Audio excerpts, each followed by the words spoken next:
Good morning, Raptor freaks. Oates here. It is Friday morning, and we're playing the Utah Jazz today.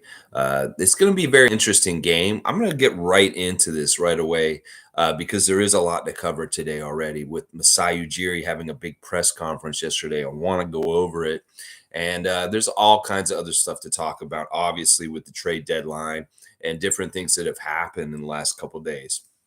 I want to start this by saying just real quick. You see, I got my bench Bob shirt on with Jakob right in the middle there, Freddie on the end, and Pascal on the other end. This is the bench mob, baby. And three of them are here. We got the full effect now. It's so awesome. I love that.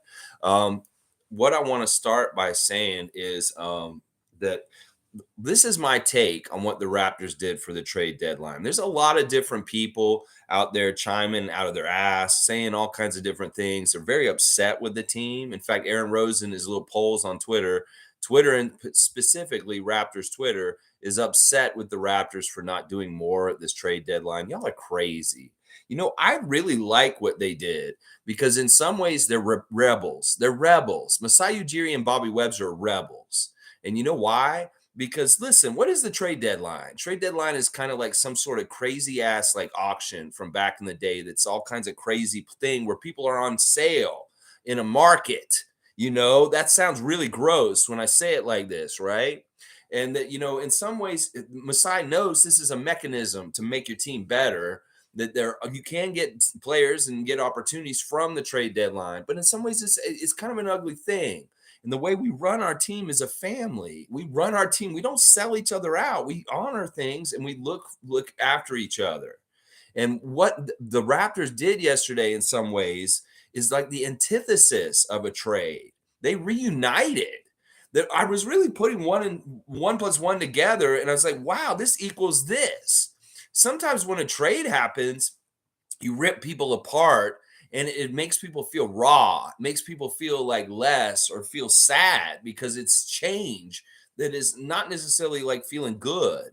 Well, they did the opposite with the trade deadline this year. They did a holistic healing kind of move by reuniting people, by kind of taking a rift that had gotten taken apart and fixing it, putting it back together. So in a way, what Masai and Bobby did yesterday is the antithesis of the trade deadline. They reunited. They did not divide. And I'm so proud of them for this because in some ways, what they did was they bolstered the whole health and the vibes of the Raptors yesterday by reacquiring Jakob Poetle. You know, in some ways, you can't understand like the feeling of fullness that Pascal probably feels from this deal. I would speculate and guess. First of all, we know he stayed overnight. All the Spurs stayed overnight after the game on Wednesday night. And, you know, he got up and apparently was at the OVO Center yesterday morning, Jakob Poetle, eating breakfast. Before he even took his physical, he was already down there and he's familiar with the place. Now, I'm wondering, you know, listen, this dude doesn't have a hotel. And, you know, he could be easily staying at Pascal's house with him because they're such close friends. So I'm sure this transition will be, you know, it'll be easier for him than most trades would be for most players getting acclimated to being back with their team because it's all familiar. It's very friendly. It's very familiar with the people. And you know what? If you're going to get traded, you might as well get traded while you're in the city that you're getting traded to. So, yeah, it couldn't have worked out better in all kinds of different ways. Now, let me just check in real quick with your comments for a second, and then I'll do the injury report. Good morning, freaks. This is Tom Duke, West Coast Raptor Freak. No more noise for our boys. Let's go. Now we all can focus on winning basketball games and climbing up the standings. Be great, Raptors and Raps Nation. Yeah, we can focus on what these players have been focusing all along, Raptors Nation. You can put away the trade machine. Put away all your stupid shit that you've been saying the last couple of weeks, Raptors Nation. And let's focus like the team. The team said all along the last week, we just care about the next game and practice and staying healthy and getting ready and being prepared for our next opponent. We don't give a shit about all this trade noise and all this extra stupid shit. That's what I'm saying. This is fan fiction for the fan, kind of manufactured by the media bullshit. And if you want to partake in it, you go ahead. But there may be a big contingency of Raptors Nation that's like us. It's just like, we're not even going to listen to the noise. We're not even going to participate in this bullshit. We're not even going to get involved in this, just like our GM, because they have a similar attitude as we do. That it's like a lot of noise and it's not very realistic and it's stupid. It's fairy tale land shit. Half of what y'all were saying on Raptors Twitter and different places. So I'm gonna stand with Masai and be just like Masai when it comes to trade deadline. You know, I want to go over that stuff. I don't want to get ahead too much. Let's do the injury report real quick for the game tonight. Now, listen, the Jazz have new players coming to their team from the Lakers. 3 new players: Russell Westbrook, Juan Toscano-Anderson, and Damian Lee. But I wanted to, or Damian Jones. Sorry, not Damian Lee. Sorry, you understand where I got that confused. But listen, none of them are going to be in Toronto for the game tonight. They're not going to be here in time. I think that part of it is, well, do we want to really cross the border and show up for this game? So they're going to show up for the next game. So we're not going to see the new Utah Jazz tonight. Russell Westbrook will not be playing tonight for the Jazz. In fact, I'm not even sure if he's going to be playing for them. There is speculation that Russell is going to get bought out, and then he's going to be another free agent in another level of like crazy out of there, like John Wall. It's almost like it's a really weird full circle thing for John Wall and Russell Westbrook right now. You guys have been idiots, and now you're going to be finding yourselves with no teams very, very shortly, it seems like. It's very, very weird. I don't know what Utah's intentions are with Westbrook, but he's definitely not going to be playing for them tonight, just so y'all know. And neither will Juan Toscano-Anderson or Damian Jones.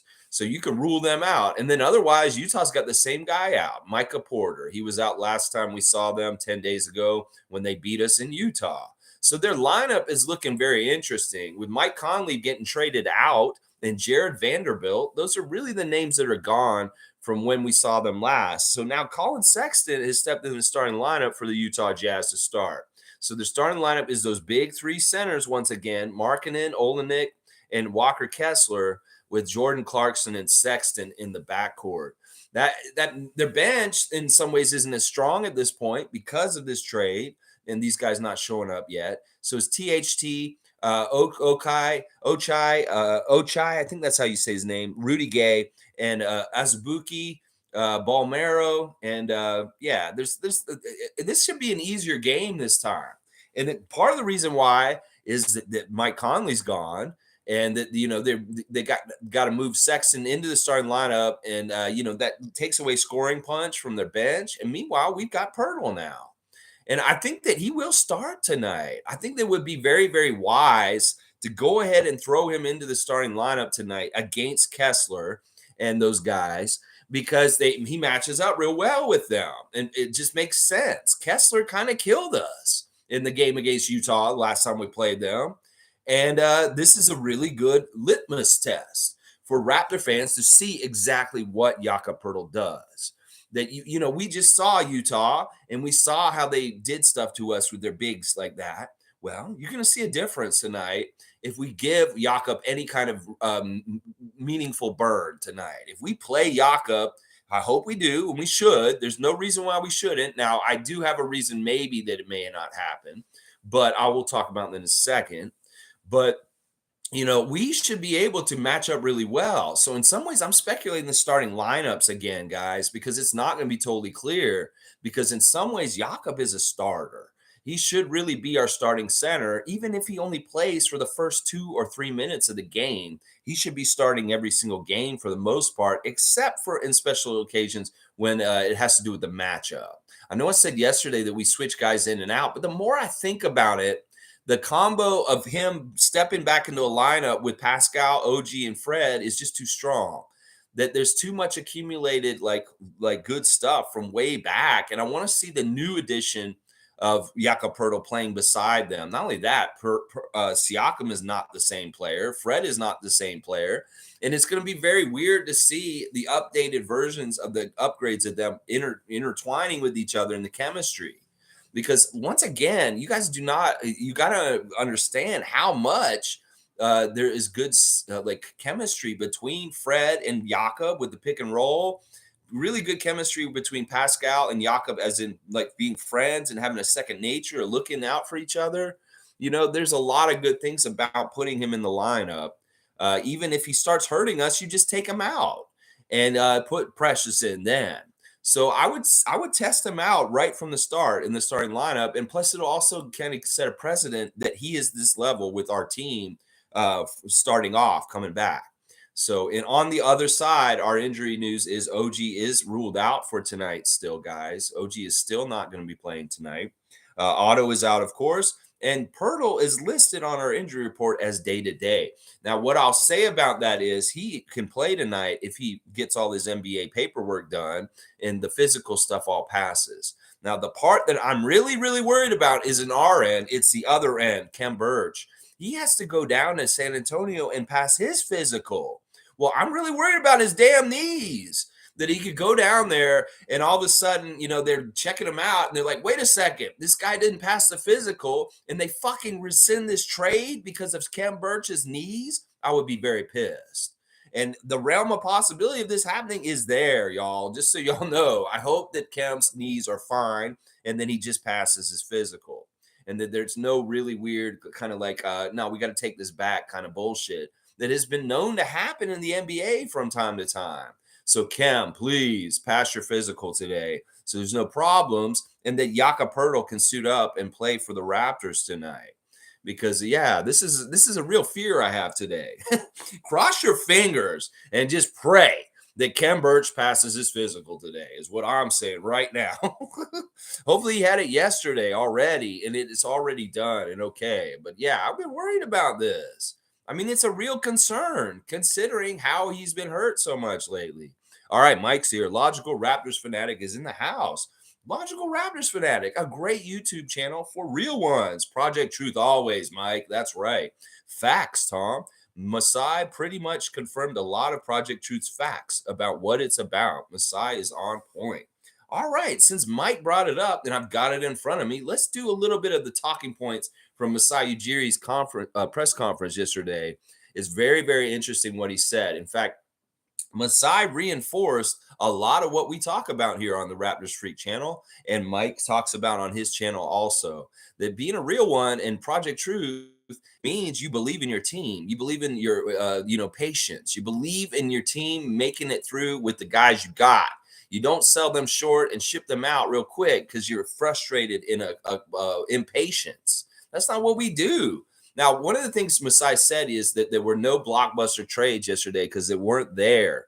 And I think what he means is, listen, there were offers. There were a lot of offers for OG Anunoby, but none of them in his eyes were a blockbuster, like something that just compelled him, as he put it, to make the deal. There was nothing good enough. There were a lot of rumblings that there was a talk with the Clippers about getting Terrence Mann for OG Anunoby in different ways. But I tell you, I didn't like the deal. And in some ways, people are overvaluing Terrence Mann in relation to OG Anunoby. And thank God, Masai Ujiri ate some Mark or idiot that will just take something that comes along and say, oh, yeah, I'll do that. He is a smart man. Thank God. And you know what? Him having patience and not making a whole lot of deals, you Raptor fans that think he's an idiot for yesterday, you're idiots because you do not understand the business of basketball and building winning basketball. Some of y'all don't understand what we're doing, and it's crazy to me. I know our record looks bad this year, but this is not truly who we are, and we're going to fix this. This is one thing that he said. Masai said he believes in these guys. They've made individual leaps, but haven't grown as a team. And he's exactly right. In some ways, Scotty Barnes, Precious, these other guys, they are building, growing within as an individual, but it hasn't all been fit together to function correctly as a team. But I'm telling y'all, with Jakob showing up, there could be so much more that goes right now than wrong, that you are going to see a very vast difference with this team. Let's see. One of the things Masai said is a lot of what they could have done yesterday, they could do this summer. So there's no hurry. And so, to me, that makes it sound like, all right, he wants to really give these guys a good tryout and chance. And that if their things are just not improving after getting Jakob by the end of the year, then he may blow it up to a degree. So this is what I'm saying, y'all. You got to understand, it's his timeline. It's not y'all's timeline with what you think he should do. It's his timeline, and his timeline saying we can wait and do any of the stuff that y'all think I should have done yesterday this summer. So don't worry. We will get this figured out. Now, some of the media people, unlike the fan nation or the Raptors nation, as I like to say these days, is they're really speculating that this has made a real mess up for this summer, and that there's going to be all kinds of problems with contracts and figuring things out, kind of like what we were talking about yesterday with Go Gadget Raptor. You know what? They don't understand the luxury tax and what we're going to be able to buy in. And Greg has a really good piece on the Ghubbstown clink in the last day about the trade deadline and what happened with Jakob. And he talks about his Redsauce, of course. And, he's talking about this summer. And the numbers are this: $58 million to spend on these guys in free agency because we got $3 million extra in the hardship exemption from the Otto Porter injury. So we got $3 million added to our cap to spend this summer. So you think that MASAI, Ujiri, and Larry Tannenbaum can't sign all these guys back to the Raptors? Y'all are going to be very surprised when they do.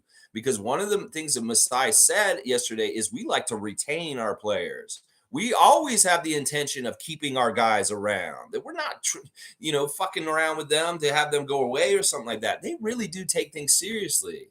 It's like Chris Boucher said in his Hustle Play podcast. He said, listen, if you're already here with the Raptors, then you have really gotten through a vetting process. Like if you even get in the door or anywhere near being in a Raptors jersey, this is special. This isn't frivolous. This isn't casual or throwaway like Tinder or something like that. This is something like these people are picked and they are invested in, and they are people that are ordained by MASAI that he wants to have them around. And there's not a lot of those guys in this world.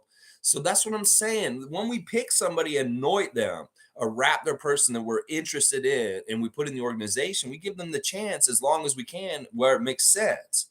But we invest in them because we double down. Because a lot of what we do is figured out ahead in research, in scouting, in psychological analysis. So, listen, they did everything on Poetle a long time ago and drafted his ass, and he came and played for us for a couple of years, and he was fantastic. So all that pre-work on Poetle was already done. It was like MASAI said, it's a fit. We know who he is. He knows us. It's all good, baby. There's no unknowns. It's a lock. It's a 100%. It's going to be good. There's very few things that could screw this up. And I don't even want to talk about what they are because I don't want to wish them into existence or anything. So that's what I'm saying. It's like these guys do the work ahead of time. Y'all are doing the work afterwards. Well, they like to get their work right the first time. And when they pick somebody and they want them to be involved in the Raptors organization, well, that's a commitment.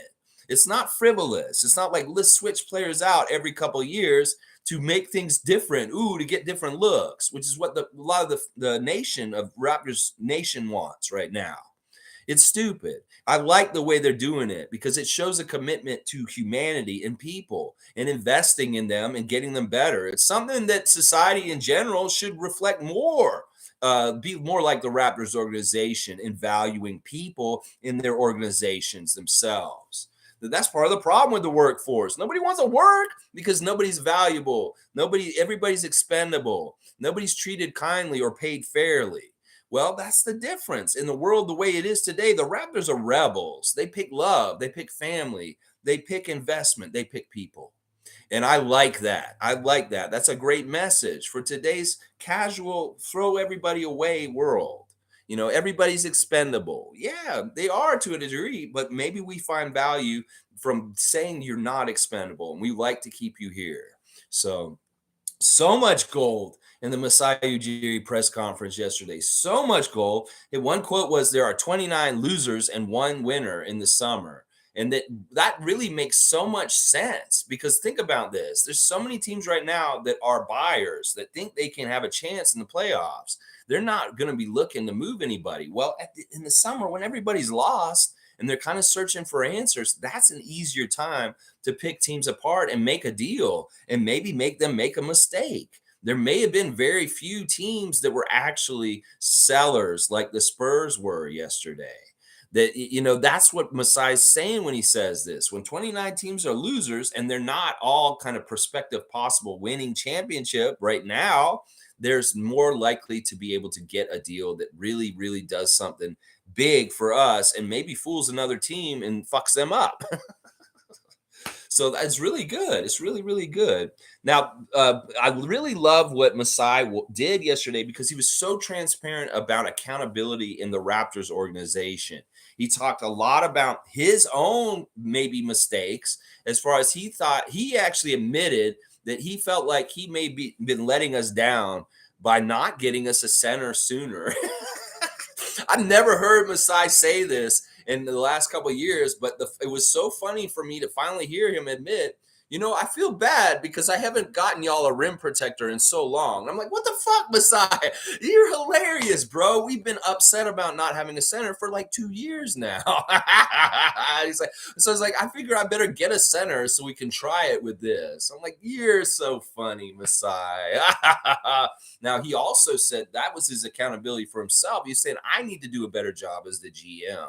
And then he was looking at Nick and he's like, look, I'm very, very happy with Nick Nurse. He does a good job. We have good communication. We're talking a lot.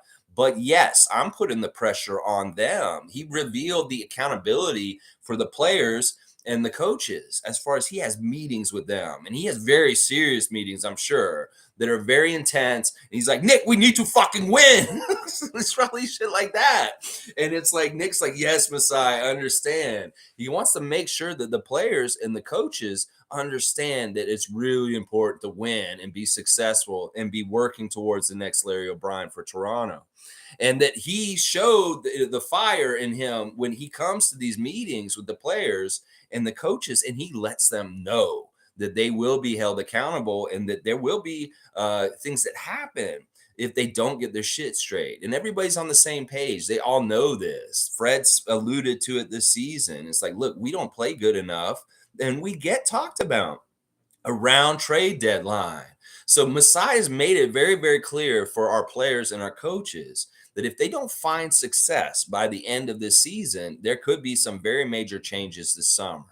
And that's just the open communication and upfrontness about it all. It's like, look, you guys, you're getting a chance. We're going to go further this way, much to the chagrin of a lot of Raptors Nation. I won't call them fans, but yeah, we're going to give you a chance. But if it doesn't work, we're going to have to make changes. And y'all know this. So in some ways, that's a really good carrot for the mule to lead it to get to success. This is like, fuck, man, let's play for each other. Let's play because we love this unit and we don't want to see it get blown up or messed with this summer. In some ways, they're playing for Gary Trent Jr. to stay a Raptor. In some ways, they're playing to not get anybody traded anywhere else. That they have to protect each other by playing really well and winning and having success. I love that in some ways. That's what I'm saying. Masai very clearly laid out the levels of accountability in the organization for getting to the right places. So that's what I'm saying. Look, he'll tell you all to be patient, but he's also presenting to us how he holds everybody accountable. And that's important. He holds himself accountable also. He's not above reproach, and he can be looking at himself inwardly and saying, yeah, maybe I need to do better and get them a center sooner. Masai, you're hilarious. I love you so much. You're so good. Everything you said yesterday was gold. And I love, even at one point, he said, like, the reporter says, well, and then you lose them for nothing. He actually literally said kind of what I said on the stream the day before about, like, what does that mean? What does that mean when you say you lose them for nothing? This is the business. This is the NBA. Sometimes you don't have any control over whether you lose a player for nothing because they're Kawhi Leonard. That's the thing. It's the business. You control what you can, but if a player's going to leave for nothing, you can't totally stop that sometimes, especially if you throw a big pile of money at them and they say no. So it's like that question's so funny. When Masai answered it like that, I thought it was hilarious. He's like, what do you mean? What do you guys mean when you say lose someone for nothing? And I know that's a question. He was answering so much shit from the Raptors Nation, just the kibitzing and all the little talking every which way everybody's doing in all the corners of the internet right now. He basically went over in the half hour of the press conference yesterday and answered pretty much everybody's questions. If you go and watch that press conference, if you have a question about the Raptors and what they're doing right now, you can get it answered if you just watch that half hour of Masai yesterday. And any of these press idiots like Sid Cicero this morning saying that I don't understand what the Raptors are doing. They're idiots. Well, you're the idiot, Sid, because you can't understand it. First of all, you're casual. you're not a basketball fan. You do not understand the sport of basketball. So I don't take anything you say with any kind of weight. Let's see, what else did they say? I want to make sure that I catch all the fair big points, because I have a really good list, a bullet list of what he said yesterday. Listen, all right, he did make the distinction about playing for what at one point. They did talk about that, and it really is what you guys were saying, and it really was Tampa.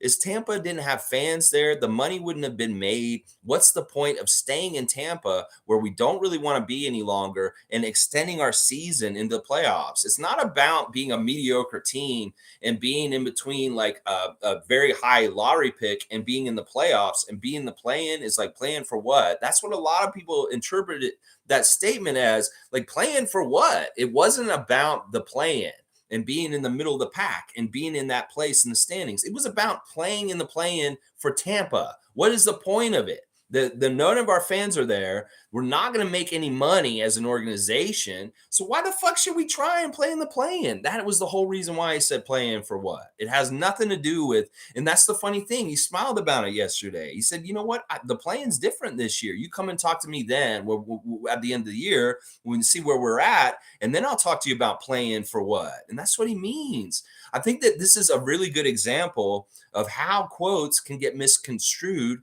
and turned into whatever narrative you want to make. I think I can understand the philosophy of why would you want to be a mid team and like being right in the middle. But I think that these people are not understanding how development actually works in basketball, because they see all the quick fixes of making a trade and just getting a big name like Durant going to the Suns right now. And they see the odds for their championship going up, and they think that's the easiest, quickest way to get a championship. Well, I'm gonna tell you right now, he ain't gonna win a championship in Pheonix, even if everybody thinks he's gonna win a championship because the odds went up and that Kevin Durant's paired up with Devin Booker and Chris Paul.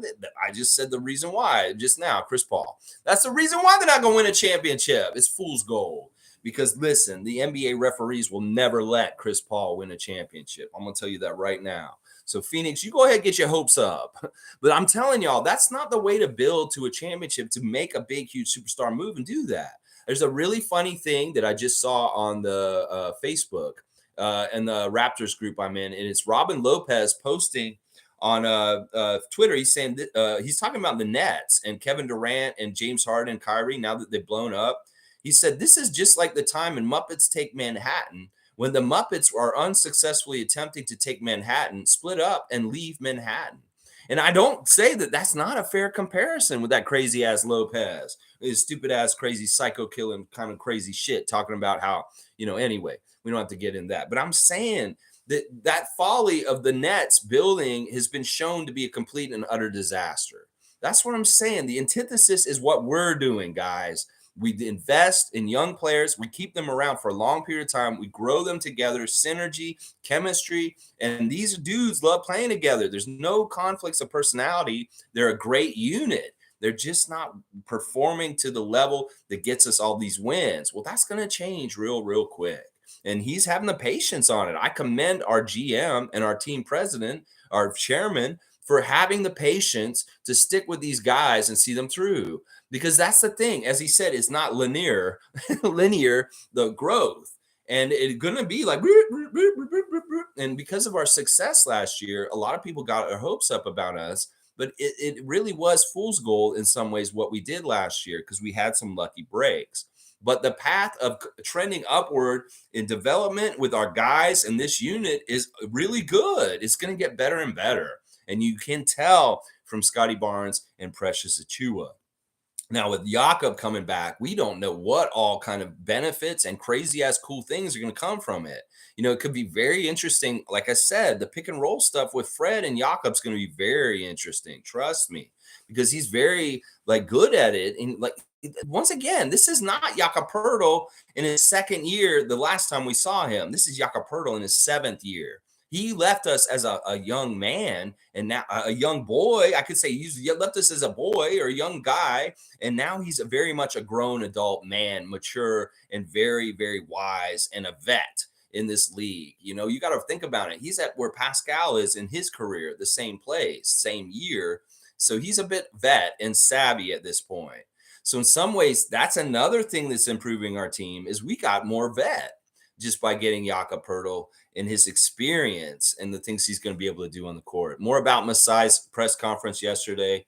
He says he believes in the players, he believes in the coaching, he believes in the organization.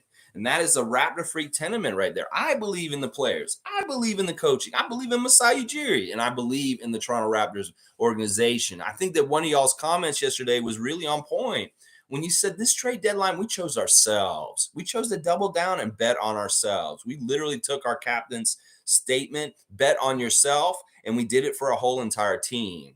We are betting on ourselves. And you know what? I can't go wrong with this. I think that this is going to be very good. And everybody's going to see why Masai is right once again when this is all said and done. The patience and development is the smart way to build an NBA team to goodness and winning championships. You're going to see this, Raptors Nation, and you're going to feel stupid for being so impatient and not allowing Masai to do his job, because he's doing a very good job. Honestly, patience is a virtue. And it's funny because I see in the comments on Masai's press conference on YouTube, some people are saying, like, you know what, he's right. We should be more patient. Like it's almost like they listen to him and they're like, you know what, we just got wiser that patience is a virtue. So crazy. It's so funny. Oh my gosh. Now, Masai, one of the things he said yesterday was very interesting in the press conference is that he admitted that one of the problems with the Raptors this year is they've gotten too individual and too selfish. He's seen it on the court too. Some of the stuff that I've been saying, that they need to pass it more. They need to share the ball more. And that my stat of 25 assists per game is a very good benchmark stat that Masai is probably looking at also.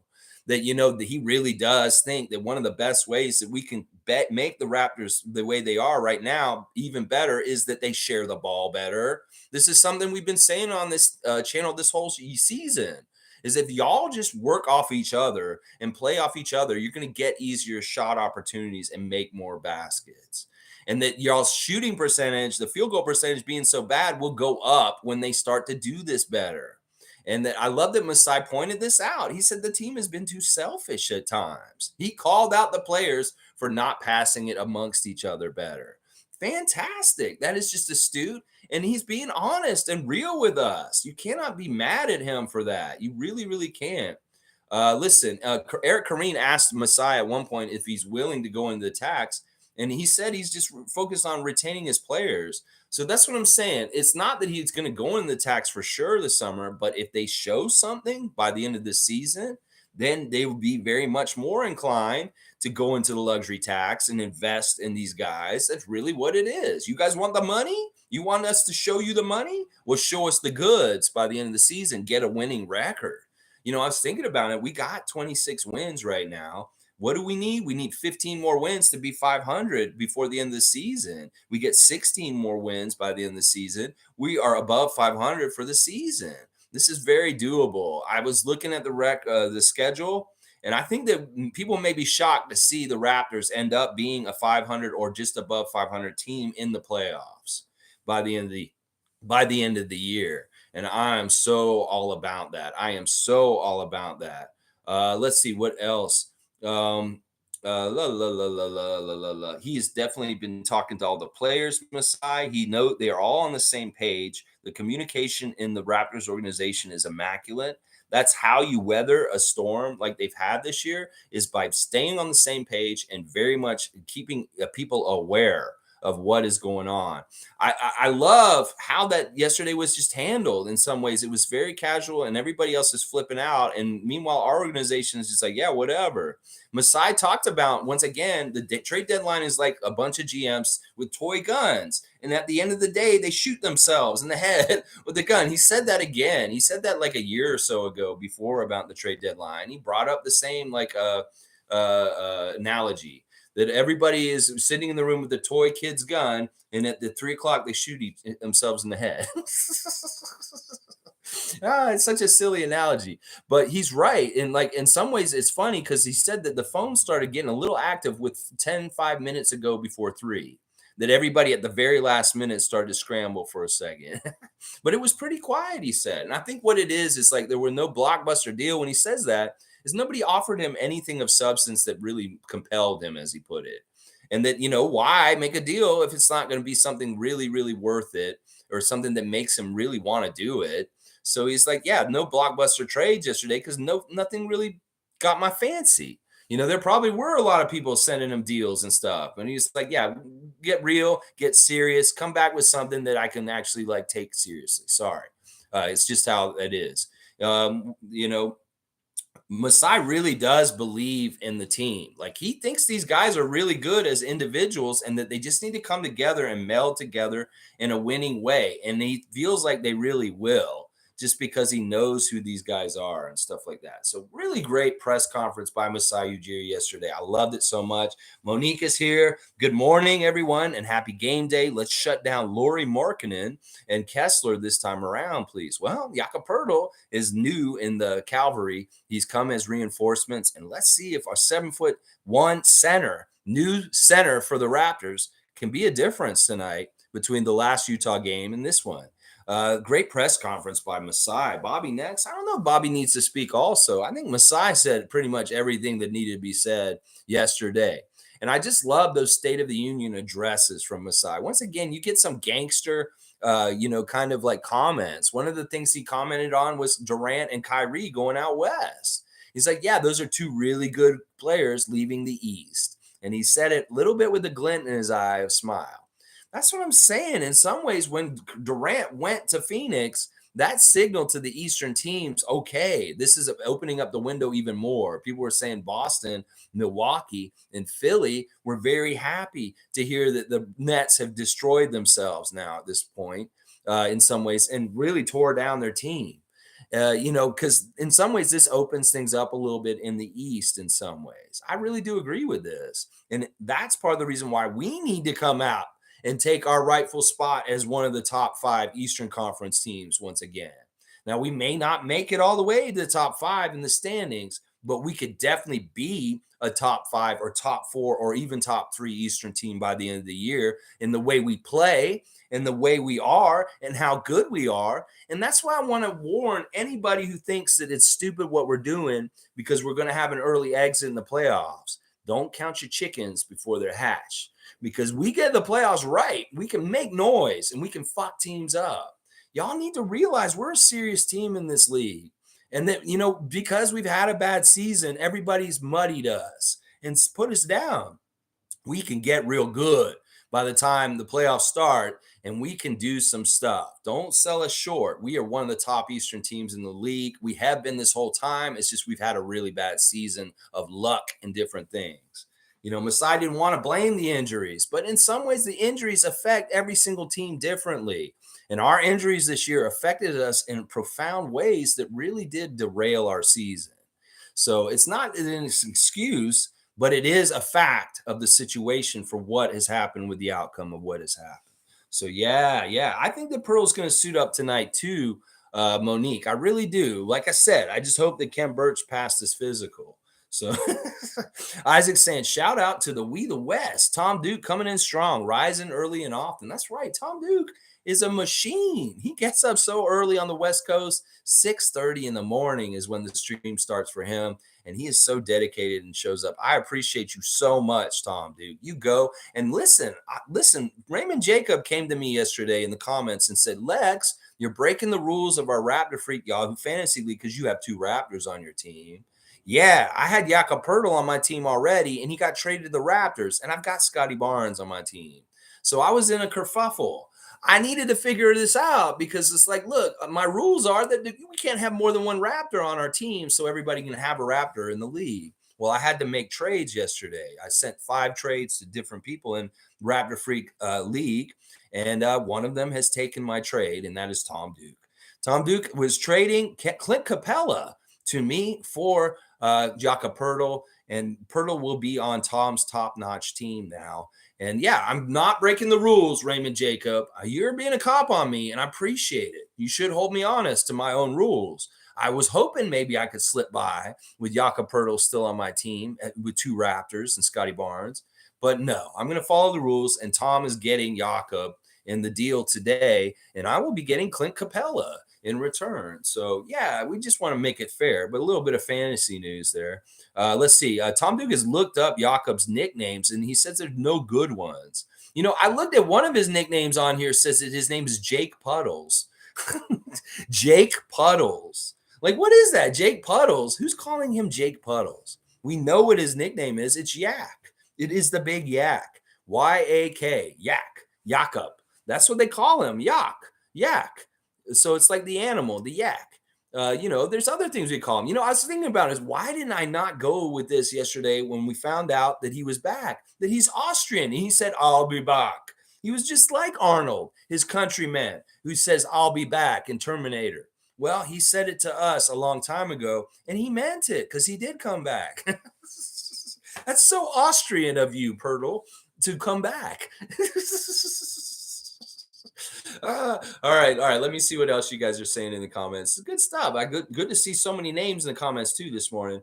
Salty, maybe, as in salt and pepper. I don't know if I like that, Tom. That's not the best name. I think Yak is fine. Yakup. His name is Yak, like a yak, a Y-A-K, Yak. That's his nickname, Yak.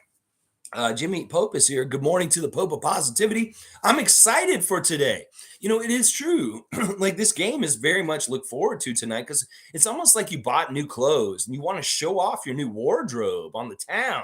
You got some good new threads. You want to go out and show everybody, look at my new threads, even though they're not really new threads. You went to the vintage store and you picked up a suit that you owned 4 years ago.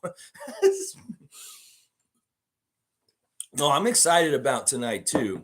And I really do want everybody to really key in on if Poetle plays tonight. I'm pretty sure he will. He's expected to.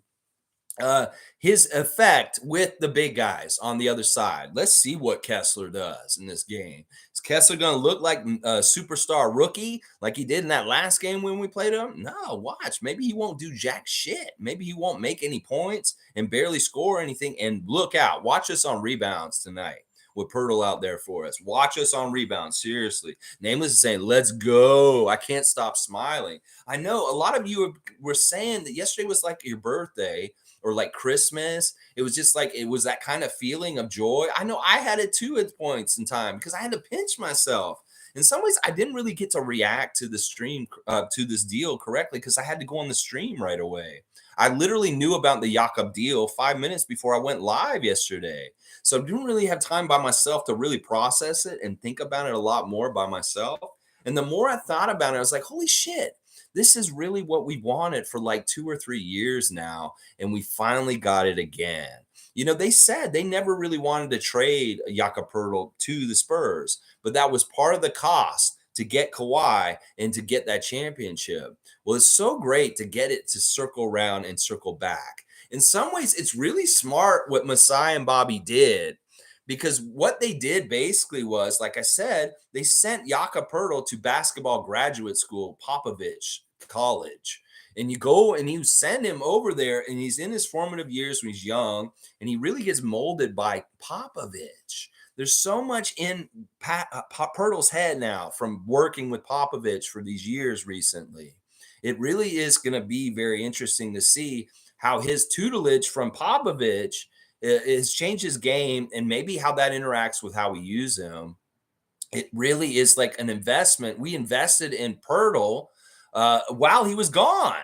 It's like almost all the stuff he did with San Antonio was kind of like investing to get him back here. It really is kind of like, you send somebody away, they get learned and they come back. And it's really weird effect. It's like it's really weird what Bobby and MASAI did. In some ways, it's like a master level development because they didn't even develop the player themselves. They sent them to a master, a Hall of Famer, a great sensei, like a person, just a guru, mastermind of basketball for like a couple years.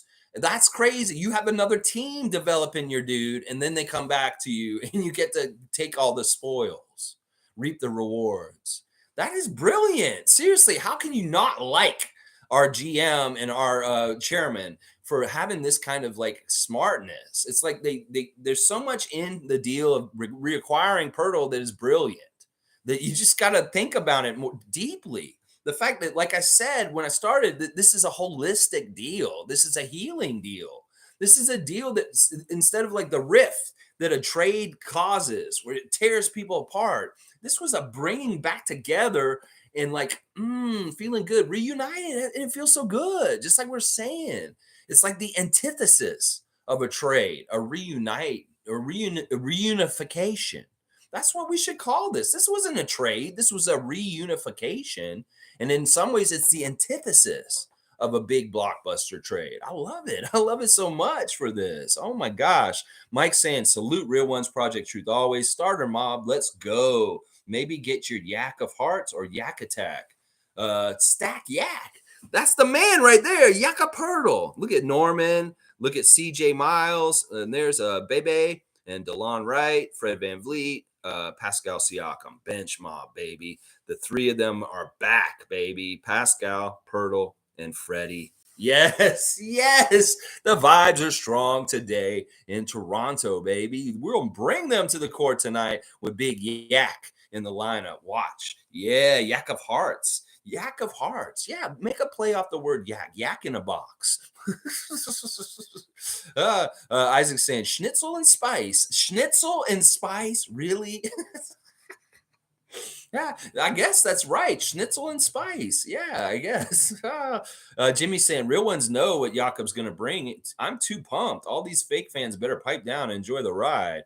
Yeah, seriously. Y'all's noise need to quiet down. Your bedtime was yesterday at 3. All you idiots talking out your ass for the last couple of weeks. Well, the trade deadline passed at 3 o'clock. And maybe you're upset and you're sad. I know that some Fred haters have written diatribes about how they were so sure that Fred was going to get traded, and they just look stupid as fuck now. Like, where's your expertise now, motherfucker?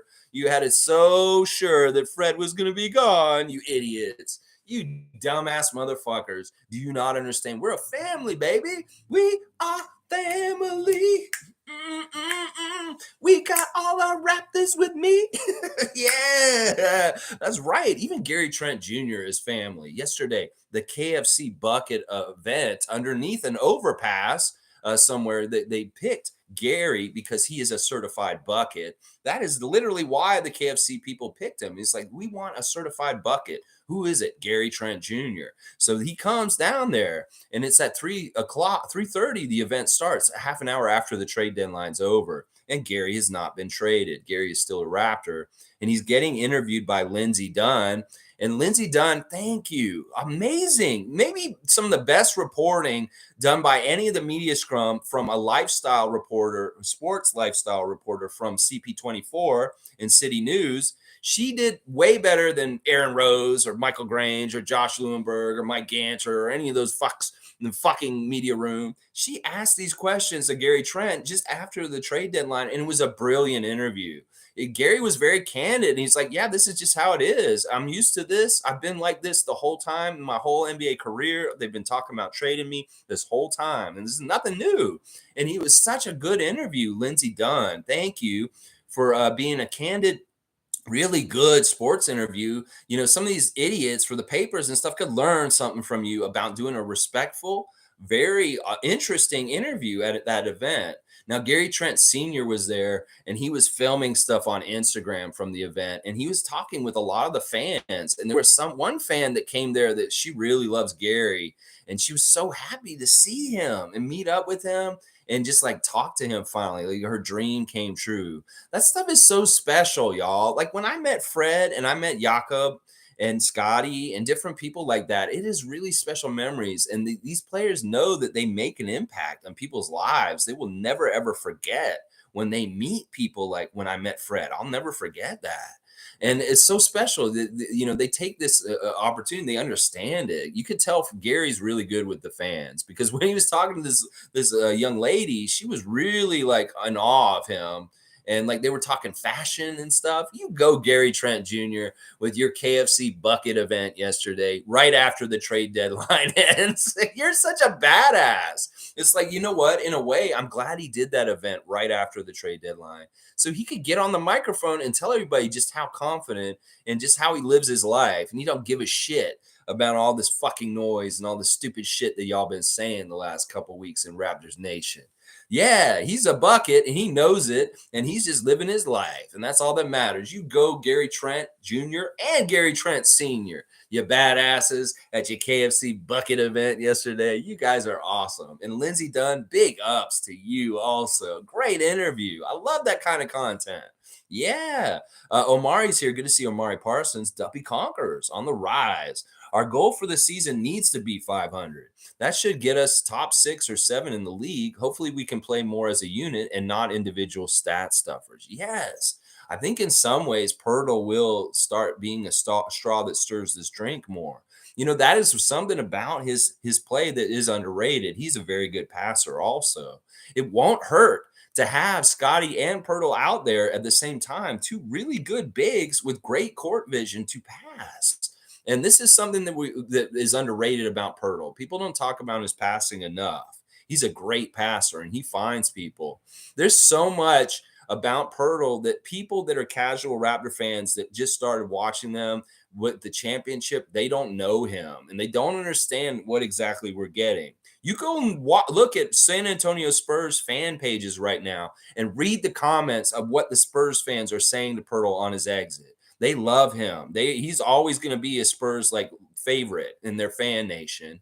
And they see everything he did for them the last couple of years and hard years working his ass off. Sometimes Jakob Poetle would be one man standing in the fort alone, trying to do so much just to help the Spurs win. Well, now he's coming to a team that has teammates that can help him even more. And that in some ways, you know, what he did in San Antonio was like the last stand of the Alamo. Seriously, you can ask those San Antonio fans that this dude was like one of their last lines of defense, and they just have so much respect and love for him, for the energy and the hustle and what he puts on the court and just how hard he works. So Raptor fans, go listen to the Spurs fans today and listen to what they're saying about losing Jakob Poetle. And you may be very much like, okay, we maybe need to respect this dude. If y'all are new and you just showed up after the championship, you need to go and educate yourself on some Jakob Poetle real quick. Or you're going to find out tonight, either way. But I love it, Omar. I think this is exactly right. And I'm glad that MASAI made this a statement in his press conference about the selfishness on the court. Well, I know Gary's going to be a black hole to a degree, and he needs to shoot it. I get that. But Pascal, you guys should be looking for each other. Now, there's a happy medium. Y'all can be not looking for each other enough, but you could also be looking for each other too much. And it really is, y'all got to get really good at understanding when the extra pass is not necessary because you have a great shot right in that moment. I've seen y'all pass up really good open threes or really good open shots in the lane near the basket to give another shot that you thought was easier, but then you fuck up the pass and it's a turnover or something like that. If you get that recognized really high percentage open shot, take it, Raptors. I know that y'all want the next action and get there, but there's a happy medium between being too selfish and being too giving. And you got to find that really sweet spot of the right place and really like look at the shot you're getting and don't be afraid to shoot it. Some of y'all are passing because you're scared to shoot it. I know y'all are. I know y'all are. Nameless is saying this is an amazing deal for an amazing price. Birch was rendered unserviceable with injuries, and you lost nothing off a talented roster for 3 future picks, and 2 of whom may never ever play one game. Exactly. That's exactly right. You know, Spurs Nation's happy with us. You know, they like our deals that we do with them. In some ways, it makes me think like, man, I feel like we're ripping them off. But in some ways, they really value the picks. Unlike us, and that they're really happy with getting picks like this from us and doing stuff like that. You know, it'll be very interesting to see what happens with them. I do wish them Wemby. I really, really do wish them Wemby. And if Jakob leaving is going to help them lose even more, trust me. So they're going to probably get closer to Wemby just because Jakob got traded off that team. And that's a big reason why they traded him to us for what they did. You know, they're not going to play Khem probably. They may, I don't know. It may very well be he ends up being like what he's doing for us on their team. But it'll be interesting. I wish Khem the best, and I really hope he continues to stay in the NBA. I do worry a little bit that these injuries may end his career. because it's not looking like he's getting healthy in the last couple years. I hate that. I really hate that. Let's see. Sue's here. Good to see Sue. Play it again, Sue. It's her YouTube channel. It's fantastic music reaction to some of the classic hits. Her and Chelsea. Always fun to watch Sue on Play It Again, Sue. Check it out on YouTube. Good morning, everyone. Wow, so much hate being flung at MASAI, Ujiri, and Bobby Webster. It is too much. Just because we didn't trade, if we made bad trades, the same people would be mad at that too. So annoying. You know what? You're right, Sue. They're idiots. Well, like we said, we figured this out. They could do everything perfect. We could have everything right. We could win a championship, and there still be people complaining and picking things apart and just being idiots. That's what I'm saying. I've stopped saying Raptors fan nation. I've started to call it Raptors Nation, because within that nation, there's haters. There's people that just want to be critics and just want to be like hoity-toity. Oh, I know what I'm talking about. Bullshit, even though they're talking out of their ass. And that's what I'm saying is, like, we can't call it Raptors fan nation anymore, because a lot of people in our nation are not fans. And that's why I'm calling it Raptors Nation at this point. There's fans, there's fanatics, and then there's freaks like us, super positive, awesome fans that are all about the team getting more Larry O'Briens. You can be a fan and like the team and casually watch it. I root for the Raptors, but you're not really into it. You're a fan.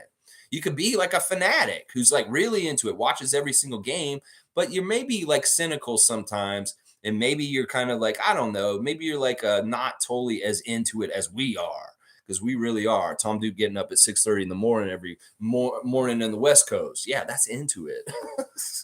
MK's here. Good to see MK. Lex, you know me. I'm Team Scoot and Scotty, but above that, I'm Team Trust Masai. Happy to have Poetle back.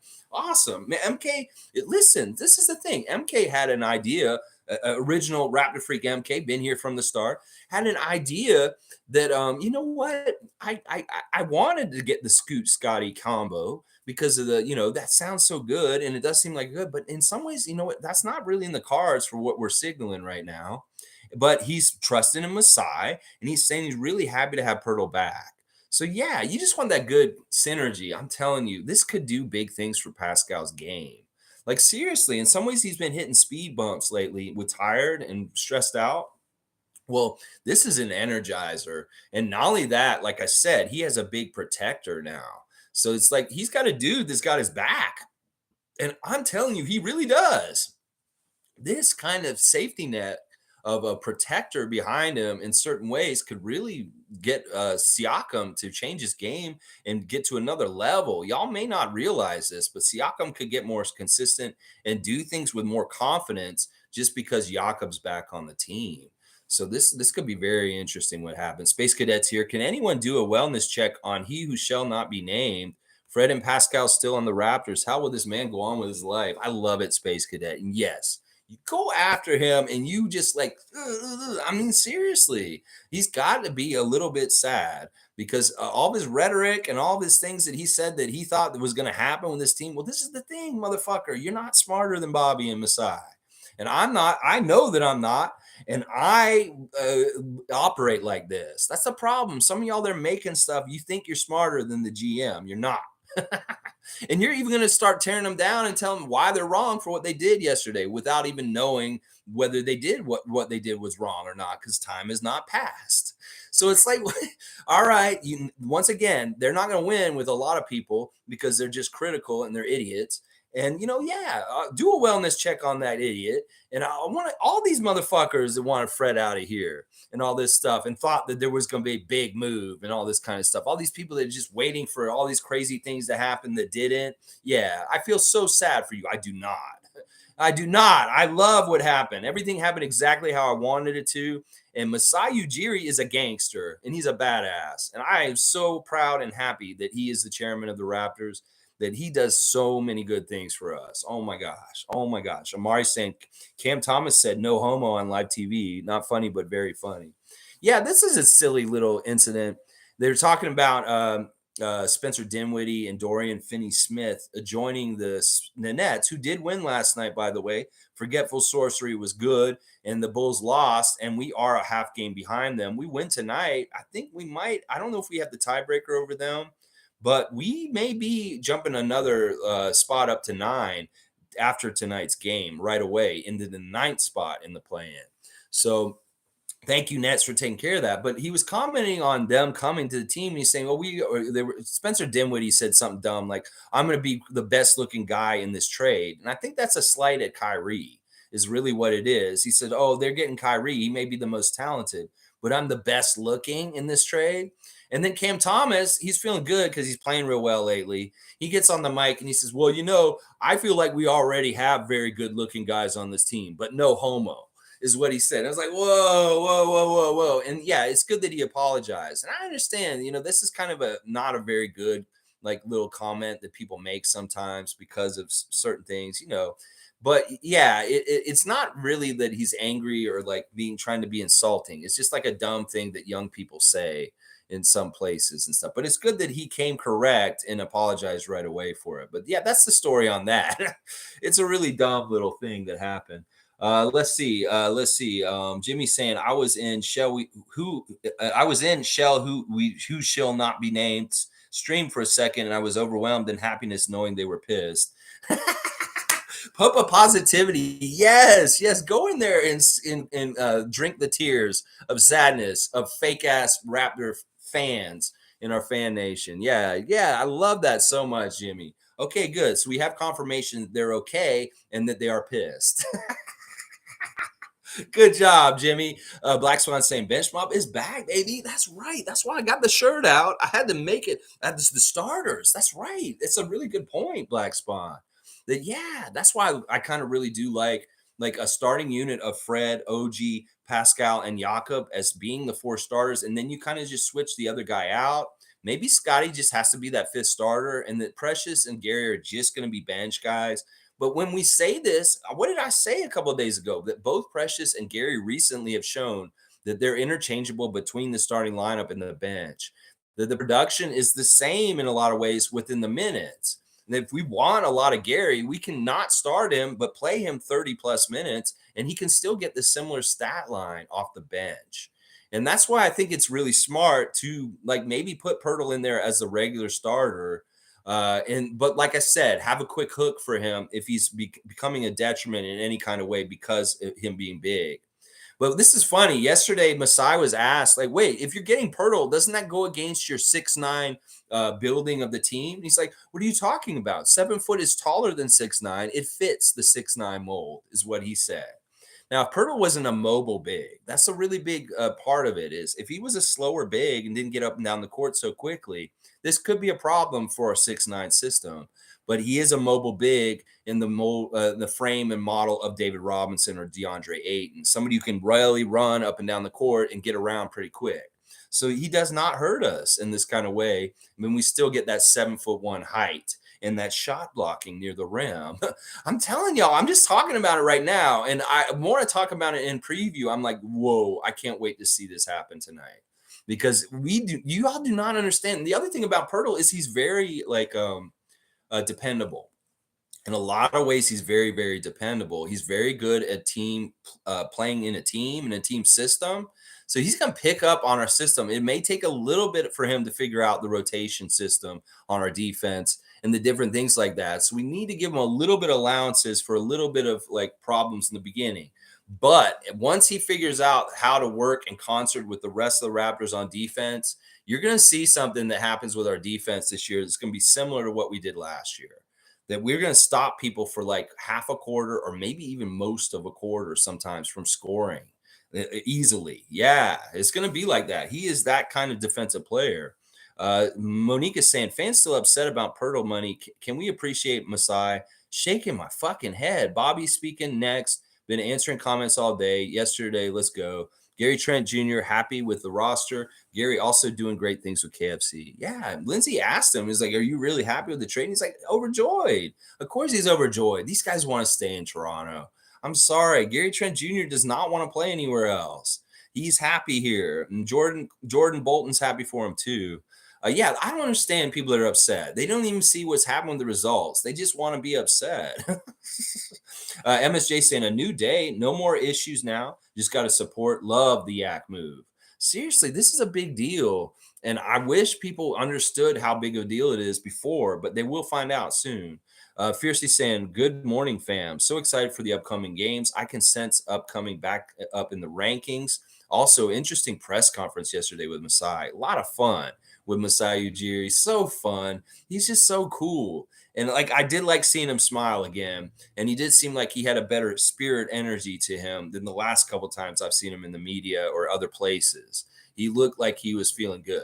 And I like that so much. Yeah, I really think that we're going to uptick too. I mean, look, this is different. This Utah team tonight is different. This is a good test because we lost a close game to them in Utah recently. We need to show how much we've improved just by getting Poetle. And then also, we need to capitalize on Utah being weakened by losing Conley and not having their new players come in yet.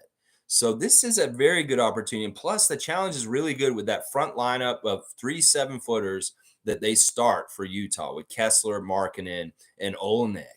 So this is very much a game where we can showcase and use Poetle right away. And all these people that don't know who he is, they will get introduced real quick. And I'm all about that. I really do think we'll rise up the rankings too. I don't think it's out of the question to be the 6th or the 5th seed once again. You guys do not understand how the second half of the season, some teams can drop like a stone. And that may happen with some of these teams like Brooklyn very soon right now. Lion Hunter saying, honestly, feeling pretty vindicated as someone who was against tanking and always will be. Lex, you and I called this. The talent is there. It's just a matter of putting it together. Yeah. Yeah. Listen, it's like anything in life. If you have a big project, you have something you want to accomplish. Well, do you start it and then you get good things going for a while and you're like, this is going great. But then when you hit the first like snag or the first kind of like speed bump, do you just crumple it up and throw it out? Maybe it's got a lot of good work invested in it already, and you're already kind of working in the right direction. And if you just get through that really hard little speed bump that's just holding you up, you get a wide open to like all kinds of good things. That's what I'm saying. I think that this is what's happening with us is we're having a speed bump this season and it's causing problems and everybody's panicking and they're overreacting. And that, what we have going on in the city with our basketball team is actually really, really good on the down low. It's just not causing the results of winning that everybody lusts and thirsts for. So they all panic and they start talking out their ass. Well, thank God we didn't panic. We have patience because that's really what I think is going to happen is like you're going to go through the hard times, just like an individual player like Pascal Siakam or DeMar DeRozan in the past. They go through hard times, but then they get through it and then they hit the next level. If Fred posted this in his Instagram recently about how development is not linear, is that it really is kind of like you go up and you get to a new plateau and it kind of stays there. And then maybe you have a little dip for a second, but then you rise up really quick high and then you get to next level plateau. And that sometimes you don't want to do the change in your team or what you're doing when you're actually in that little dip of like declining for a second, but in that decline, you find growth and you actually get to a higher level than where you were at when you declined. That really is how growth happens in the NBA. So in that little downturn time of decline, is that when you want to make decisions and decide things when you're about to spring back up and get to a whole other plateau and level of high than where you were before? That's what I'm saying. That is the whole model of development in the NBA. And the casual Raptors people do not understand this, that you have to have, there is a bit of 2 steps forward, 1 step back. And that is what's going on with us. And Lion Hunter, you're exactly right. This whole year, you have been one of the biggest positive proponents in this channel for being anti-tank. And I will give you all the credit in the world for that. And it is nice to feel vindicated about the front office is on the same page with us.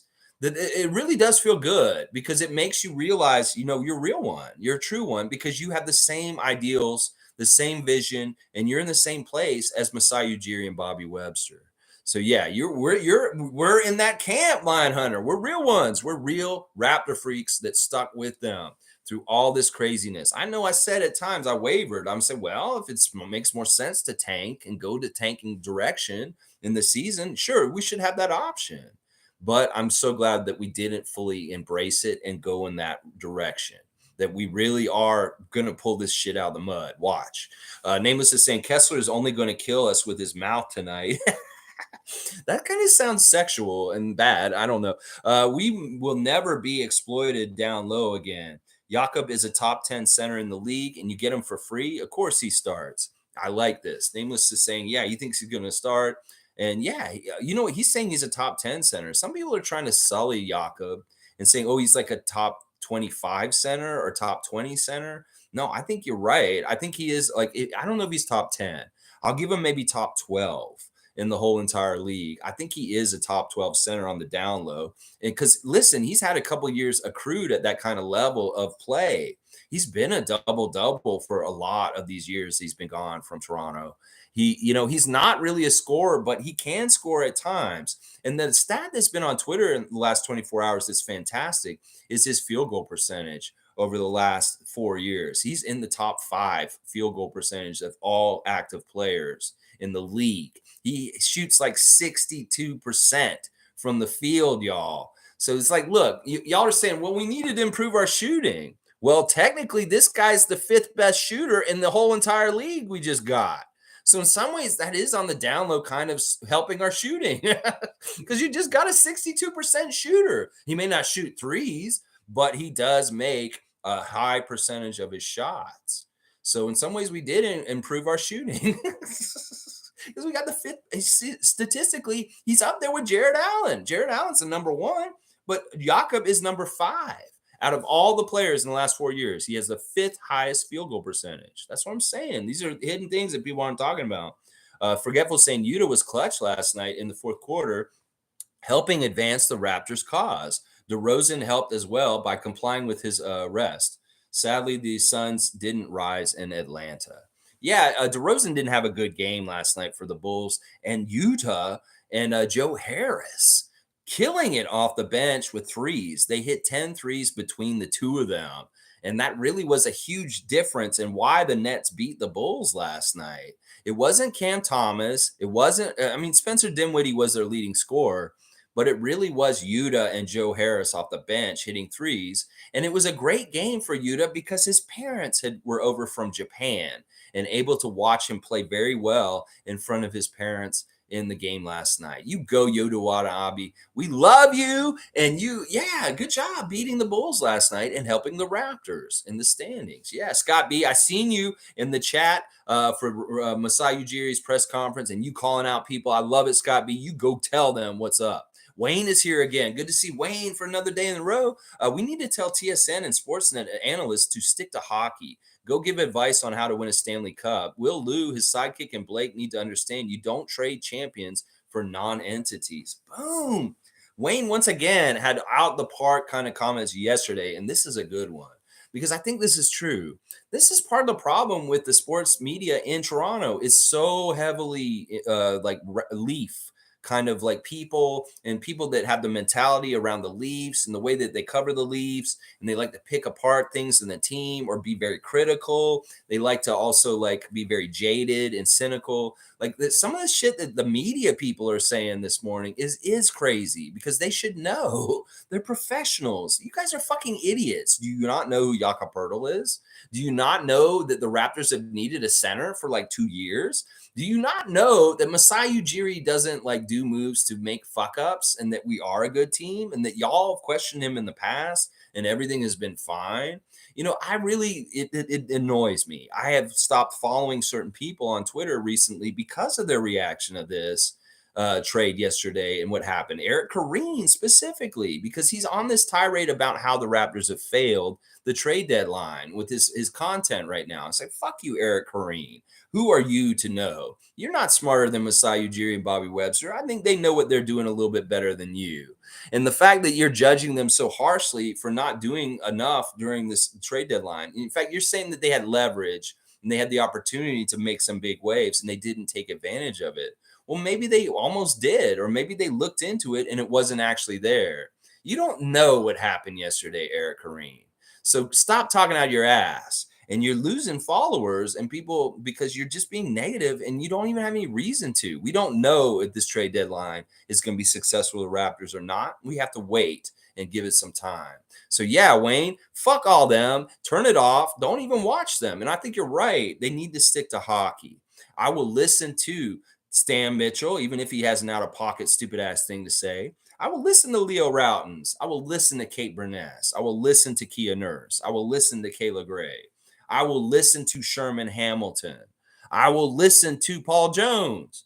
I will not listen to any of these other fucks that are on those channels that actually do baseball or hockey instead, because they don't need to be talking. I mean, like Rod Black or whatever his name, or not Rod Black. Rod Black was great. What Rod Thorne? He's a hockey dude. When he covers the Raptors in Sports Center, he's full of shit. He doesn't know what he's fucking talking about. He's a hockey dude. And you're exactly right, Wayne.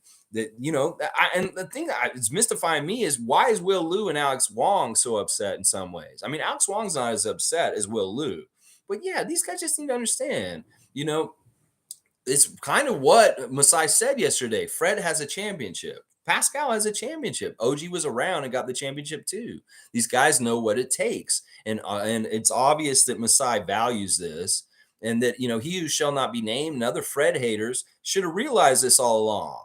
That Masai understands that Fred has the Goonies treasure map to the next Larry O'Brien, and why would you get rid of the guy who has the treasure map if you're trying to get the treasure? Is what I'm saying here. Cool Cat saying, good morning, Raptor-Freak crew. I'm a little behind because I don't want to miss anything. I support Masai and Bobby. Respectful process. No desperation moves. A young team will have up and down, need our support. I think that the emphasis on Masai calling our team a young team that needs time to develop is very important. I think that some people get twisted when they think that our team's older because we have guys that have been around forever, like Fred and Pascal. Well, these guys are young still. They're not even 30 yet. And that's the thing. Sometimes your prime for making championships is in your early 30s, guys. So it's like we want to invest all this time in developing Fred and Pascal to this point and then have them leave in their early 30s when they're in their prime years to get more championships. Yeah, that's stupid. That is stupid fucking team building. You got to stick with the crew, especially when there's nothing wrong with the crew. Now, if somebody was a problem or somebody wasn't performing up to snuff, they'd get rid of them. That's the thing. That's how you trust in Bobby Masai, that they will suss them out and they'll be gone. So if these guys are not getting traded, that means they're all in line with what they want as far as working hard, showing development upgrades, showing that they're going to get better, that they want to continue to invest in them. That is part of trusting Bobby and Masai, is that if there's problems with people, if there's a problem with like a personality on the team, they'll probably be gone. And that's what I'm saying. That is part of the whole thing about trusting them. And I love that Cool Cat trusted them, just like we did. And patience is a virtue, everybody. That is the big lesson for Raptors Nation this morning. Patience is a virtue. I was so happy when 3 o'clock came and nothing else came. I was like, yes, Raptors, you did it. I was like the antithesis of all these fake ass people in Raptors Nation. I was like, yes, we didn't make any more trades. And I know a lot of y'all were the same. Because like a lot of us were a little worried about OG going somewhere, and the chances were there. There were offers. But, there's even a crazy report out that Kevin Durant, before he got traded to Pheonix, was telling the Nets to get Pascal to be on the Nets, that he really wants to play with Pascal, apparently. We've heard now Scotty and Pascal both are players that Kevin Durant would like to play next to.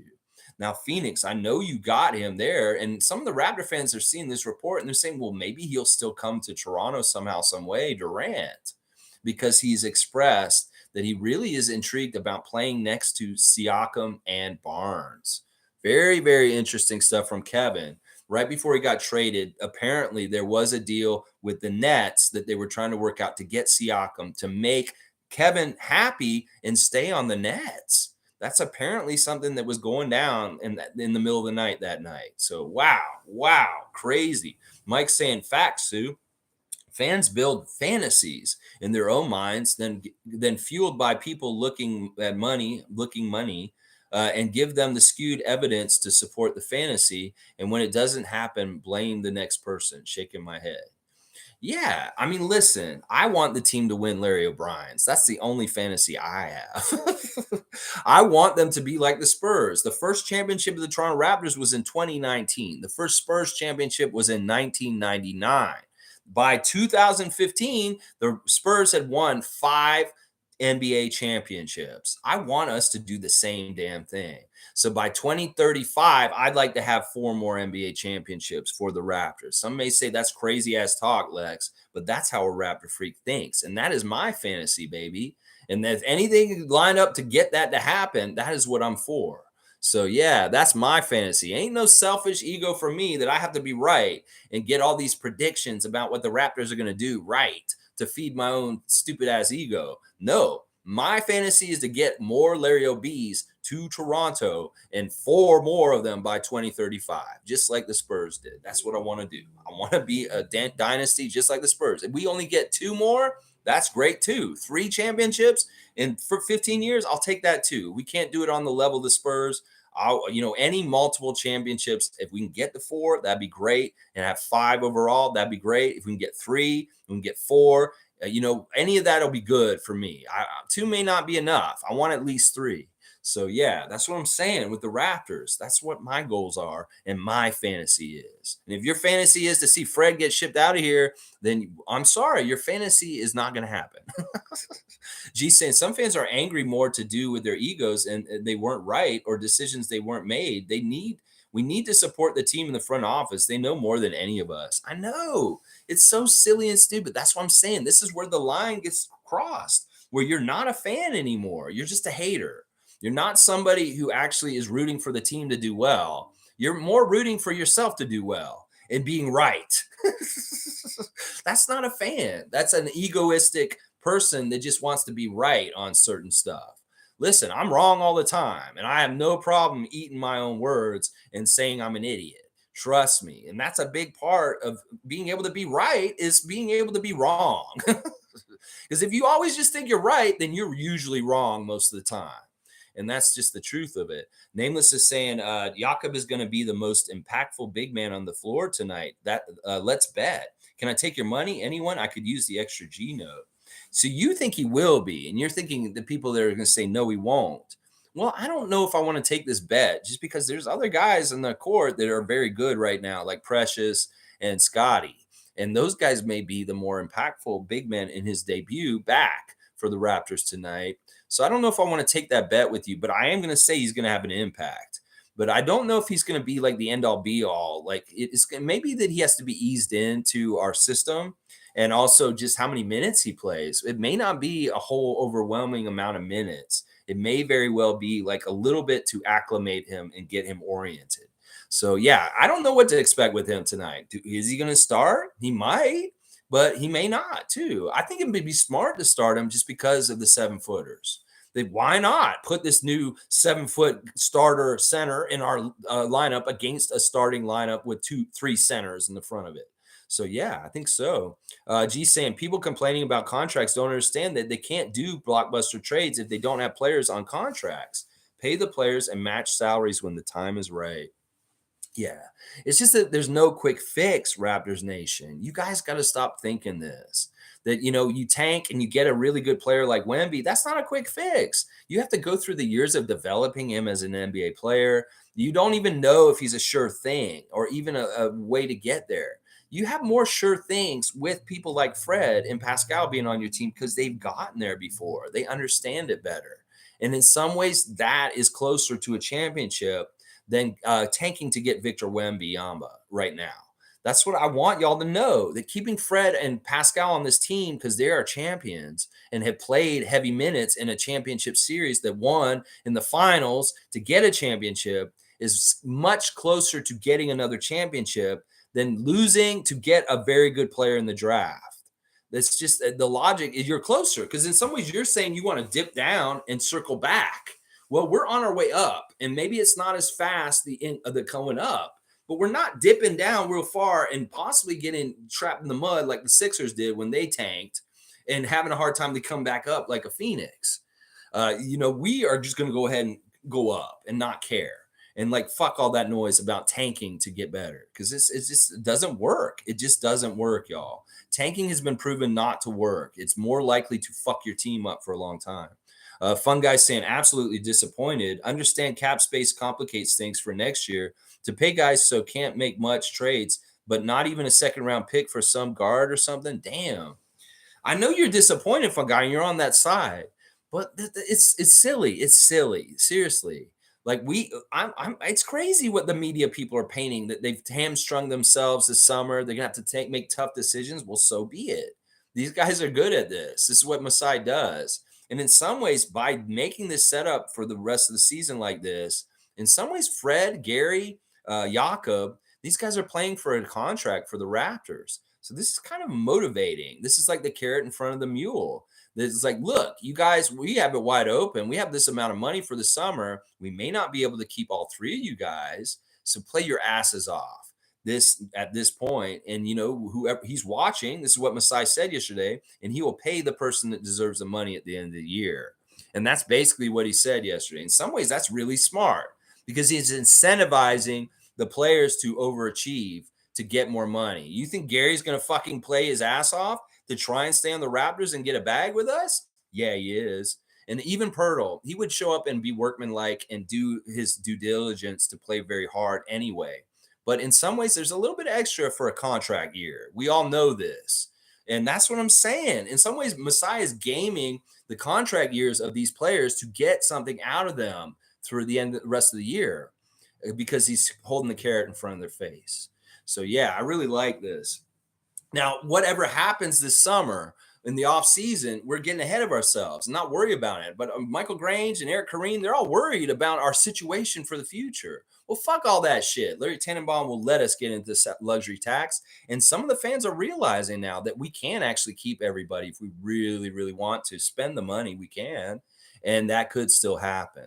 So I just don't see the problems. There's no problems here. It's just cap management and the manager, general manager, being the general manager and getting it all managed this summer. I'm sure he'll figure it out. Wayne's saying, do not talk to me about trading our core players without giving names as to who's replacing them. State these non-entities' resumes and please call names. I like this. Wayne's saying, look, some of these people just want people out. They're just like, get Fred out of here. And they don't even care who they get.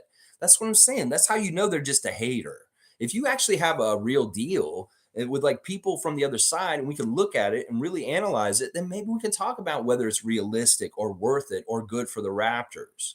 And that's the thing. That's where you can tell. That's a way of sussing out whether somebody's just a hater or they have the best intentions for the team because they look, this is a great deal. We could trade Fred for this person, and this is how it would get us better. I have much more respect for somebody who comes at it from that angle instead of just saying, I hate this player and I want them gone. Because it's true. It's like, what is your point? Well, all right, you're not being helpful. You just want this person gone? Well, give us an opportunity. Give us some options or an alternative of what you think this person we should get for this person. And they're not even doing that. That's how you know, Wayne. That's how you know that they're not helpful. They're just they're not constructively criticizing. They're just criticizing. Randolph saying, good morning, beloved Raptor freaks. Blessings, blessings, blessings, blessings, blessings, blessings, blessings, blessings. Greg, you better cut that and put that on Ghubbstown Clank. I want that. Blessings, blessings, blessings, blessings. On the game day, yes, Randolph Phillips, thank you so much for being here. This is a very blessed day. This is a reunification day. We have got people back together that missed each other. And the healing can be strong in this and can be powerful. Trust me. It's kind of like in the movies when the main character, like Pascal's the main character in this movie. And he's like trying, it's the story, the hero's arc. He's having good things happen and then he has bad things happen and he's in a really bad place and he's getting beat up. Like, let's say he's like an action hero and he's fighting this gang of drug dealers and he's trying to save the day. But the drug dealers have beat him up and they've tied him up in the warehouse and they're like beating the shit out of him. And he's in a really bad place. It's Siakam. He's like, oh, they're like, tell us where Masai Ujiri is doing with his team, you idiot. Why isn't he trading Fred? And then all of a sudden, just like in a movie, a friend that was gone for a while, like earlier in the movie, they were around, they were together, they were partners, maybe they're cops and they're partners. And Poetle got sent to another assignment. All of a sudden, he comes charging into the warehouse and he saves Siakam. It's like his friend came and saved the main character in the movie. It's just like that story arc and the plot of what's happening with the Raptors right now. And Siakam's been beaten down physically and mentally by this season with the losing and all the contact he's been taking. And all of a sudden, like a hero is showing up to stand next to him and help him. And this is literally true in all kinds of ways, whether it's mental, physical, spiritual. Jakob Poetle will bring Pascal up. like that. And just like in the movie, it's kind of like that. It's like, holy shit, his friend's back and he's helping him kick the shit out of these Fred haters all of a sudden in the warehouse. I love that. I really see this as kind of being like that, a movie plot where the main character's friend leaves for a while, but then they show up at the last second when they're really in trouble and save the day. I love that analogy so much. I don't know why. Oh my gosh. If you cannot get back better than what you already have, why take worse? Other teams need what we have the best. It's such a big part of the tenements of Masai. And what he says is let them dream. That listen, we don't give a shit if Kevin Durant came out west. We're not here to help y'all or bail y'all out.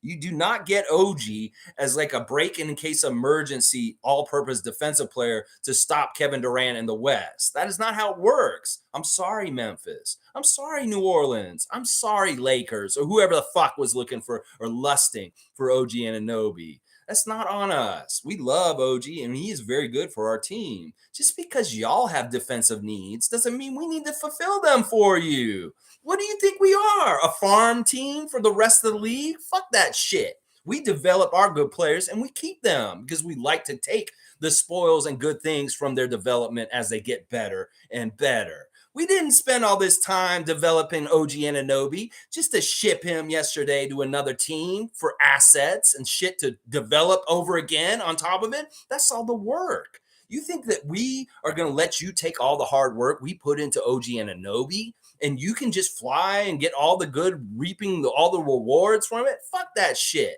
And give us a bunch of picks and development shit that we have to develop on top over afterwards? No. No. No, we like our OG. And his not going out west just to save y'all from Kevin. No. It's just like Masai said. We all want Messi. We all want Ronaldo. We all want Kobe. And you can dream. You can dream out loud. Dream all day, night. You can dream while you're awake. You can dream while you're asleep. You ain't getting OG. Is how it is. And that, you know what? You can be pissed off, Raptors Nation, that we didn't trade OG for a bunch of picks and all this shit. That's stupid. We have one good, really good premium all-purpose defender. Why the fuck would we trade him? That's just stupid. That is very dumb. And this is what Randolph Phillips is saying right here. If you got this, what would you trade him to get something back? It's not going to be the same. Shane saying, I'm tired of hearing analysts and fans saying they needed to pick a clear path. Management path has been very clear, and they have not changed lanes or turns just because idiots want them to. I know. This is why I have such a criticism of Sid Sixero this morning and other media types. Like, you guys are fucking paid to do this. I'm not getting paid to do this, and I can see this clearly. Why can't you? Are you not listening? Do you have something in your ear? Is that why y'all ask the same damn stupid ass questions in the media scrum? Because you ain't listening? Because you ask the same damn trade deadline questions every year. You ask the same damn mundane questions of the players all the time. Because you ain't listening. Listen to Masai. He said, we got to be patient. We got to take time to development. I believe in our young core. And you're saying that we don't have a clear path? We don't have a direction? I think we do. It's just that y'all don't understand the NBA and how a team can develop into being better and better and better. We are a good team. We're a playoff team. And we don't know actually where our ceiling of hitting heads is. Everybody's projecting, a first round exit. I don't fucking believe that. I think if you put us in the first round with Jakob Poeltle as our center, we are going to fuck some team up in 7 games. So anybody who's already predicting that we're going to go out easy and quick in the playoffs, you're crazy. You are fucking crazy if you think the Raptors are going to roll over and die and let a team beat them and put them out real easy. Even against Philadelphia last year with the odds stacked against us, we drew that series out to 6 games before getting swept. So anybody who thinks that the Raptors are easy out in the first round and that we're just, what are we doing to just get put out in the first round? You're fucking crazy because we're going to overachieve and we're going to prove you're all wrong. Our own Raptors Nation. We're going to prove our own Raptors Nation wrong this year. Watch. Because everybody's so convinced that we're so shit that even if we try at this point in the season, it's futile. Why even try? Well, it's because we're the fucking Raptors and we're about winning, and that's what we do. And that's what we're going to start doing. So get used to this. Seriously, Raptors Nation. Be a fan. Be a fanatic. Be a freak. Come on to the side with us, the positive side, and start getting behind them for real. And cut out all the extra bullshit. We do not know better than Bobby or Masai. I trust in them, and they did a fantastic job yesterday. In fact, I give them an A+. I love their little moves. They do little, really smart moves. And we were right on this channel. We said, all right, expect a secondary move, not a big, huge move, like a Thad for Goran Dragic move, like last year. Well, that's what we got, except we didn't. We got better than that. This isn't even a secondary move. This is a half secondary, half primary move because we got a starting center, a number one kind of center guy. And that means we got a primary player for a secondary player. And we upgraded a guy who is not playing on our bench to a guy that will be playing. So we got our bench better. We actually upgraded and made our team better just by making one small move. It's just like signing Otto Porter Jr. It's just like drafting Christian Coloco. This is another Grand Slam home run. People say, what you fucking just said? Otto Porter Jr. was a Grand Slam home run. He's not playing for us. Well, at the time, that acquisition and getting him to come here, that was a Grand Slam home run. On paper, it could have worked out really nice if he didn't get injured and have these problems. There's so many things that could have gone right with Otto Porter Jr., and sometimes you just don't get all of them to go through. So that's why I don't think he's a fail. He was a great acquisition. And the fact that we were able to do that at that time was really impressive to me, even if he didn't pan out. So, all right, let's keep going. And I'm with you, Shane Waters. That's right. We've been very clear the whole time. You are not listening to Masai Ujiri when he says this is what we're doing. Media. Oh my gosh. Scott B saying getting JP now is the equivalent of getting Kawhi when we won the championship. Can't wait to shove the success of this team down the throats of non-believers. I have no idea what our ceiling is right now. In fact, in some ways, we may be so overpowering with this deal that people don't even understand it yet. It's because we haven't seen it yet. I'm a speculator. I speculate. I handicap these games. This is part of what I do in these previews. I look and see who's available. I look at the preview, preview it up. I look and see the trends of the games and how the teams have been playing, who's been playing well, what they're doing well, what matches as far as in a basketball way versus Raptors' strengths and weaknesses against the strengths and the weaknesses of the Utah Jazz. I handicap it all. And what I'm saying is right now, I don't know how to handicap the Raptors with Poetle showing back up. I do not know how much better they're going to be because they really, really could make a huge leap. And people don't even understand this. They're sleeping on it. And they don't realize how much better Poetle is. Like even us Raptor fans, we saw he was pretty good before he left, but he's 10 times better now. And vet, he's got savvy. He makes very few mistakes, and he does a lot of things very good. So people may think Scott B's crazy for comparing the acquisition of Jakob Poeltl to Kawhi Leonard, but I know it is kind of crazy to do that. But in some ways, the impact of what Jakob's going to do for our team starting tonight could be very, very big. And that's the thing that a lot of people that are not totally realizing right now, that he could have that kind of impact. Seriously. G saying Lethal Shooter was at Gary's KFC Buckets event. Apparently it was a success. Lethal Shooter calls Toronto his second home now. This is good. This is really good. In fact, I was so happy to see Lethal Shooter's presence at the KFC Bucket event after the trade deadline yesterday with Gary Trent Jr. and Sr. You know, listen, if this guy can be like Rico Hines and we can somehow sneak him on our team, well, this might really help our shooting problems. That we have one of our biggest problems this year is our shooting. Well, let's get one of the best shooting coaches in the entire world, Lethal Shooter, to even if we just pay him a little bit on the side to come in, not officially to be part of the coaching staff, but have him hang around the team for a bit, Bobby and Masai. Maybe this shooting guru can rub off on the Raptors and help our field goal percentage, how bad it is this year. I don't think it could hurt to have Lethal Shooter hanging around the team a bit and maybe come up to Scotty, Precious, different guys and say, hey, you know, if you do this just a little bit, you know, you could change this. And look, you know what? Look at these results. Holy shit. He just made my shooting percentage jump up 2 or 3 percentage points. You know, that's what I'm saying. Rico Hines has been a great acquisition last summer. Let's get all the big names in coaching development. Lethal Shooter. Think about it, Masai and Bobby. Seriously, let's get this dude on the payroll. Isaac saying, all those casuals can put away their Masai ties now. How about a positive headline that read, Yak is back? I like that. Yahoo Canada Sports was bad. Only one Masai in town. You is not him. Yeah, you know, listen, I'm not paying attention to a lot of this stuff because it's just a waste of my time. And it's not like they're going to add anything that's informative or interesting with their insight about why the Raptors fucked up the trade deadline. I mean, seriously, how do you fucking know? You don't understand yet. We have to let it see and happen. And that's why anybody who's already predicted what's going to happen with them, you're fucking idiots because you don't know what's going to happen yet. Seymour saying, someone get Raptor Freaks on the main feed. TSN and Sportsnet is trash, in my opinion. Straight garbage. Thank you, Sheriff Seymour Pate. You know, listen, they've never put an outspoken, honest voice like mine on a media conglomerate like one of those.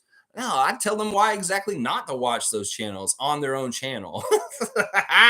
They'll never touch me with that. No, and I don't want to be there, honestly. Seriously, if Rogers or TSN wanted me to come work for them, I'd probably say no. Because in some ways, I'm not trying to sell out. This is not what I'm trying to do in my life. I'm trying to be the most positive and Raptor freak that I can be and help this team win as a fanatic, and a freak. That's all I care about. I'm going to do everything in my life through this channel and interacting with you guys and talking to everybody to help the information and propaganda war to help the Raptors get more championships.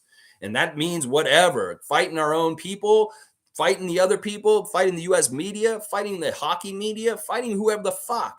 I stand with the Raptors getting more Larry O'Briens, and that's just all it is. That's all it is. And in some ways, working for those companies, I would have to sacrifice my goals because in some ways they don't want some of the things that I want.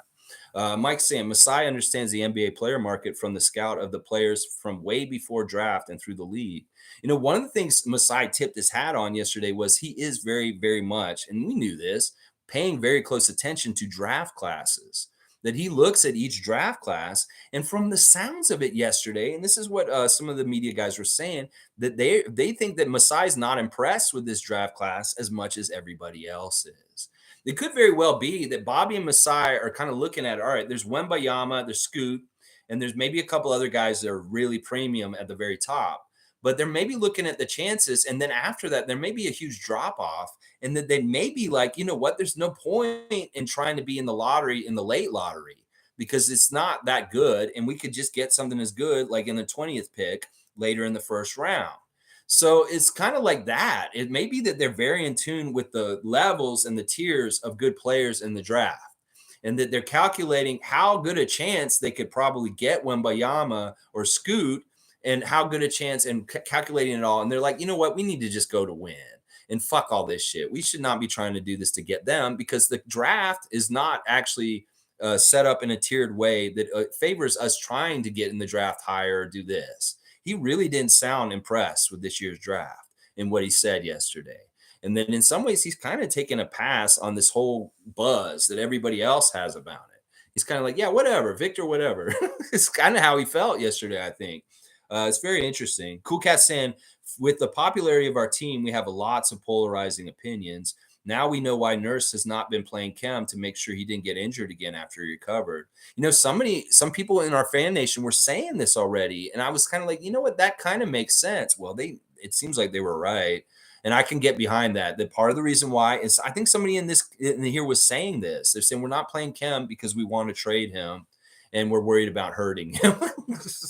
That really is kind of like the opposite. Although it's perfect for the Spurs, is because like Khem's not going to help them win down there, honestly. And they don't need to be helped to win. They need help to lose. So it works really well. I think that you're right, Cool Cat, that is the strategy that they were holding with Khem. And now we have an answer. I was wanting this answer last week. Why aren't you fucking playing Khem? Well, we got the answer finally. Paul B stands so pumped for tonight's game. Let's hope YUTA plays.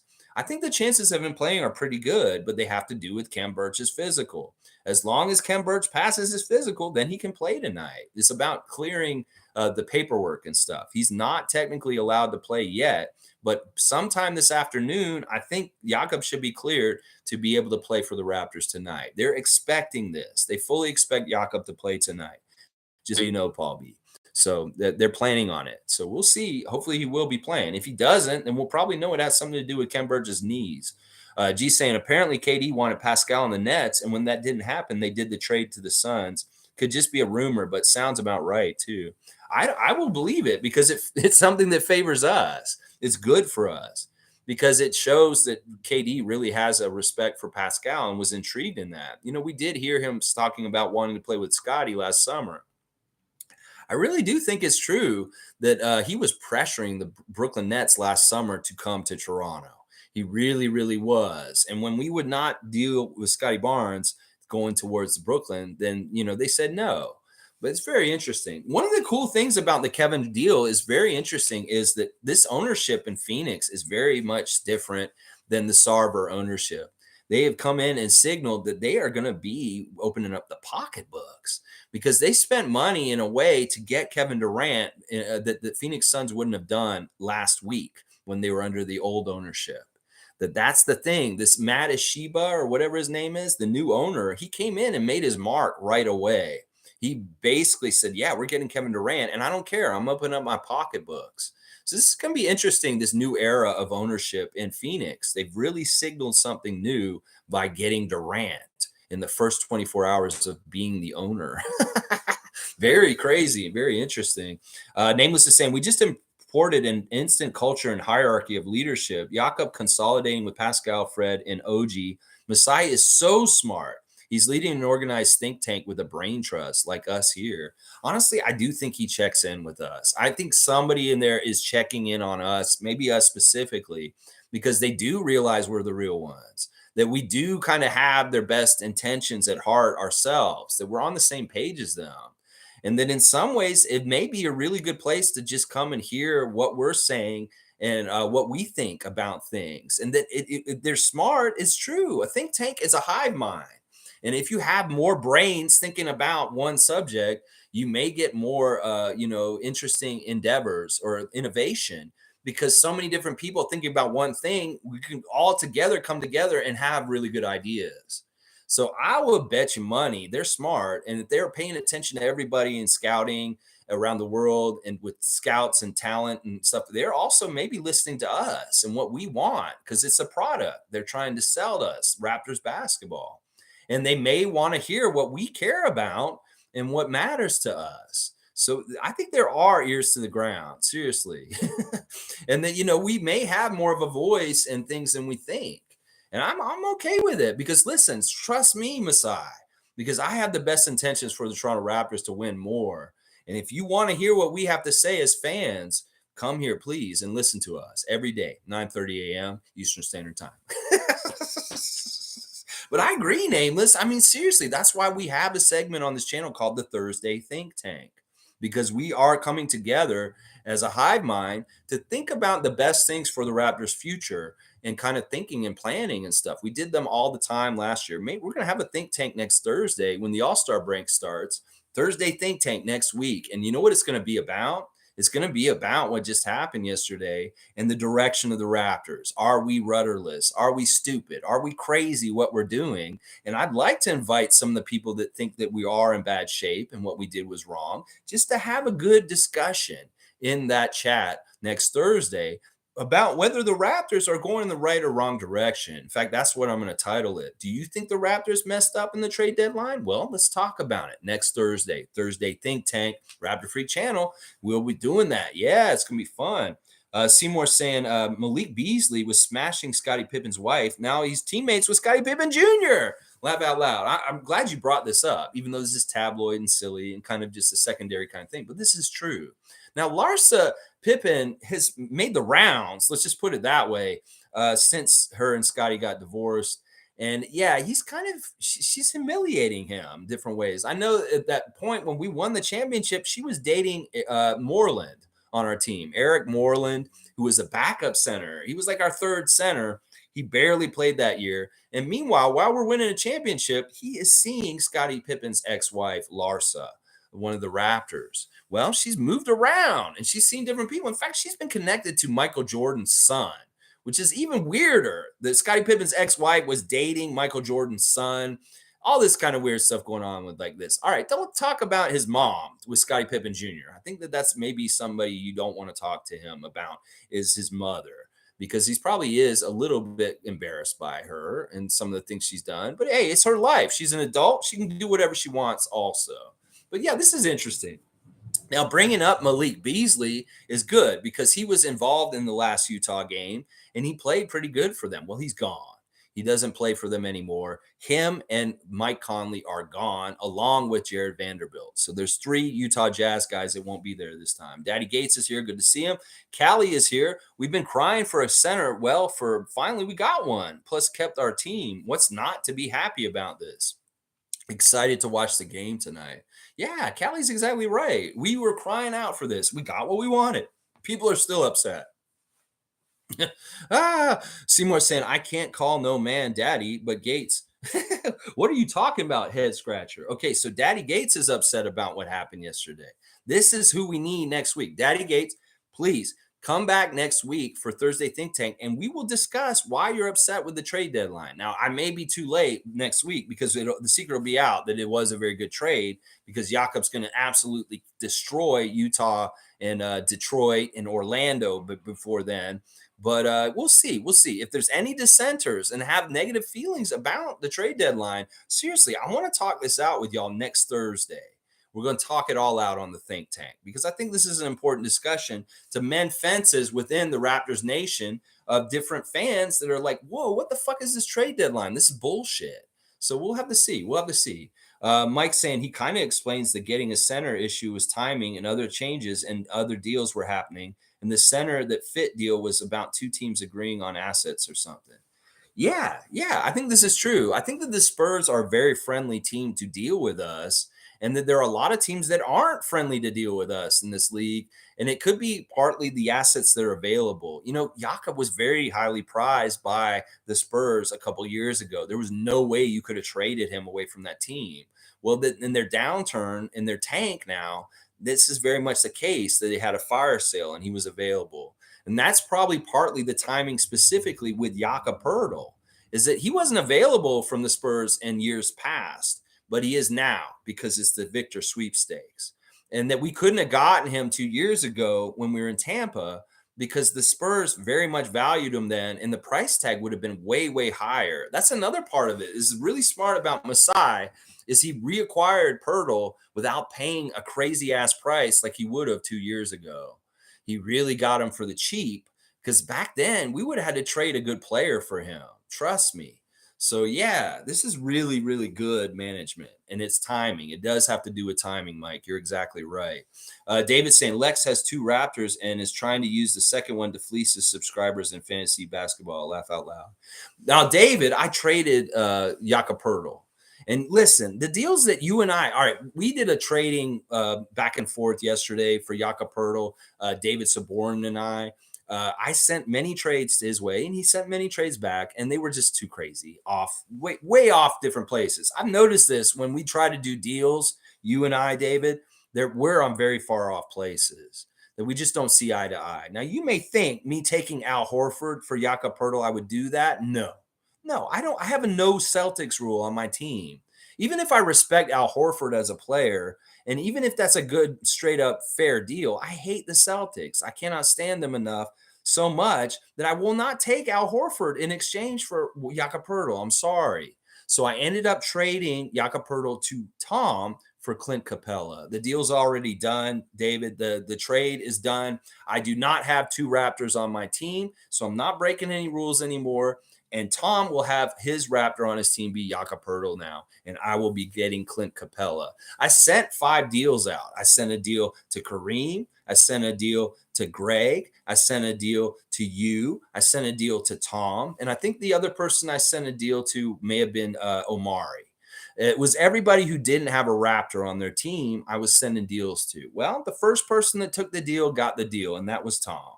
And he was okay with sending me Capella. I know part of it's sentimentality that, you know, in some ways it isn't totally fair to Tom because statistically they're similar players, but Capella has really good stats in some ways. But it's also it's sentimentality. It's Jakob, and Tom gets to have him on his fantasy team for the rest of the year. So yeah, I'm not fleecing nobody. Maybe I fleeced Tom a little bit, but he's getting a Raptor and he's getting Yak, who's come back. And that's exciting in some ways that he gets to accumulate his fantasy stats on his Raptors return. Click saying, time to wait for the offseason. See, all right, now this is a perfect person I want to come in next Thursday is Click, because he can be part of the argument the other way. And I want to do this in a very respectful way, not in a way where we're all going to pile on the people that are negative about the trade deadline. I really do want to suss out the differences that the two sides have and try to come to an agreement or at least a shared vision of what can possibly be happening. Because I do want to hear the reasons why y'all are upset and try and understand if these are valid reasons that are important to think about. Because it is true. Seriously. So click, please, next Thursday, please be here for the think tank and please be willing to speak on why you're upset with the trade deadline. Same for you, Daddy Gates, and anybody else who's negative about it. Fun guy saying our team is going to look like they drank 1,000 Red Bulls tonight because all the weight off their shoulders. Happy we kept everyone, but disappointed Jakob was our only improvement going into the playoffs. Well, one thing I will say is like sometimes you don't need a lot of big improvement. You just need a little bit. Like I would hate to over correct our team and lose a player like OG just because we thought we needed to do more. In some ways, this is the right increment of change on the team that's necessary for right now. It's exactly what Masai said. We need a rim protector, a real center. Well, we got that now. And now we really got to test and try our unit now with the center and see if it can be more successful than it's been this year so far. That is really what we got to do here. I think he's going to be a huge addition, and everybody doesn't really understand this yet. That it's going to happen tonight. In fact, I didn't want to trade him to Tom because I really wanted to keep him, but I know my own rules and I have to follow them. Especially since I made the rules, I don't want to break my own rules. I was like trying to think, well, what if you make a rule, Lex, where it's like, oh, you got traded and it just happens to be on the same team. He's already on my team. No, that's not right, Lex. You need to go ahead and follow your rule. Only one Raptor per team in the Raptorsfreak Fantasy League. Because, people would stockpile all the Raptors on one team. And we want everybody to have a rooting interest in the league of a Raptor. And that's why we had that rule. So Monique's saying NBA highlights are right there now behind Bulls right now. So tight in the standings. Mo Bamba to the Lakers. See that I knew Mo might be a little upset about Mo Bamba going to the Lakers for Patrick Beverly. It's so funny. Patrick Beverly tweets because D'Angelo Russell shows up in the Lakers again. We got the band back together, bro. It's Patrick Beverly and D'Angelo Russell again. Well, you got traded shortly after that, Patrick Beverly to Orlando for Mo Bamba. The Lakers are going to be very, very different. We still see them one more time before the end of the season. We go to L.A. I'm very curious. I have not scouted how the fallout of the trade deadline and everybody and everywhere that went, because there was a very much a flurry of activity in the afternoon with a lot of players going every which way. And some teams have very changed their identity and their makeup at this point. But it's so much all at once. I don't want to try and suss it all out at once. I'm going to do it game by who we see on the schedule. So when we get to the Lakers later this season, I'll take a good hard look at the new look Lakers with what they've been doing. And plus, we haven't seen them perform enough yet to really analyze who they are.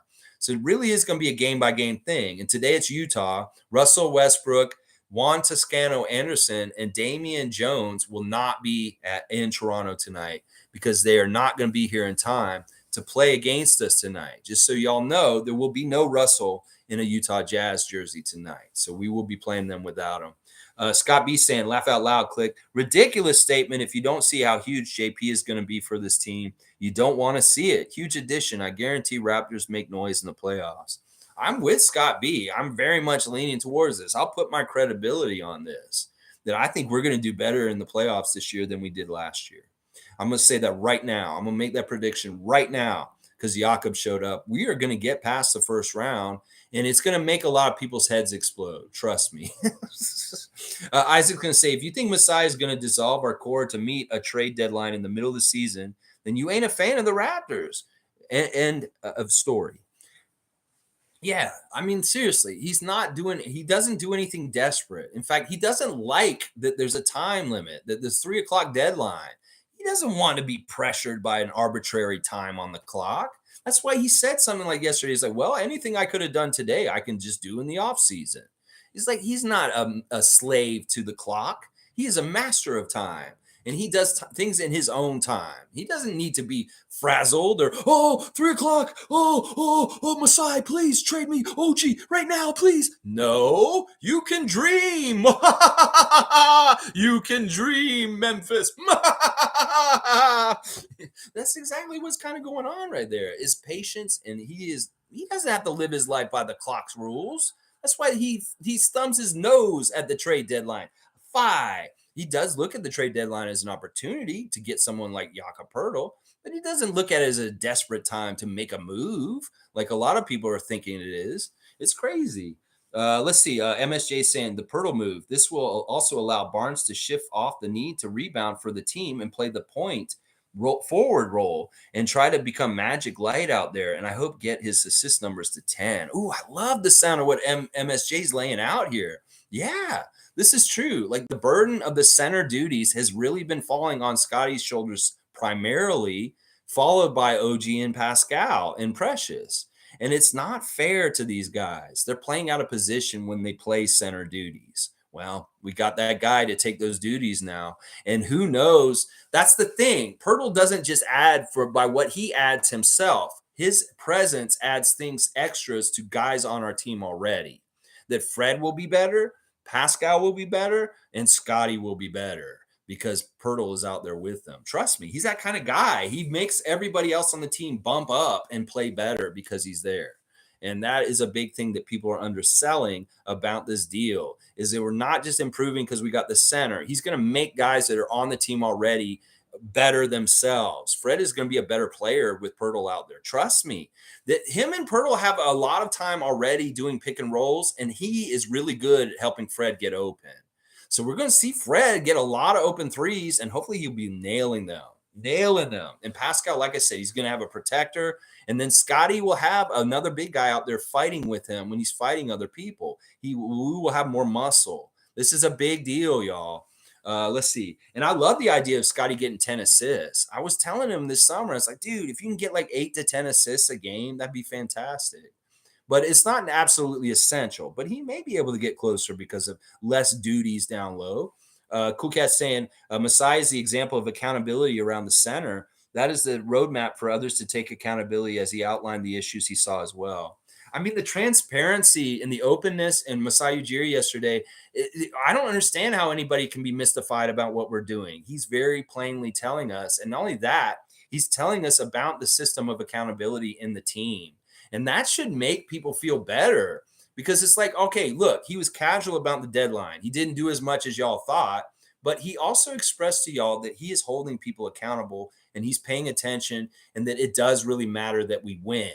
That all y'all think that, oh, we're just going to be mid and stuff like that. Bullshit. He's putting a fire to their feet to be up there and get better, incentivizing them with contracts this summer and saying, look, if y'all don't perform enough, I will blow us up to a degree.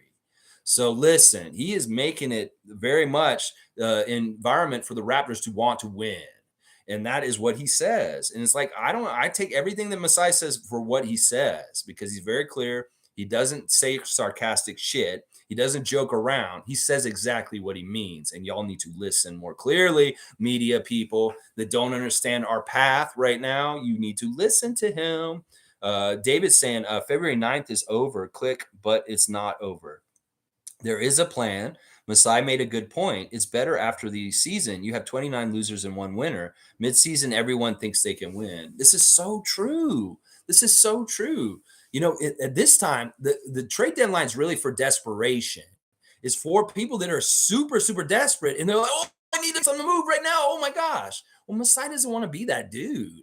He wants to think it out and take his time and make a very calculated move and not under duress. The trade deadline is duress. A lot of what you can do in the summer is easier because they're not playing. And, you know, listen, you look at a team like Pheonix. They had the best record in the league last year, and then they failed in a major way in the playoffs. Their feelings about their team were way different in the summer than they were at the trade deadline.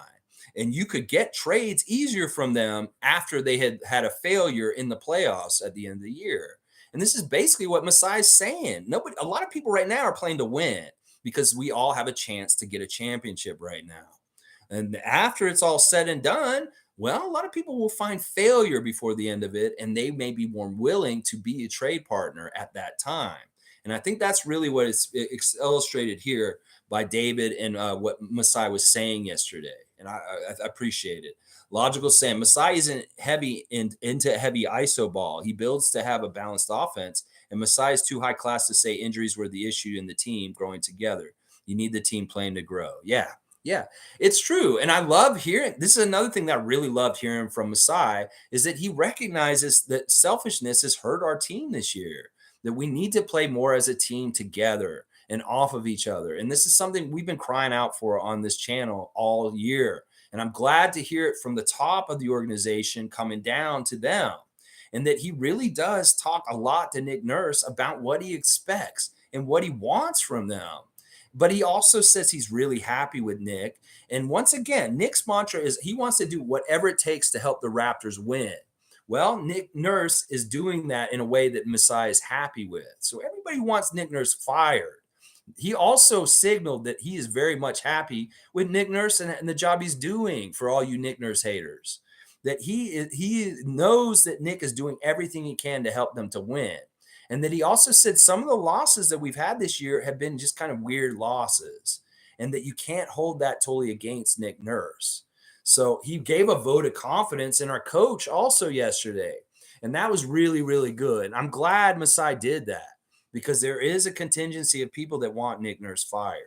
And that made them pissed off too. So we had Fred haters pissed off, Nick Nurse haters pissed off, Pascal haters pissed off, Raptor haters pissed off yesterday. You go, Masai Ujiri. Nameless is saying Poetle, Siakam, OG, Barnes, and Fred moving forward. That's not a bad starting lineup. Seriously, that's size all the way through. You know, you got OG at the shooting guard. Some people were wondering, how do you play OG at shooting guard? Well, he can play shooting guard. He does all the same things a shooting guard does. And he has the right height and size. It just makes our lineup so impressively big. And I'm all about it. That's so exciting and lethal for sure, Nameless. Now you have a little more scoring off the bench too. Yeah, it doesn't hurt. Gary coming off the bench can be very good for our bench, honestly. This could be very much getting a bench by getting a starting center. You know, Fun Guy saying, please, God, let Jakob suit up today. There's nothing I love more than a shiny new toy in the court to use. And Jakob is a big shiny toy ready to bounce heads off the people that threaten our guys. For sure. He really is a lot of things all at once. He may not be certain things, but he is a lot of different really good things that we need. Scott B saying, nobody out there I would want over our guys. Raptors got a ton of talent. Why help another team win? Exactly. Well, if OG doesn't shoot to miss, Masai Ujiri doesn't draft to miss, and he likes taking his draft picks. He really liked Jakob Poetle so much that he reacquired him and got him to come back. You know, that says a lot. He bet on him twice. He bet on him when he first drafted him in the beginning, and now he's betting on him again at this point in his career. I don't go against what Masai does. He may be the greatest scout in the history of the NBA in some ways. So, yeah, I'm going to trust Masai. Cool Cat saying playing is needed for Scotty, precious experience. It's also a good experience for Pascal, OG, Fred, pressure and accountability for the team that Kyle and DeMar had. I think it's really important that the team has, more time in the playoffs to build up. That, you know, it is really like getting up to new levels. And people may not understand that we could jump a couple levels quick. It's not like we're a new team coming in and have no playoff experience. We have playoff experience. And in some ways, we're ahead of some of the teams that haven't gotten as far in the playoffs. I'm not going to say Boston or Milwaukee or Philly, because those teams have a lot of playoff experience. But there's other teams that are in a similar place in the standings as us, like Cleveland, that really don't have any playoff experience. And in some ways, their development as they get better, the Cleveland Cavaliers, they're more likely to fail in the playoffs than we are. Yeah, I'll say that. People will be like, what the fuck? You're saying with their roster compared to ours? Well, we have more experience. We've gotten further. So we get past the first round. We are more likely to get the Eastern Conference in the finals than some teams that get past the first round. Seriously, because we have experience more than them and we know what it takes. So, yeah, I'm all about that. And that we want the experience for these guys no matter what. People that are saying, why do we want to try and make the playoffs? The experience for our young guys is important and valuable. Forgetful saying front office did exactly what I wanted, improve the team and keep all the cards ready to play this summer. For Scoot, it's possible. I am convinced the key is a first tier point guard. Well, like I said, once again, what if we find it within? It's like Masai said, our shooting could get better. He's going to make our shooting get better one way or another, whether you acquire shooters somehow, some way down the road, or our shooters just get better that exist on this team.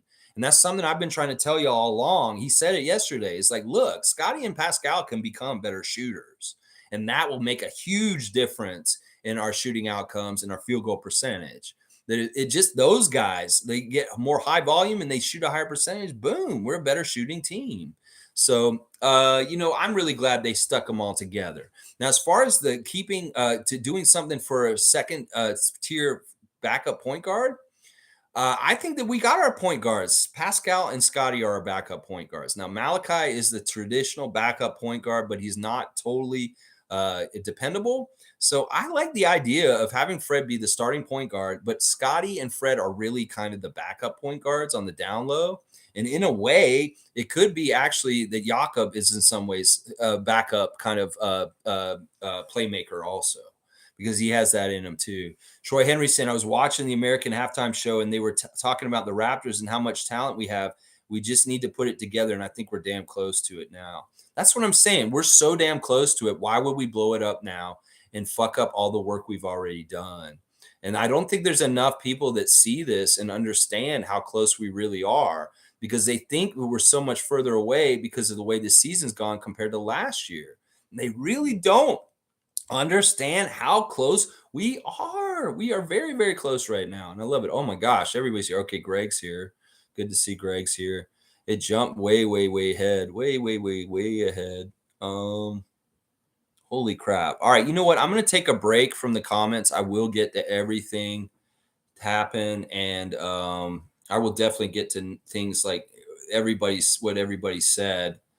But I want to continue with the preview for today. So I'm going to do the ref report real quick.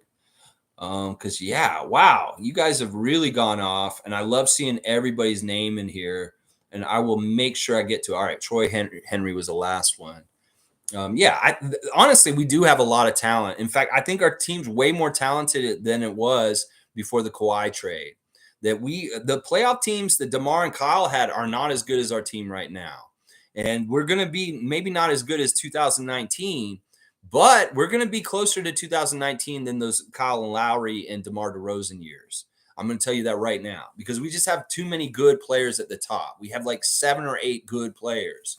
And back then, you could honestly only say we have like 3 or 4 good players on the Raptors at that point.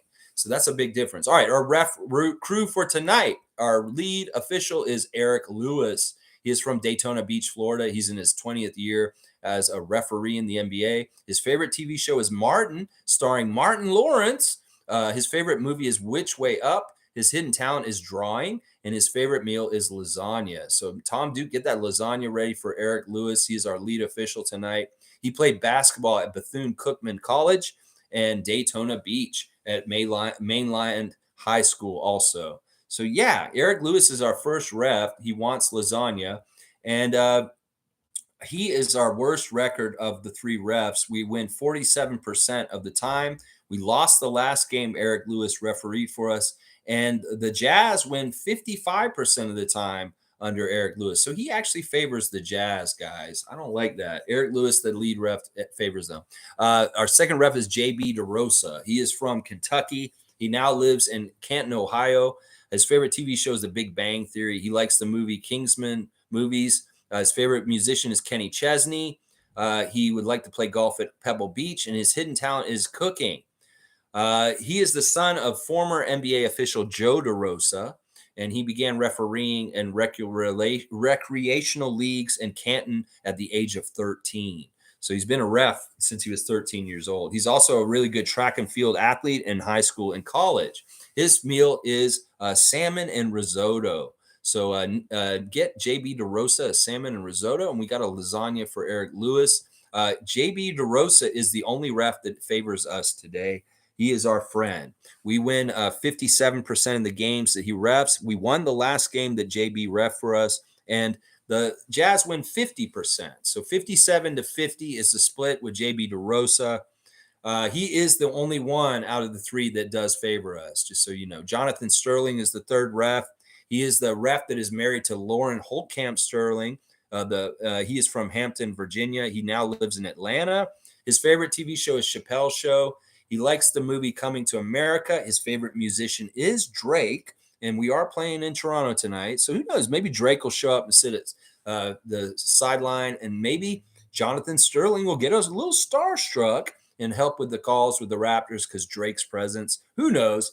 He would like to dive with the Sharks. That is on his bucket list. He most like to visit Australia. His favorite app is Maps. And his hidden talent is breakdancing. I wonder if this guy can do the head spin. It'd be kind of cool if they incorporated the referees with the halftime show and we saw Jonathan Sterling put on a breakdancing routine in the middle of the game. That would be fantastic. I would love that. I think that would build goodwill with the fan nation, with the referees, if they let the referees do talent shows in halftime. I'd love to see the Jonathan Sterling breakdance routine. I think it would be very good. Now, Jonathan is obviously an android or a robot because he does not have a favorite food listed here. So you're going to have to get either the salmon and risotto or the lasagna like your other two guys. Now, Jonathan is not for us, as I said. We lost the last game he refereed. We win 53% of the time when he's around, but the Jazz win 76% of the time. So 53-76 split for Jonathan Sterling. Overall, this ref crew does not favor the Raptors tonight.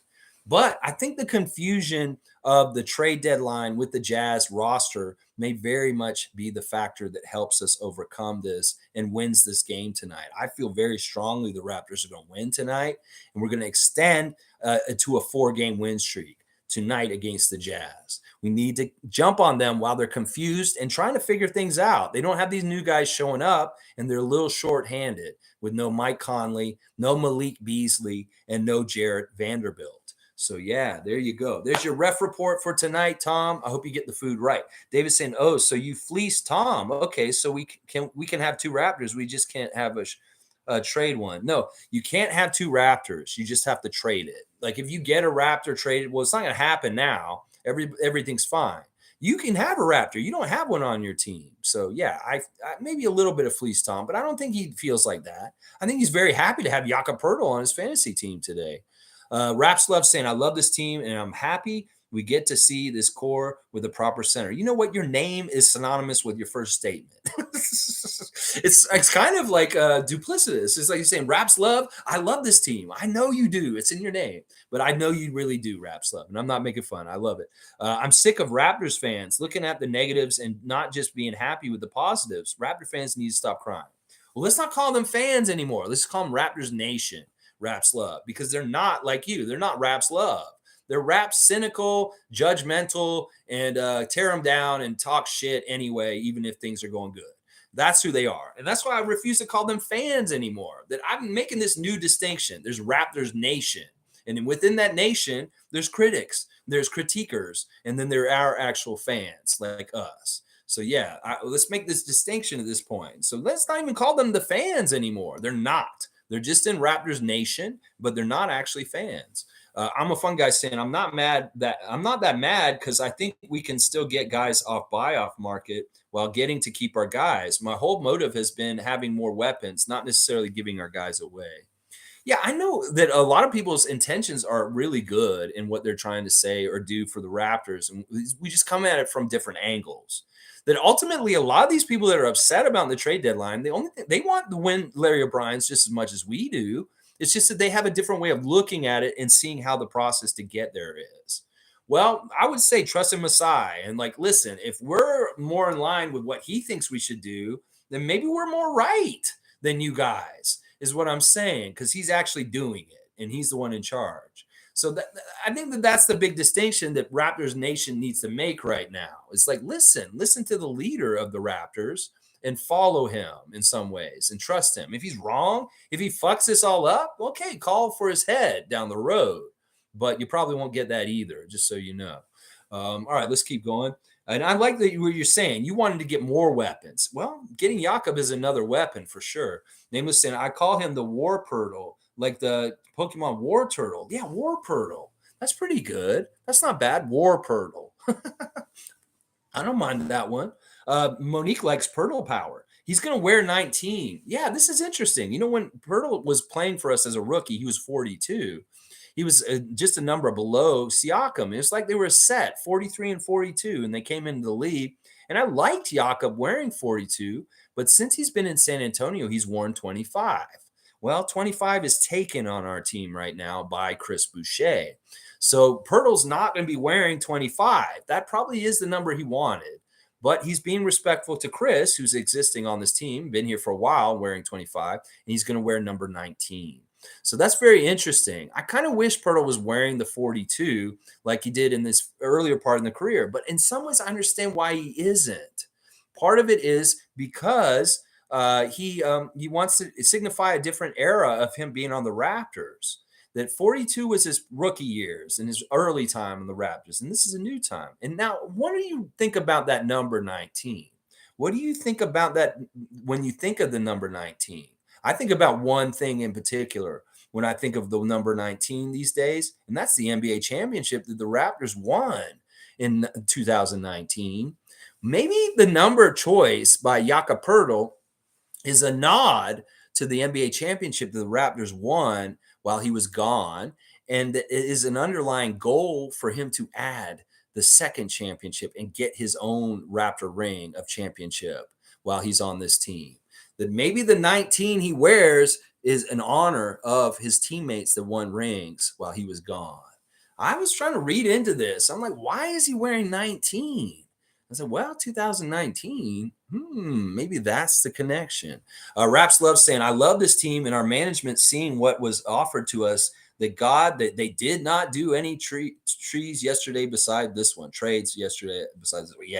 Yeah, I'm very happy they didn't pull any more triggers. Less is more, y'all. That's part of the problem is all these people want so much to happen. Well, less is more. And that really is a tenement of belief in the Raptors front office is less is more.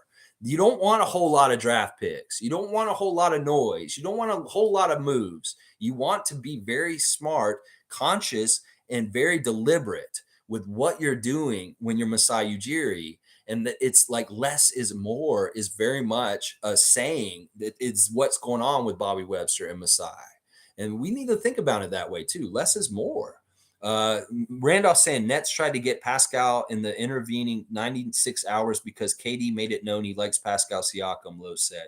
He thought he would be a good fit. See, that's what I'm saying. And I love that Masai said this yesterday. He's like, listen, you understand why there's so much noise around the Raptors? It's because everybody's so thirsty for our players. The whole rest of the league loves our players. This is a good thing.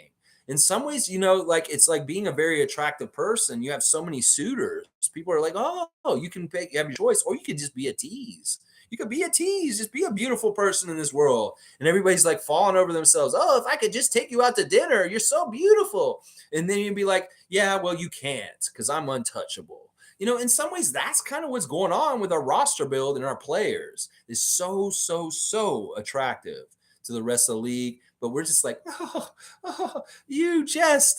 I could never be with you.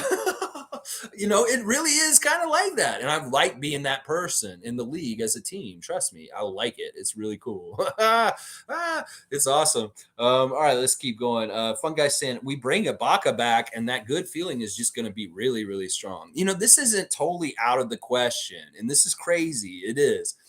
I thought he left the team. I think he just left the Milwaukee Bucks. They parted ways, but he didn't. He was still on their books. So they turned around and traded his ass with George Hill to the to Indiana Pacers. Well, the Pacers waived Ibaka yesterday, and he's technically a man with no team and a free agent, and he could be signed tomorrow. It could be smart because we have an open roster spot. And if we really want to solidify old vibes and good feelings, go and put a little bit of money on Serge Ibaka and get him to come back to the bench also.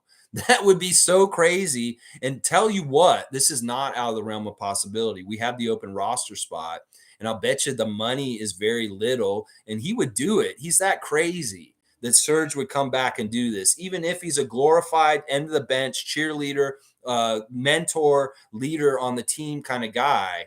He might do this seriously at this point.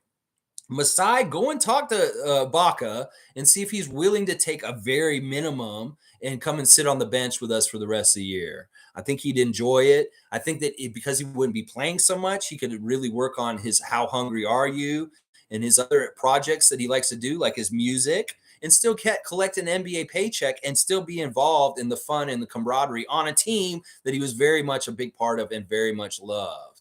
That is a no-brainer. Why not bring back Poetle and Ibaka, even if Ibaka isn't even playing or does anything? As long as the money is all right, and we have the roster spot is open, because we did not replace Justin Champagny with Joe Wieskamp. We have a roster spot, and we could get Ibaka today. It's crazy. It is crazy, and I love it. I love that idea, Fun Guy, and it is very plausible.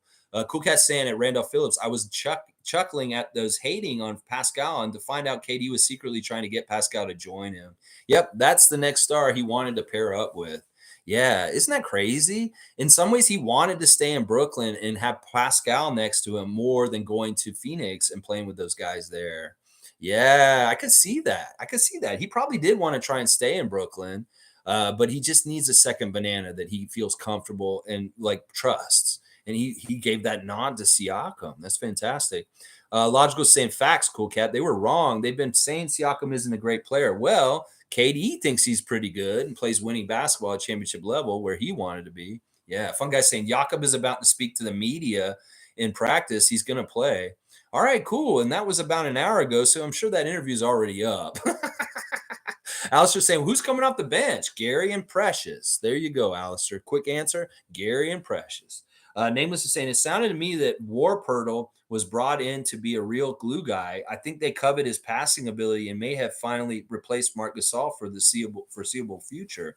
Yeah, Nameless, he is not. I mean, he's not Marc Gasol in a couple of ways, but he's better than Marc Gasol in a couple of ways. He's not as good in the passing and the high post distributor, but he has some of that, and he's closer to him than most average centers.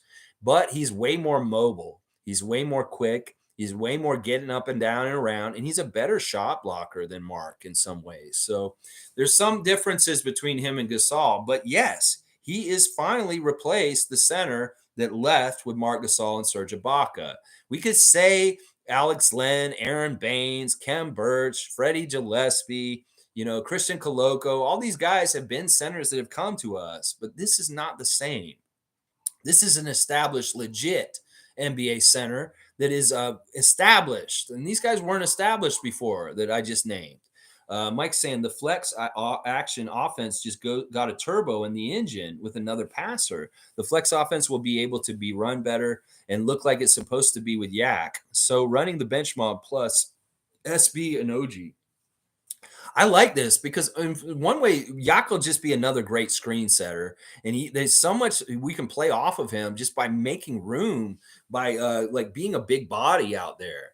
They can run. Fred can run around him a couple different times, and he'll be free, and he'll get easy layups. Watch, he already did that before when he was on the team with him before. So there's going to be like some of this old hits, old jukebox songs we haven't heard on the jukebox in a while, because Jakob's been gone. We're going to see them. They're going to be like familiar old songs. We'll be watching, and he'll be like, holy shit, I'm having a flashback from 5 years ago when Jakob was on the team and they did this. Except it's improved and it's new and it's more masterful because of the veteran savvy acquired while being under the tutelage of Greg Popovich. That's another thing, is like getting the brain trust of Greg Popovich in the head of Jakob Poeltl is something that that can be very useful. It's almost like in some ways, Nick could turn to Jakob at one point and say, well, what would Pop do right now? And Jakob can tell him, he's like, well, this is what Popovich would do in this situation, Nick, because that's a great resource. Seriously. It's almost like he's a reference book of Popovich on our team all of a sudden. And I think that's another thing that people aren't understanding also, is that in a way, we got some of the brain trust from Popovich in this deal. Let's see. Cool Cat saying, Yak and Skills reunited, and it feels so good. I keep singing that song. I don't want to keep singing it, although I'll sing it one more time. Reunited, and it feels so good. I'm trying to make it sound like John Oates. when I sing that, because he has a really good voice. Like, he still makes music too. John Oates has a new video out, and he's like in his 70s, man. He is crazy. He's actually still a real good singer. I know Daryl Hall got all the spotlight, but John Oates was a big part of that singing and the songs with that. Like the backup song, with every song, Man Eater, I Can't Go For That. John Oates had a big part in why those songs are so badass. I mean, he had a really good singing voice. Everyone talks about Daryl Hall and his amazing soulful voice, but John Oates, he had it too. Trust me. Let's see. Top saying, I give the move a C plus. It gets us off the Khem contract. Okay. It kills a hole in the top regular season, but it fills a hole in the regular season. But Fred and Gary walk at the end of the season as they both have player options. It's a D if they walk, D minus if they walk.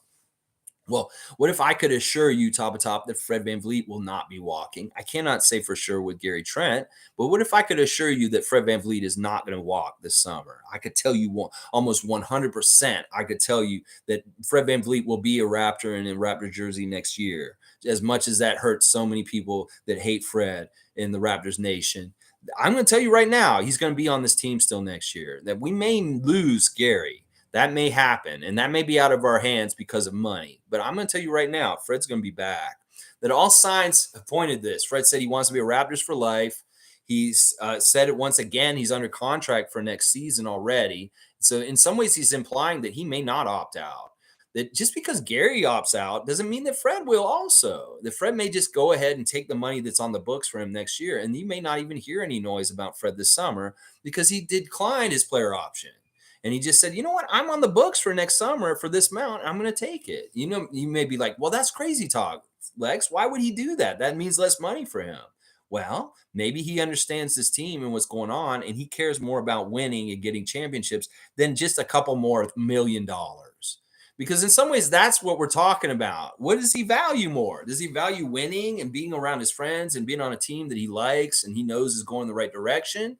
Or does he want more money to go play for Orlando and lose and be in a bad situation? You don't understand what he values the most, and it's winning. It really is. It's not necessarily the money. The money is on the list, but winning, I think, supersedes it. So we'll put it that way. Blackhawk saying wellness check, more like a hellness check. I know. Let's go check the hell that these people are in, the hell that they live in, these haters of our Raptors. What the fuck? Are y'all fans? Seriously. Leslie's saying, how many teams can say we traded for someone who is guaranteed qualified? We know. Well, it's really weird, Leslie, and good morning. Good to see you. Great Raptor freak, Leslie Hart. We always appreciate your presence. It's really weird in this trade deadline, the amount of teams that reacquired players that they had before. There's like 6 or 7 guys that went back to situations that they used to be in, whether it's Poetle. And you're right, it's a slam dunk. We know what's going to happen with him here because we know who he is and we know how he fits. And he already is very much a chemistry fit because he's best friends with everybody on our team.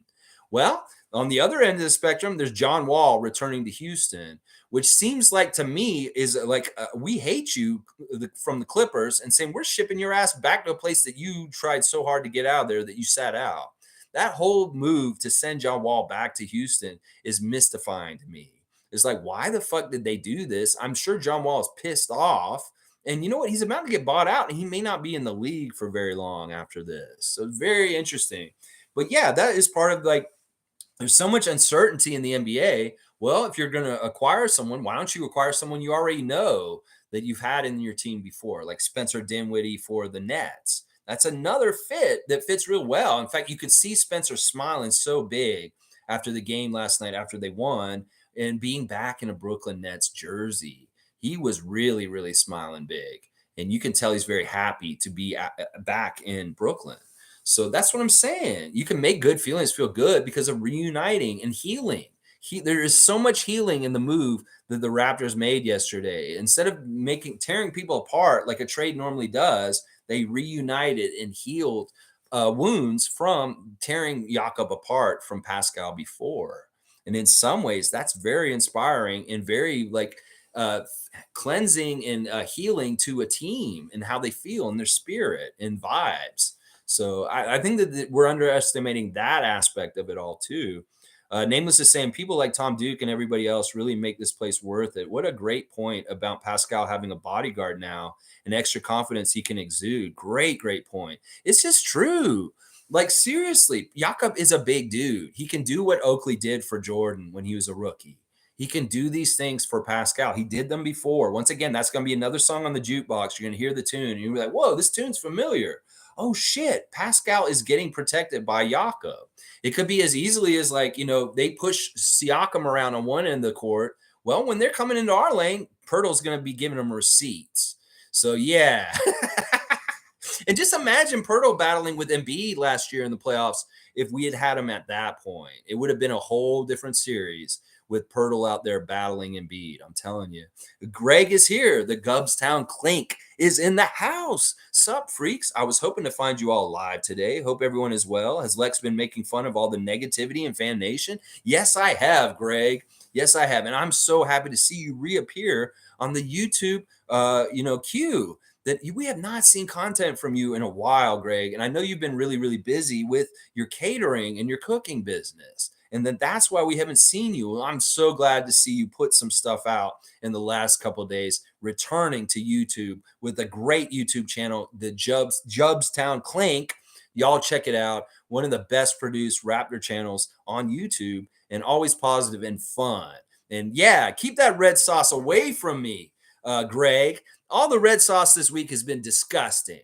It's looked like that one bad scene in Game of Thrones, the wedding of blood or whatever. It's disgusting what's going on this week with the Raptors Nation. All right, Daddy Gates is saying Jakob is very good at screen and roll. Fred is going to have a field day for this. Yes, Daddy. That's what I'm saying. He's going to bring an uptick on everybody who's already on the team in certain ways. He really is going to buoy and help other guys with their jobs in different ways, and you're going to see it, and we're going to love it so much. Blackhawk saying we have a $3 million exception because of Otto that we can use for the 15th man. Well, what they're saying is that this $3 million can go into the summer when we have to re-sign these guys. And Greg, it really illustrated really well in one of his pieces in the last couple of days that he said 55 million because he thought that's how much we have, but we have that extra 3 on top of it. So we have actually $58 million to spend this summer, 3 more because of Otto, to re-sign these guys this summer. And we can figure this out. We can figure this out between Jakob, Gary, and Fred. We can figure out those 3 guys in that. And if we have to pay a little bit more and go into luxury tax, so be it. Larry Tannenbaum is not hurting. Somebody on Twitter said, I'm glad you guys care so much about Larry Tannenbaum spending money. And, you're so worried about him getting ripped off or not having money. Don't worry about Larry Tannenbaum. He's got tons of money. If he wants to spend it on the Raptors and go into luxury tax, he will very much do that. Trust me. He will listen to Masai. And if Masai says, basketball-wise, I think we're good, Larry. I think we need to spend a little more into the tax. Then you're going to have to pay a little more, but I'm going to win. All right, Masai, I trust in you. Here's the money. Boom. It's that simple, y'all. We haven't been in the luxury tax hardly at all. We did around the championship for a little bit. We can do this. The Warriors do this all the time. In fact, that's why they had to trade Wiseman. Is because they were about to take a huge luxury tax hit with James Wiseman. And in some ways, people are saying, well, that was a wasted second pick because he's not even on the team anymore. You didn't develop him right. It's a failure by the Warriors. That's what I'm saying. You guys want these high picks. Well, what if you don't have the right schedule of development on your team and the place and the roster for things to happen? Well, you get James Wiseman. He's a fail. You get him in the second pick. He's not on your team anymore, and he has to go because it's too much money. That's why everything has to fit, and less is more. That is what the argument is here. Yeah, Tom's saying, let's go to Greg. Yes, Nameless saying, you think teams are happy we added Poeltle, and they have to face him now, 2 plus defenders like Barnes, OG Trent, and I don't think so. It's a defensive nightmare, and the rich got richer. There's something to this. You were already annoying. They probably think that Poeltle's annoying on the Spurs. When people would play the Spurs, they're like, oh, man, we're playing the Spurs. They're easy. But fuck, Poeltle's so physical and annoying. Well, that's true. Our reputation for being annoying, this has got even worse. We got more muscle and height. and size. And yeah, that doesn't make Eastern Conference teams happy. The Nets blowing up and losing their 2 Hall of Famers, that makes people happy. But Poetle coming to Toronto doesn't. And the other thing about the Poetle thing is really cool is, listen, Celtics really did want him also. We beat the Celtics in getting Poetle. That they were trying to acquire him also. In fact, they wanted to send Gallinari and Pritchard for Poetle to San Antonio. Think about that. The Celtics were going to send Peyton Pritchard and a hurt Danilo Gallinari to the San Antonio Spurs for Poetle. Instead, we traded Kem Birch and a couple of draft picks to get Poetle instead. So in some ways, we beat the Celtics at the trade deadline because they coveted and they had that deal for him. And Pop said no. In some ways, maybe he's saying, like, fuck you, Celtics. I don't like you. I like the Raptors more. Or maybe he talked to Poetle and he said, Poetle, would you rather go to Boston or would you rather go to Toronto? Just like they asked Malcolm Brogdon last summer. Would you rather go to Boston? He said, I'd fucking love to go to Toronto again. Pascal's there, and this is where I know people, and I love that city. So it could very well be that nobody's saying that. That in some ways, Pop may have asked Poetle and said, which team would you like to go to? We'll trade you to either Boston or Toronto. It's like, I'd like to go to Toronto. We love you, Poetle. We want you to be happy, and we want to send you somewhere where you be happy. So you have the choice. Well, I don't want to go to Boston. Fuck them. I want to go back to Toronto. So in the download, that's another win for us that nobody's talking about. We beat Boston to get Poetle because they were the second suitor to get him, and we got him. Fuck Boston. Yeah. Alistair saying Barnes has to come off the bench. His lack of spacing makes him a bad fit, to be honest. Sorry. You know, I initially wanted Scotty to start off the bench or come off the bench as a rookie, but I was changed on this whole attitude. No, he's a starter. He's always going to be a starter. That's just how it is. It's going to be Fred, OG, Pascal, Scotty, and Jakob. I'm pretty sure that's going to be our starting lineup going forward. And it's not a slight to Precious or Gary. These guys are good, and they will start at times when people are missing, especially now that OG's out right now. Well, Precious will probably still get the start, or Gary, one of those two guys. Now, I don't think it's Barnes that needs to come off the bench. I think that it's very much good that he starts and he plays from the beginning. There's just too many things about him that he's just too good. And I have to disagree with this. Now, last year, I was crying out for him to come off the bench because I thought he would really help our bench unit. But this year, I'm against it now. I think this guy is a bona fide starter, and he should just be a starter his whole entire career. Don't jerk him around on that. G saying once Koloko is up to speed, they can have him on with Jakob against teams with multiple bigs. No more bully ball against us. Not only that, think about a lineup with up front of Chris Boucher, Koloko, and Poetle. You can play that lineup. And in the old NBA, you couldn't get away with doing that. But in this NBA, you can. And in some ways, we might even see that lineup against the big three for Utah tonight, Markkanen, Olenek, and Kessler. That what if we play at one point, we have Koloko, Poetle, and Boucher out there together. That's a long-ass shot-blocking team that's going to block a lot of shots. So it'll be fun to see combinations of what Poetle looks like with different people out there, like Koloko. Him and Koloko playing at the same time is not crazy, and we could see it. David saying Otto was such a scam. Some mystery injury at the beginning of the season and then plays like 3 games and has a toe injury, vanishes, and 2 months later, they tell us he's out for the season. Even if it's a scam, I'm sorry. It's a good move. I'm not going to say it was a fail because the intentions of it were pure. And if it had worked out, it would have worked out. Some people are calling Otto out for being a scam artist and just collecting a check and hanging around the NBA from us. And you can do that. Olajuwon did this to us a long time ago also. But whatever. I think the prestige of him signaling that he wanted to sign with us after a championship is worth something. I think the idea, like I said, it signaled something about the free agency market last year that a champion like Otto Porter was ready to come to Toronto. Now, part of it is Otto started sideline because we did badly. If we had been playing better, he may have not elected to do that surgery, and he may have played through it and tried to help us. But he was weighing his own personal issues with his toe and how we were doing. And it didn't make sense for him to not get the work done on the toe. If we're going to be bad already, to go ahead and get it done. I don't want to paint it so negatively as you are, David. I think that it's still a very successful acquisition, even if it didn't pan out. That's just how I'm going to put it.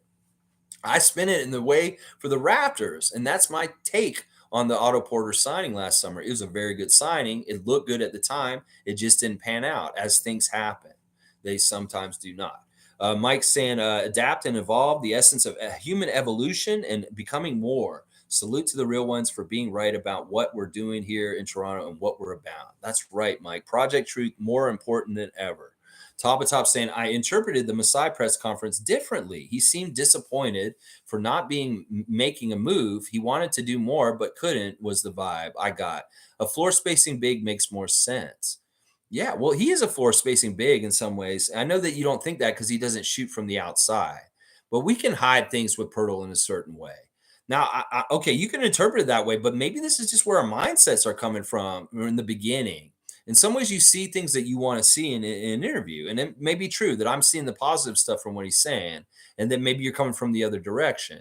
But I will say this: I don't think that he cared about making a big move. I don't think that he cared like you guys all did. I think that I don't think he was disappointed. I think he was very happy and he seemed very smiling. I think his disappointment comes from how well the team's done this season.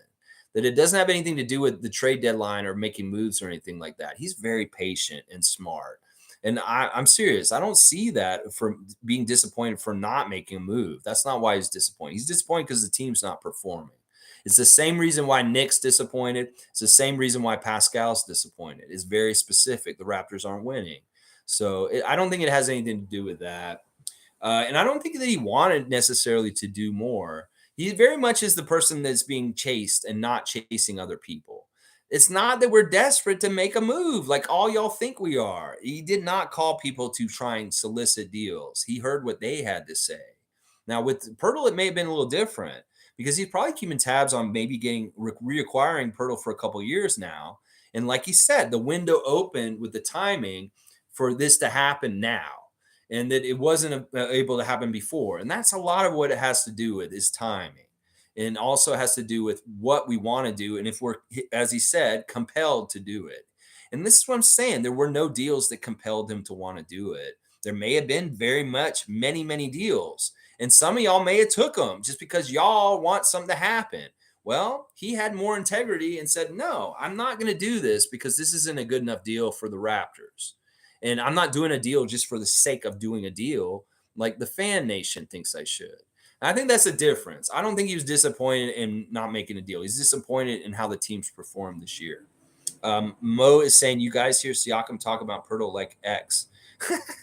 Well, there really is a really strong bromance. There's a clip that's circulating the internet right now of them from way back, dribbling the ball, doing what Pascal does before the ball these days. His pregame ritual is to like kick the ball around soccer, football style, and hit his head and bump it around. Well, there's a really cool clip of him and Jakob from when they're younger doing it between each other at the OVO Center.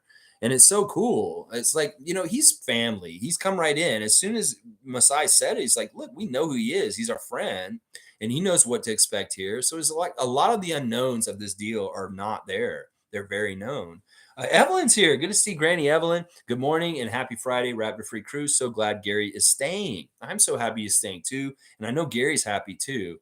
You could really tell in the interview with L.Dunn that he was ecstatic and happy to still be in Toronto.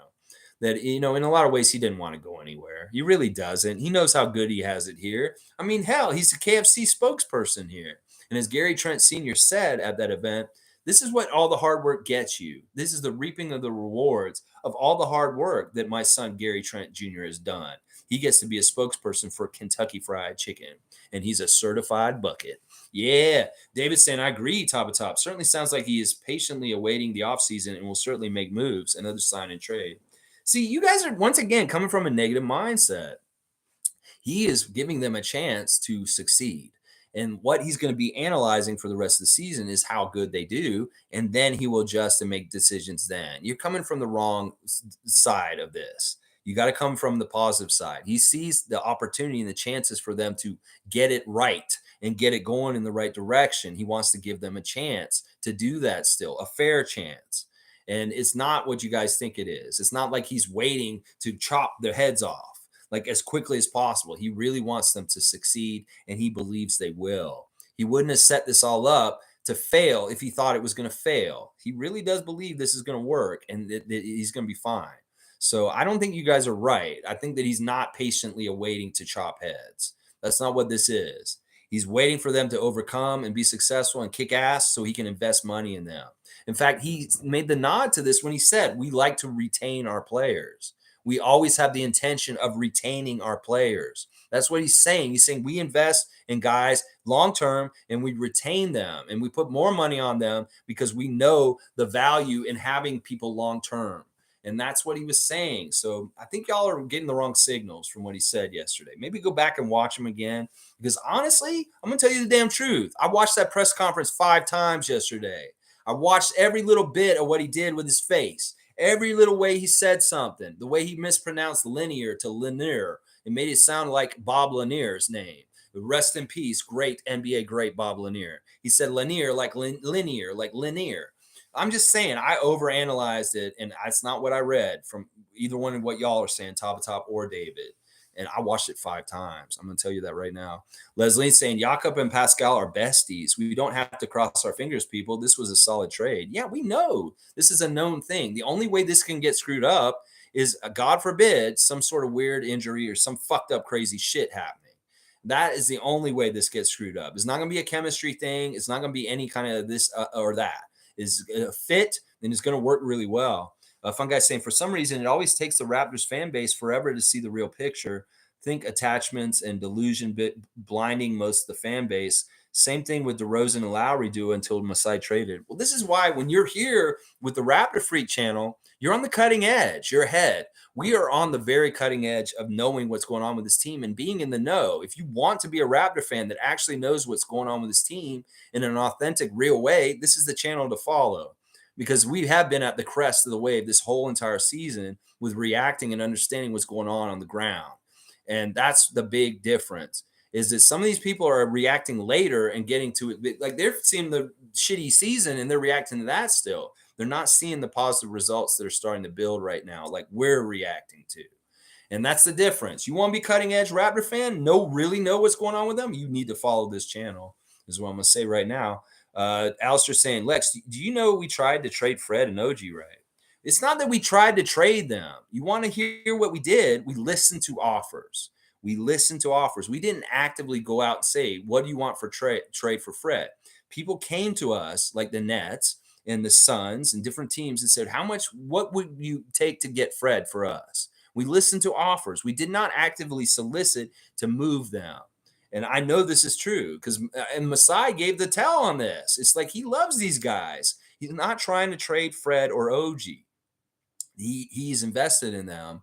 He heard offers from other teams to see if they were so good they couldn't say no to them. That's a difference. It's not that he put them on the market and said they're available. People thought they were available because of how bad our record is, and they came and inquired. That's what it was. It's not that they put them on the marketplace and said, yeah, these guys are for sale. We were looking to get moved them. No, he never said he was trying to move them. It was everybody else lusting after them and saying they wanted them that caused all the noise. He may have listened to some of the deals. He may have laughed at them, and he may have hung up the phone. So that's what I'll say about it. That's really the reality of it. He wasn't trying to trade them. Other people were trying to acquire them, and we listened. That's the difference. Top saying we can't make a final assessment of the trade deadline until summer. Yes, that's very true. Everybody's got to say that. I'm going to be optimistic and predict the success is going to be overwhelming and fantastic right now. But we'll see at the end if I'm wrong and the other people are right more. Let's see. If we lose out on re-signing or sign trades and we can add young talent, then it would be more fair to criticize. Listen, everybody's fair to criticize. People can criticize, but you want to come from a realistic basis of why you're criticizing them.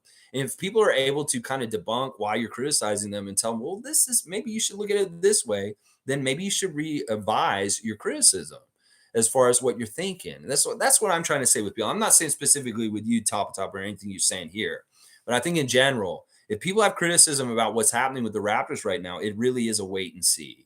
You can't say anything about whether this was a fail or not yet. And in fact, it's very much likely you're going to be saying this is a success in the next 2 months. Trust me. So, yeah, I think that anybody wants to make a judgment about the trade deadline right now, you need to hold and wait and see what happens. Mike's saying tried isn't correct. Listened and maybe negotiated. Yeah, see, Mike's saying exactly what I said. He listened. He didn't try. He didn't initiate the conversations. Let's just put it that way. Kevin Durant went out west, and Western Conference GMs scrambled and said, well, we need OG to stop Kevin. Oh, and they started calling us. It wasn't Masai calling them. Fun guy saying, Lex, this is absolutely premature. There's still a whole offseason that could see everyone gone. Calling the smart fans that aren't blinded by attachments and positivity idiots does not make you right. All right. This is cool. This is good because this is somebody that's challenging me on what I'm trying to say here. And I want to really make sure that we're on the same page. I do think people judging too early are idiots. Yes, because they're not even giving Poetle a chance to come in and show what he's going to change with us. And that first, y'all need to see this for a little bit. Now, the stuff that happens this summer is not going to be a major blow up, first of all. There may be a couple guys that move. We may lose Gary. I think that's probably what's going to happen, is that we're going to lose Gary in the offseason, and that's fine. We may do a sign and trade for him and get assets back for him where it's not completely a loss. But as Masai said yesterday, he's like, what does it mean when we lose them for nothing? What does that mean? He's the GM. He's involved in this profession, has been for a couple decades. Why is he not upset about losing guys for nothing like the fans are? There's something that's not right here, Brian Windhurst. That if a GM doesn't get upset about losing players for nothing in the offseason, why do fans make such a big deal out of it? Maybe because it's nothing and it's stupid and it's a dumb thing that fans say all the time that doesn't mean jack shit. Oh, we're going to lose Gary for nothing if we don't sign and trade him or re-sign him or do this. Who gives a shit? We get the money freed up and we have other players and we can invest and he'll go find the next guy. So it's like, oh my gosh. All right, listen, fun guy, specifically, you and I, let's go for the rest of the season and we'll see who's more correct at the end of the thing. Now, you can say we're blinded by attachment, but this is not us that's blinded by attachment. It's the team. It's Pascal. It's Fred. These guys are blinded by the attachment that they truly have for Jakob Poeltl. And I think that you're starting to misunderstand the connections of friendship and how much you'll do so much more for somebody you love. Like, seriously, if your brother's getting beat up, you're going to walk down the street and start helping him in the fight because you love him. It's your brother. That's the difference. This isn't a stranger. This is a best friend. And you get up and you do more for people that you love. And in some ways, you might see a whole other level of energy and go after and get it. Partly because of this is what I'm talking about. So it's not that we're blinded by attachments or just, oh, it's so nice to have them reunited. This is a real thing. And you can't poo-poo this. This is going to show up in Siakam. And in fact, we may have seen Siakam already showing the signs of it against the Spurs on Wednesday night with how efficient and effective and amazing he was playing. Because he knew already what was going to happen, kind of. And he was already feeling good. So let's go ahead and let's see. And listen, I'm always going to be positive about this. Once again, what's the point in being so negative about this, fun guy? Don't you want the Raptors to succeed? They're going to do well, and just trust us. And I only think that they're idiots because they're ahead of it, and they shouldn't be judging so soon. They got to give it time. They really, really do got to give it time. And, in the offseason, you're going to all be disappointed once again, because even if we don't do well for the rest of the season, he's not going to blow it up as much as everybody thinks he's going to. He will not, trust me, because he's got too much pride that he's going to think, oh, and maybe it is a little arrogant. It's like, I don't make mistakes. I'm not going to make this many mistakes. So he may make little changes or some changes, but he's not going to do a rebuild or a re-destroy or start completely over like some people think is going to happen this offseason. No, y'all can continue to be disappointed as Fred does not leave, as Pascal does not leave, as the team does not change very much, and it gets better and better, and we win championships with the core that we have right now. So you guys go ahead and keep being disappointed in the front office as we build towards winning our next Larry O'Brien the correct way. Yeah, there you go. But yeah, fun guy, we'll circle back on this. And once again, everybody who's kind of on the fence about this trade deadline, next Thursday, we want to talk this all out. Let's do the debate. Click, top of top. Fun guy. He who shall not be named, you come in here and you talk to me about the trade deadline and we'll figure it all out as a think tank in a respectful, way of talking about our grievances and what we think might happen. Clink saying at top, I agree, except about the young talent. I think the Raps already consider themselves young enough. That's why they parted with the picks. They have their 17 players or most anyhow. Yeah, we're young. Masai called us a young team over and over again, and we are. We're mostly under 30.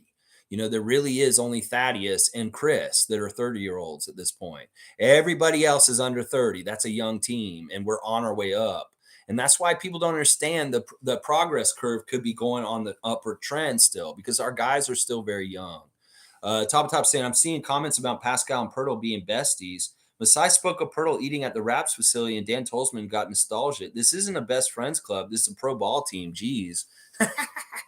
Well, what the fuck? Why can't they be the same? Listen, you're acting like, oh, because he's his friend, that's a detriment? No.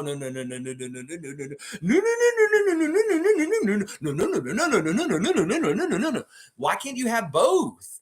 Like, seriously, when people are best friends, they have more fun playing together. Why the fuck do you think Kyle Lowry's playing in Miami with Jimmy Butler? Seriously, come on, man. Seriously, top. Now you're just arguing for the sake of arguing. This is stupid ass shit. Is there anything that you're saying in here that is a bad thing? That Pascal and Poetle are best friends? Okay, that's great. Honestly, once again, I said the strength in that is they're signaling to Siakam that they're invested in him to stay around here. They're telling the whole fan nation, we are invested in Siakam. We put his brother on the G League coaching staff. We went and got a kid from his hometown and drafted him as our project for our center. And now we've gone and got his best friend at the trade deadline on this team. I think that's telling Siakam, we love you and we want you to be in the Raptors for a long time. And that in some ways emboldens him to feel more comfortable in his place in the team.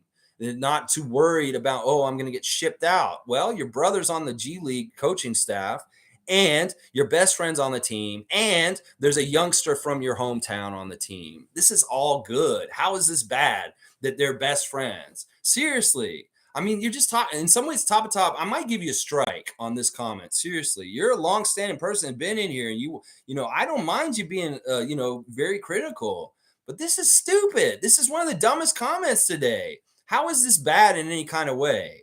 And seriously, if you think that this is without like real like improvements on the court and like play, and he's a good player, you don't understand who Jakob Poetle is. I mean, honestly, if you didn't understand that they were best friends, then I think you're like a recent fan. That if you didn't know that Jakob Poetle and Pascal Siakam are best friends and have been since they came into the NBA as rookies on the Raptors, then I think you're a recent fan. That if you don't have that history, that you just found this out, yeah, you cannot talk on this trade at all. I'm sorry. You're going to have to find out. You're going to have to watch them play first, because your opinion don't mean shit if you didn't know that they were best friends before yesterday. That's crazy talk. Yeah, and Poeltle's that committed. He's at the OVO eating breakfast the morning after the trade right away, and he's ready to go right away because he knows where the practice center is, because he's been there. He knows all the people in the team because he's been around them. He knows all the coaches. He knows all the training staff. It's just already a fit. There's no there's no time for him to be like, oh, I have to get used to being here because he's been here. What is wrong with that? There's nothing wrong with any of that. That it just helps the transition and everything going smoother. So I don't get your logic. Like, why are you trying to pull negativity out of them being best friends, or negativity out of us being like, oh, it is a pro ball team, but also our team is run like a family. Masai Ujiri is like a dad, and he really treats his players not like commodities, as people that he's invested in, he loves, and he doesn't want to sell like on the market for cheap. And I appreciate that so much in today's society. You can look at it as, oh, it's a pro ball team, this is a business, but there is an aspect of humans and hearts and people involved in it also. And I take that humanitarian approach like Masai Ujiri does, because in some ways, the best companies in the world value their employees and invest in them, and they get the best outcomes from them. A company like Costco, it pays their employees more than Walmart. Well, you know what? They get better outcomes with performance because of that. And that's what I'm saying. You got to invest in your people. And that's what Masai Ujiri is doing right now in this trade deadline by bringing Poetle back. So yeah, this is crazy. You're getting a strike straight up for this because I can't see how this is a negative if they're best friends and you're poo-pooing people being happy to be reunited, and you don't see that there's actually real basketball good things about it too within it. Like it all fits in the Venn diagram together. It's a great basketball acquisition just from a business pro ball team standpoint, as well as a best friends club. So there you go. It's both. G saying Raptors are already one of the youngest teams in the league. I think because Pascal and Fred are 28 and a few vets off the bench, people think they're older than they are. No starter over 30. And like I said, Poetle is a 7-year vet, just like Siakam and Fred. He's in the same class. They came in as rookies all together. And that is a real bond. Seriously, the bond between Scotty, Justin Champagnie, and Delano Banton is strong because they came in as rookies together. Well, it's the same thing with Fred, Pascal, and Jakob. That this is going to be a part of why there's such a good set together, because they came in together and they have all the same experiences. They played in the G League together. They played on the Raptors early on off the bench and the bench mob together. Well, now they're the starters. They're not the bench mob anymore. There's a reason why Jakob Poeltle's already on a Raptors shirt in the middle here, top of top. Go educate yourself, please. Duke is saying, Lex, I think you're right. We might use Jakob in a situational way, depending on teams we play. We also have an adjustment period to learn Nurse's defensive schemes. It's not important if he starts. I think it might be good if he starts tonight, just to signal that he is starter caliber in Nick Nurse's eyes. I think that sometimes he may get pigeonholed as just a bench guy too easily if we don't start him tonight. Now, if he starts every single game after this, that may be the case that he is situational after that. But I think it would be good to nod that he is a starter caliber in the eyes of Nick Nurse, even if he doesn't play a whole lot of minutes tonight, actually. It would be smart with the matchup with Utah tonight. I think it would be smart to start him tonight. We want to get a good start to the game down low with our defense against Kessler and Markkanen.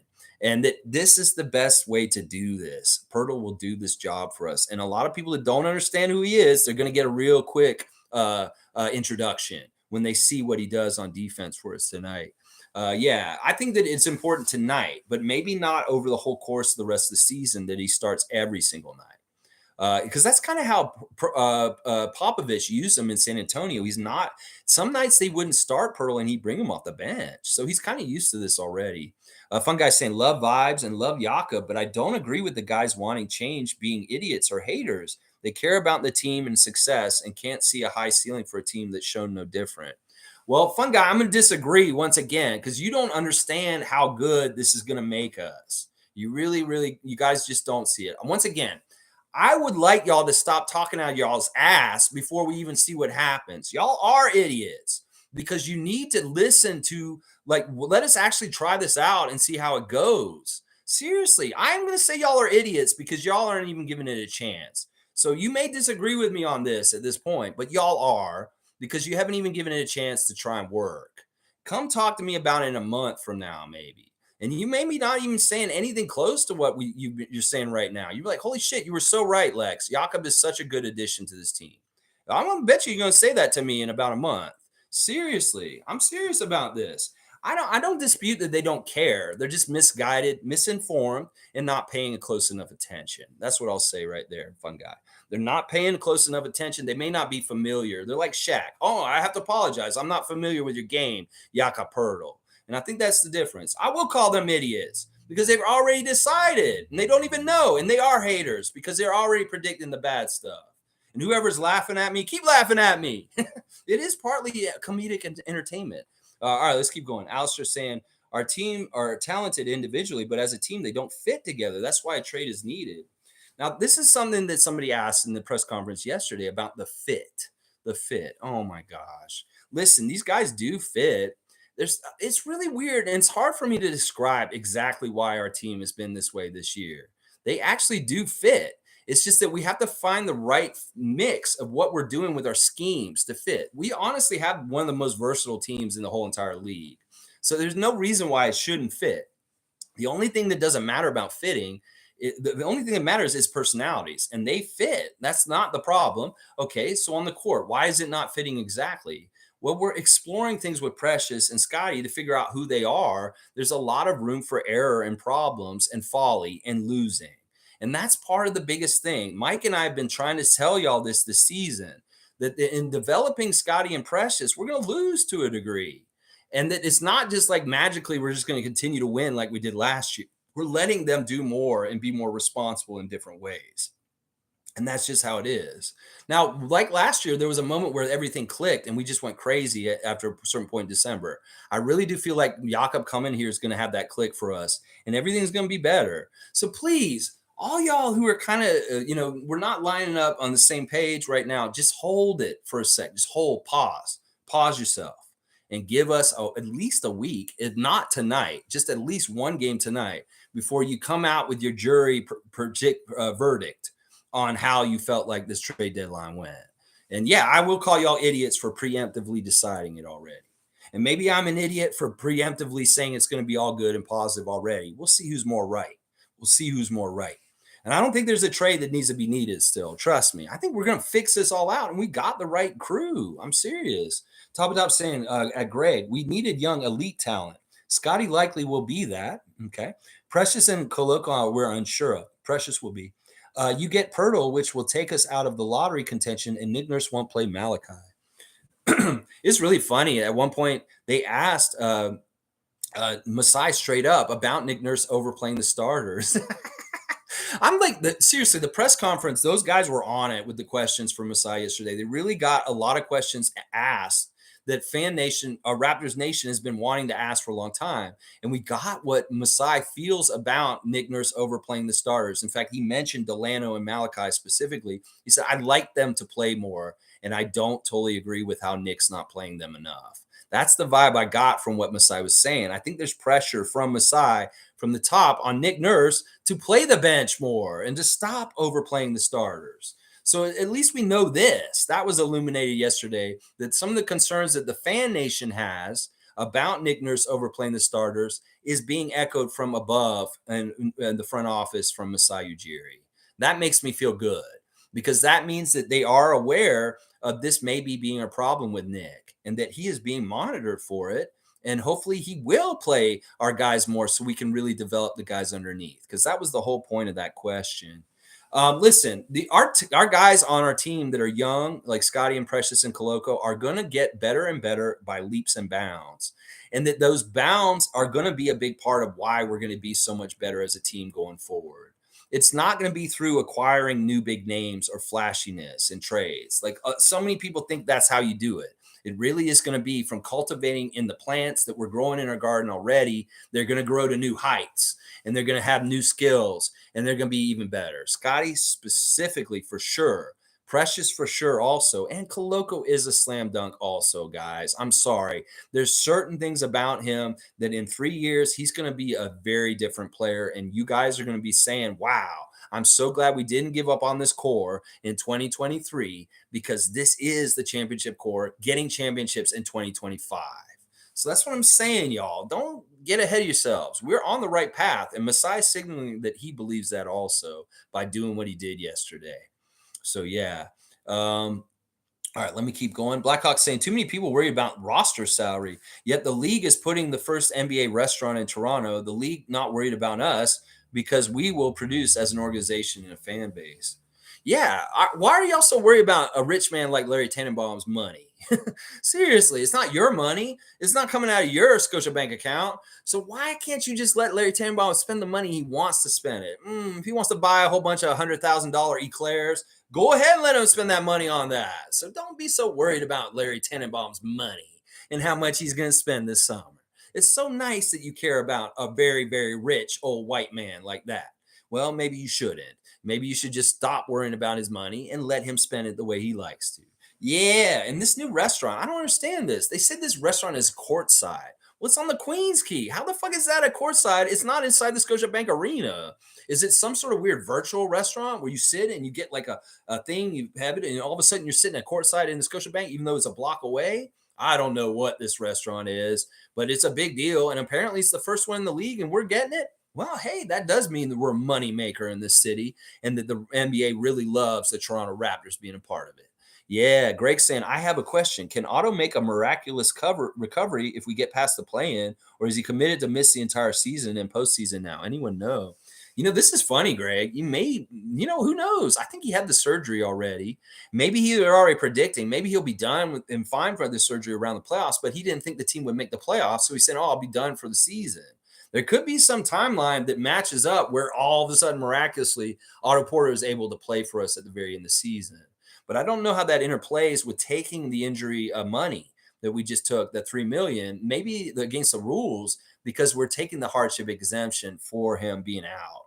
So I don't know, Greg. This is an interesting question, and this has not been something that has not ever happened in the NBA. This has happened in the NBA where somebody has a Willis Reed return all of a sudden at the end of the season to help a team in the playoffs. So I don't know. This is very interesting, and I had not thought about this being a possibility, but it is a possibility. You're exactly right, Greg. But I don't know if the rules will allow it. Leslie's saying former bench mob goes out to dinner in San Antonio. Former bench mob goes out for dinner in Toronto. That's right. These guys are so tight. I'm telling you, I'm sure that Jakob stayed over at Poeltle's house. I mean, Poeltle stayed over at Pascal's house. That he didn't go get a hotel or anything. I'll bet you Pascal was like, come and stay at my house, bestie. And I have a room all set for you in my mansion here up here in Bathurst and St. Clair. Come in and sit in my house. Here's my mom and my brother's here. Hey, guys, I remember you. You remember Yakov? Hey, Mom, you remember Yakov? Yeah, he's on our team again. Oh, that's so great, Pascal. I'm so happy for you. I can just imagine the scene of Jakob Poeltle walking into Pascal's house and say, you know what, Jakob, you can just stay in the guest room while you're here until you figure things out here in Toronto. That may very well be what's happening, that they're having an extended sleepover where Jakob is staying at Pascal's house until the summer and his contract gets sorted out.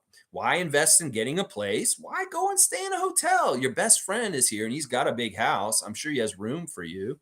So, I think that's probably what's happening. G's saying the chances of getting the 1 to 2 pick are so unlikely to be even worse than the Rockets and Pistons. And also asking Scotty to tank will not retain him long term. Poeltle was a 9th pick and developed. Yeah, that's the other thing. Poeltle was a 9th pick in the first round by the Raptors. And this is, in some ways, we're returning on the investment we put on him way long time ago. I don't understand why y'all can't think of this as Greg Popovich graduate school that Poeltle went away to, and now he's come back with all this knowledge from there. I don't see how anybody can't see this as a huge win. Oh my gosh, the more I talk about this deal, the more I'm like, holy shit, this is going to be better. Holy shit, this is going to be better. Holy shit, this is going to be better. So I don't understand these cynics, these pessimists, these negative ninnies about the trade deadline yesterday. It's fantastic. It's NBA fantastic. Yes, I love it. Poeltle is, okay, let's see. G saying most lottery picks just become good players. Very few end up elite. And players like Jokic were 41 pick and elite. Listen, I'm saying that Poeltle is a solid pro. He's a known quantity. He is somebody who's been in this league for a while, and he's very respected, and he has relationships with referees already. He has all kinds of different things going for him. That's why I don't like picks. I don't like young prospects. I want established dudes that are already going and going good, and Poeltle is that. Race Mode saying, I think NBA Chev was feeling the pressure of all the negative Raptors noise. He needs to spend his morning with Lex and be part of the real ones. I'm so happy with the outcome of the trade deadline. Oh, is Chev on that side too? Is he upset with the trade deadline? He's not happy with it? Is he being a little negative right now? Well, yeah, y'all tell Chev to come over and see us. Maybe we can help him out a little bit. A little Tallahassee helping out with him, a little home cooking from the Raptorsfreak over here. Come on, Chev. Come on. Come around. You know this is good. You know deep down and this is good, Chev. I don't know what you're saying specifically, but you know this is good. Mike's saying Malachi is actually making real improvements defensively, and I'm going to talk on that a part of it in my drop for tomorrow. Malachi will be getting more minutes according to his defense developing.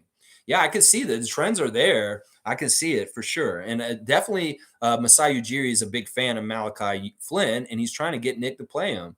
Nako saying, in my opinion, we can get to the second round, but not the Eastern Conference Finals. All right, Gerald, I like that opinion. Improve on last year and get to the second round over the first round. Hey, that's going to make people's heads explode because they thought the Raptors were shitty this year. They had buried us and put us away for good, like the Undertaker would put us in a casket. Well, we ain't dead, y'all. We coming back, and we're going to make some noise, and we may even do better than we did last year in the playoffs this year. Let your mind be ready for it, negative Raptor fans. Let your mind be ready for us to excel and succeed. against the odds and everybody predicting that we're a shitty team because of our record right now. That's right. Tom Duke is saying NBA champions, Toronto Raptors 2023, 2024, 2025, 2026. You just keep going. New goal dream. That's right. That's right. A new goal dream.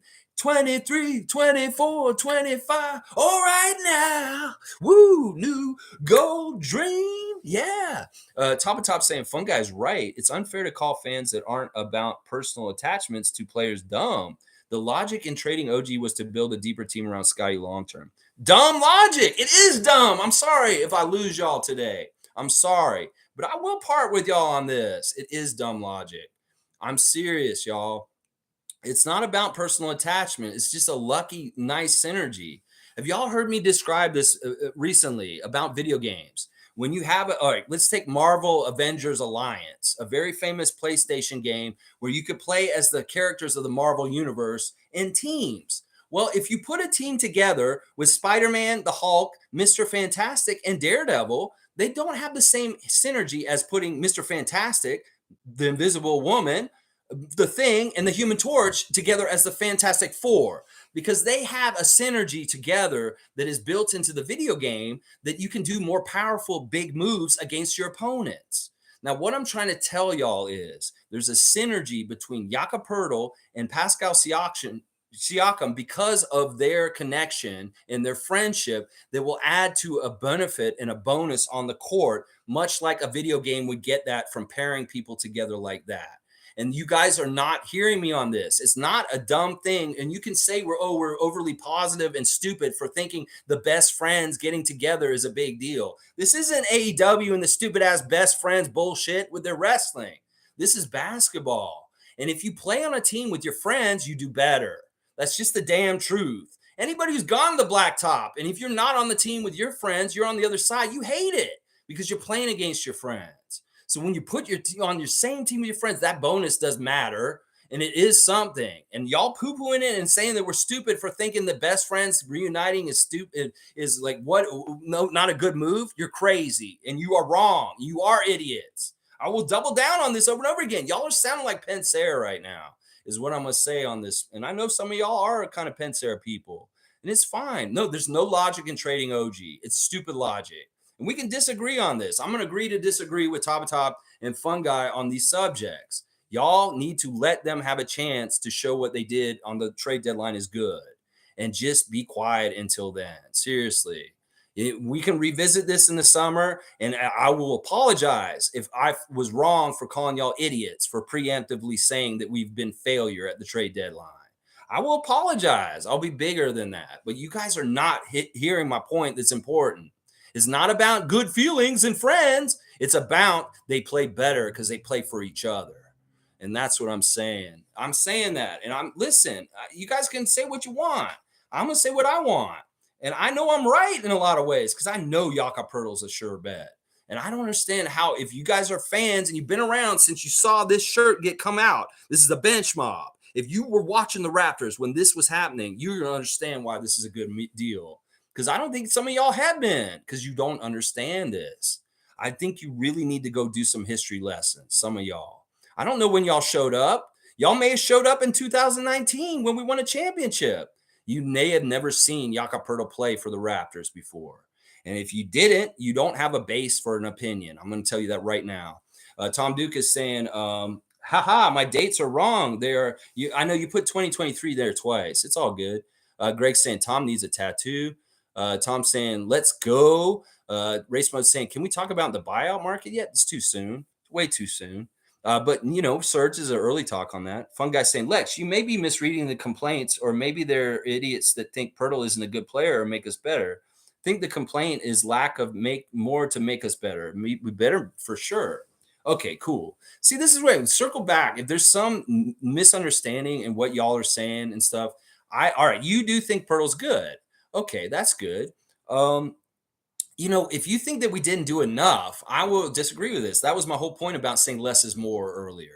Less is more. And sometimes you just want to make a little incremental change periodically instead of a whole bunch of dumping of change all at once.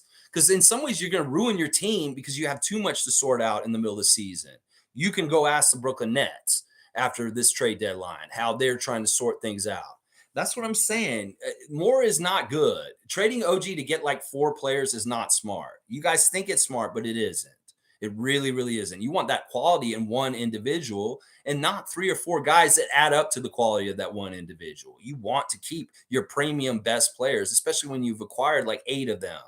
And you could get like 4 good players for one of your premium great players. Think about the logic in that. If you've got a product that is premium and good, you want cheap ass fucking worse products in exchange for it? No. And that's the whole thing about trading OG, and that y'all need to get over, is that he's a good quality product and we like having him and we don't need to trade him. It was everybody else thirsting for him, and y'all are falling for that shit and thinking that we wanted to trade him. We never wanted to trade him. Everybody else was just sussing us out to see if we would.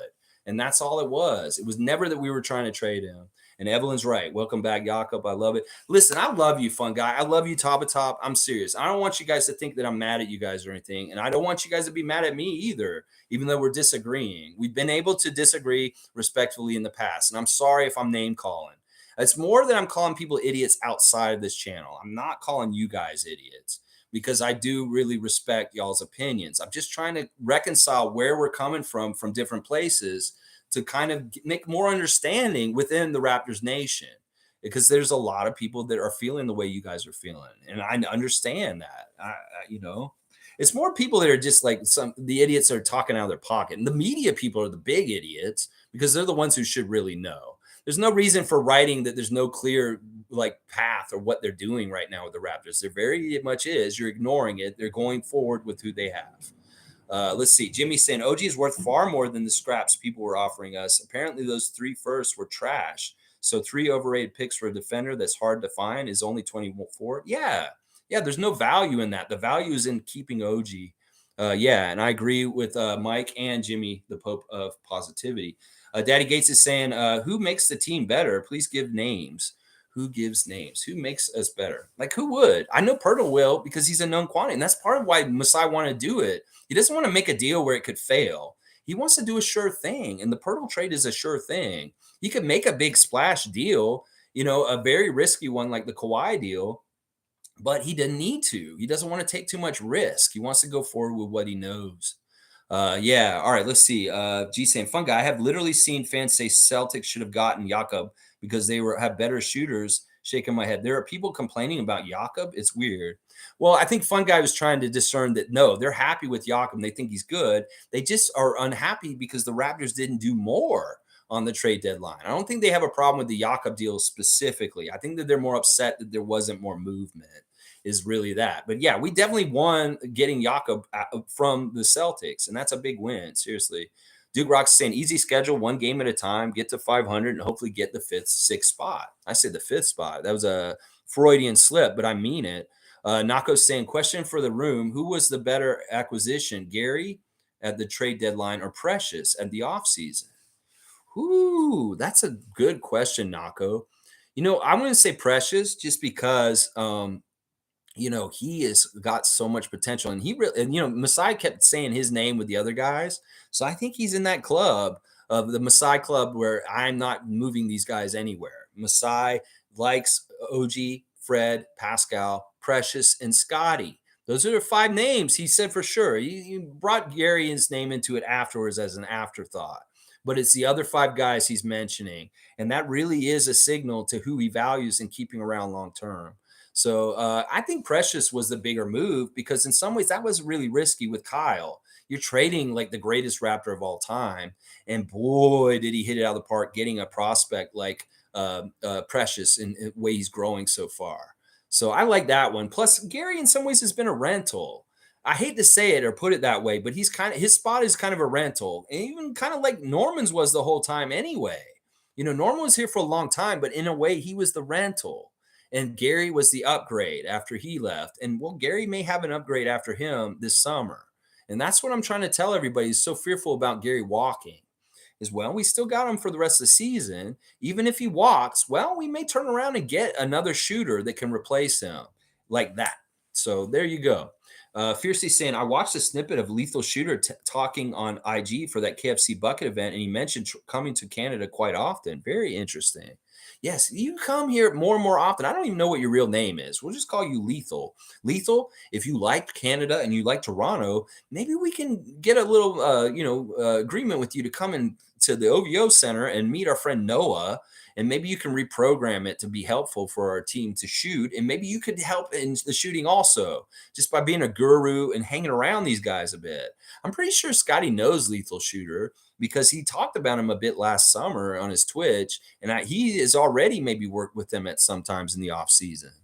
Well, let's go ahead and bring him in. We brought Rico in. Lethal Shooter would be a good acquisition, Masai, if we could get him in some way, even if he's not completely on the bench, even if he's just a specialist or somebody who's paid by the Raptors to come in and help these guys behind the scenes. I'd be very into that.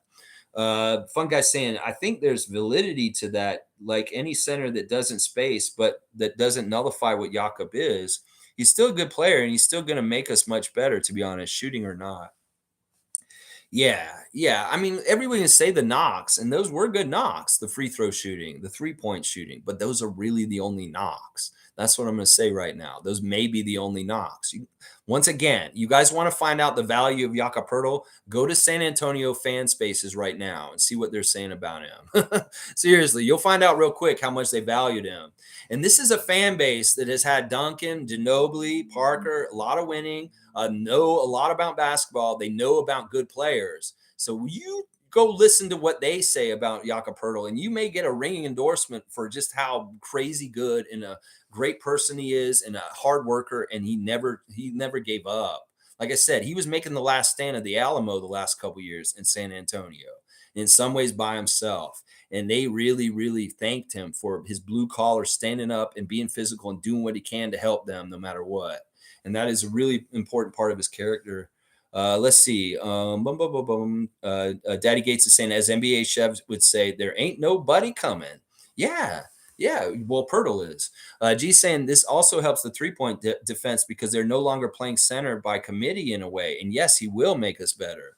Yeah, we pointed this out yesterday that, like, look, we can play one-on-one in the middle. We don't have to try and double or shadow a center in the middle anymore. And then that was part of the reason why our defense on 3-point shooting has been bad. You guys don't understand how much of a ripple effect and butterfly effect that this deal could have for us. I'm serious, y'all. You got to see it in practice and see what happens out there. And y'all may be like already tomorrow after tonight, Fun Guy, Top, a couple other people, they maybe be like, damn, Lex, you were really right.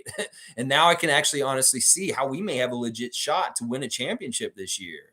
Like, seriously, we're going to be that good. We're going to be so good that people are going to be like amending who should be a real championship contender by the end of the season, even with our bad record. Watch. We just need our foot in the door. Fred has said it. We get our foot in the door. We get in there. And we fuck around. We'll find out. And we'll fuck people up. Watch. Let's see. Mike saying, Masai explained it. It's about balance. We could trade and get shooters that sit and don't play when our young guys develop more of a 3-ball and do all the things that we want, plus the 3-ball. That's right. In some ways, that's why we built this team this way. And we're in this really awkward period where we don't shoot well, but we expect the curve to be caught up over time where we do start shooting well. And that is the philosophy of our team build with 6'9" is we get the versatile all-around good players. Well, you can teach shooting. You can't teach height. You can't teach passing ability in certain ways like Scotty has. You can't teach certain things that our guys inherently have as athletes, versatile, strong, fast athletes, and that you can add the shooting later and that will improve over time no matter what. Trust me, it's going to improve. And I love that Masai made it a key emphasis in his press conference yesterday. The shooting will be better no matter what. He is guaranteeing it for us. So watch. We play with these really talented, versatile guys, and they become better shooters. It's going to mean better things. Mike's exactly right. Fun guy saying, gee, there's definitely validity to that. That's like basketball 101. A non-shooting player that plays in paint is better with shooters around him. It's a general statement, not precisely about the Raptors. Yeah, exactly, Fun Guy. And this is important. It's like, listen, this is basketball fundamentals. This is basketball 101. This is basketball theory. This is just basic, like, this is what happens on a basketball court. Forget about who the names are and who's out there. This is just X's and O's. And that's what we're saying is that we've had to hedge and shadow the low post so much because of big guys dominating us that we can now maybe get more spread out and actually guard the 3-point line more correctly instead of running out them at the last second, because Poeltle's actually handling Nurkic or actually handling Kessler or actually handling Jokic. That's what I'm saying. That's going to be a big difference that a lot of people, the regular fans, won't understand this yet. This is what I'm saying. We're in there deep in basketball 101 and predicting what the impact of Jakob Poeltle will have on this team. And some of the media guys are writing articles about this and about why. You can go on Raptors Republic, different places, and there's good articles out there about the impact that Jakob's going to have on our team in the ways that we're talking about here. So this is we can see this happening. Jimmy's saying, I'm just waiting to see the orchestra. I truly believe this will bring the best out of the team. Teams won't get free layups anymore. They got to think twice. Our defensive complexion is going to change. That's right. He's very physical. Jakob is a very physical guy. He's not finesse. You come in the lane, he's going to touch you. He may even put you on the floor. There's a bit of Charles Oakley in him that we've been lacking that we're going to have. There's not going to be any free lunch going to the basket anymore for the teams going against the Raptors. You're going to get paid in contact if you're going to try and make it against us now. G saying to say today the Celtics should have gotten him has no validity to me whatsoever. Getting an experienced big is very difficult in this league. They can figure out spacing through rotations. Yeah. And now OG and even Pascal don't have to kill themselves in the paint. OG can now get easier touches and shots. He was a 40% 3-point shooter when he had Surge. That's what I'm saying. There's another added hidden benefit is maybe partly our shooting does get better, not only because Poeltle is a 62% shooter career-wise himself, but because the physical brunt of taking the beating and the physicalness of the game is not on OG's shoulders anymore, that he can have more energy to actually put into his laser point 3-point shots, and he'll hit more of them because he's not mixing it up and having to fight for rebounds and defensive stuff with the center of the other team. This is another area where it's going to get better. And G's exactly right. Mike saying, gee, that's facts. Getting a winning center, that's a great person. That's a development guy that makes the right money. Buying the finished product was too high priced to work. No starter was paid, not gonna lie. Don't totally understand that, but it's okay. Tom saying, you get Capella only and totally because it's Big Yak. Now, Tom, you could have made a counteroffer like David was, but I'm glad that you took that one. And in fact, there was a competition. It could have been any of the 5 of y'all that I sent deals to that whoever was going to take Yak first was going to get him. And I kind of made deals to everybody. And some of them were different. And some of them I wasn't totally happy with, but I dealt for the best guy that I wanted from the team. Alistair's saying we're only 8 deep.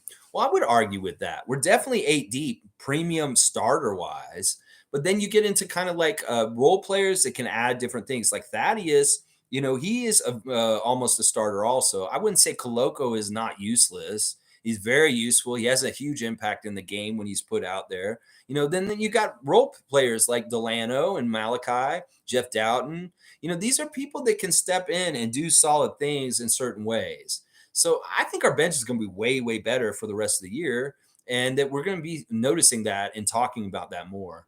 Duke's saying, kind of sucks. We already played all our games against the Nets. Some of the teams we're trying to catch still have 2 to 3 games against them. I know it sucks. It's all timing and stuff, but you know, in some ways it balances out, and maybe we'll get cream puffs in certain places because of that. Also, it is what it is. We can't control it. The NBA schedule makers really fucked up this season and made a really fucked up schedule, if you ask me. G saying the problem with tanking is that during tanking, you have just devalued your top players. Therefore, you're not going to get the trades you want and the picks you want. Hard to have it both ways. You know what? In G's statement right here, just really keyed off a light bulb in my head that this may be why we're the belle of the ball at the trade deadline. This may be why so many people want our players, is because inside our organization, we value them so much that it just bleeds out into everybody. And they're like, wow, they're really good. And then maybe other organizations, because they don't value their players like us, they don't build the kind of value that we do. And that may be why we're so attractive, is because Masai is the way he is with valuing our guys so much that it makes the other people lust for them. And that's what I'm saying. I think this is true, that like, because we have a winning way and we have a winning culture, that one of our philosophies is to build value in our players by developing them and making them as good as possible. We don't want them to make less money. We want them to make as much money as they can because that means they're really, really good and they're valuable. And then when you're losing, this is so true, you lose value in your players. Like Fred has lost value to a degree because of his poor play in our record this year. Well, he wants to get that value back up, and so does MASAI Ujiri. It's not a counterintuitive thing. The GM wants Fred to be more expensive on the trade market or in the free agency. It's that he was building more value in the team overall by building value in each individual player to be better and better and better.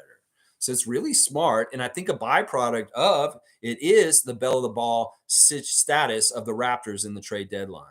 And when you value your players like Masai does, well, you get more value and more worth for your team overall. Yeah, this is a really good point. And G's exactly right. Tanking will do the reverse. Fun guy saying, I genuinely think spacing shouldn't be a problem, though cause theoretically we get shooters. Fred and OG and Trent all plus shooters, while Scotty, Pascal okay. Boucher, Precious, Flynn better shooters than they've shown. Yeah, part of it is really bad dumb luck and a lot of different things going wrong, and our shooting just like partly spiraling out of control down because of loss of confidence. Some things start going wrong, then you miss shots that you would have made if you were actually feeling pretty good. And that's a lot of the difference in the 2 months where we were really, really bad shooting. We're shooting better recently. And that's what part of the turning the tide is. And I think the Fun Guy's assessment of the different shooters on this team is actually pretty right. And that the improvement that they can shoot better as a whole, they could shoot better as individuals, and that maybe the spacing will be better because Jakob's around now. Duke saying, Masai also mentioned selfishness by players that lead our team, pointing a finger at Fred and Siakam. Hopefully we see more team ball going forward. He never actually specifically said names, but he did say that the team was playing too selfish overall. And that means sharing the ball and more assists. And I'm all about that. Masai, that is good leadership, and you should be telling them. And I also love that you're on Nick to play the bench more. G saying, yes, we'll be up to Nurse to figure out rotations to make sure spacing is an issue, but because I can see how that would worry people. Pirtle's really smart, and he will minimize his problems that he makes for the team as much as possible. He is such a good player, guys. Honestly, Pirtle is one of Popovich's all-time favorite players of all time, and that is a really big deal because Popovich has been in this league for 30 years, and he really has seen a lot of players. And I'm going to tell you right now, if you went and talked to Greg Popovich about Jakob Pirtle, he'd probably tell you he's one of his top 10 favorite players he ever coached in his entire life anywhere. So that says a lot right there, considering that Pop speaks very highly of him. Seriously, they call Pirtle Block-up. Yeah, they call him in San Antonio, they call him Block-up because he blocks shots so much, guys. Greg saying Block-up is good. I remember Matty D yelling Austrian Hammer one time. Austrian Hammer one time when all right, let me make sure I jumped a little bit. Let me make sure I get back. No. I am getting somewhere near here. I mean, this is gonna be a 4-hour one, it looks like. For sure a 4-hour one, if not a little longer. We might get to 5 hours today, honestly. Wow, I am gonna make sure I say everybody's comment, but I don't want to write too many more comments in here, just because I do want to get to the end of it at some point. Where there's the food finally. Holy shit, that's how far behind I am. Holy crap. Oh, Skater Dylan's here. Good to see him. Okay, Block-up is good. I remember Matty D yelling Austrian Hammer. Yeah, Austrian Hammer was all right when JP had a huge transition dunk. That's pretty funny nickname, Austrian Hammer. Yeah, it's not bad. I like the little clip of Pascal and Jakob from before doing their impersonations of Jack Armstrong. Get that garbage out of here. It's funny because, like, Pascal does it, and he's like, get that garbage out of here. And then Jakob's saying, like, let me do it. Let me do it. But he takes a second. He's like, he's waiting for the time when he wants to get it right. He's trying to figure it out in his head. And then when he finally says it, he says it really high. Get that garbage out of here. And they're like trying to do Jack Armstrong. And this is like from 5 years ago. It's hilarious. But yeah, you guys need to, seriously, anybody who's sour on Jakob Pirtle, go watch all the fun stuff with Pascal and Pirtle that's out there on the internet. There's so much fun stuff.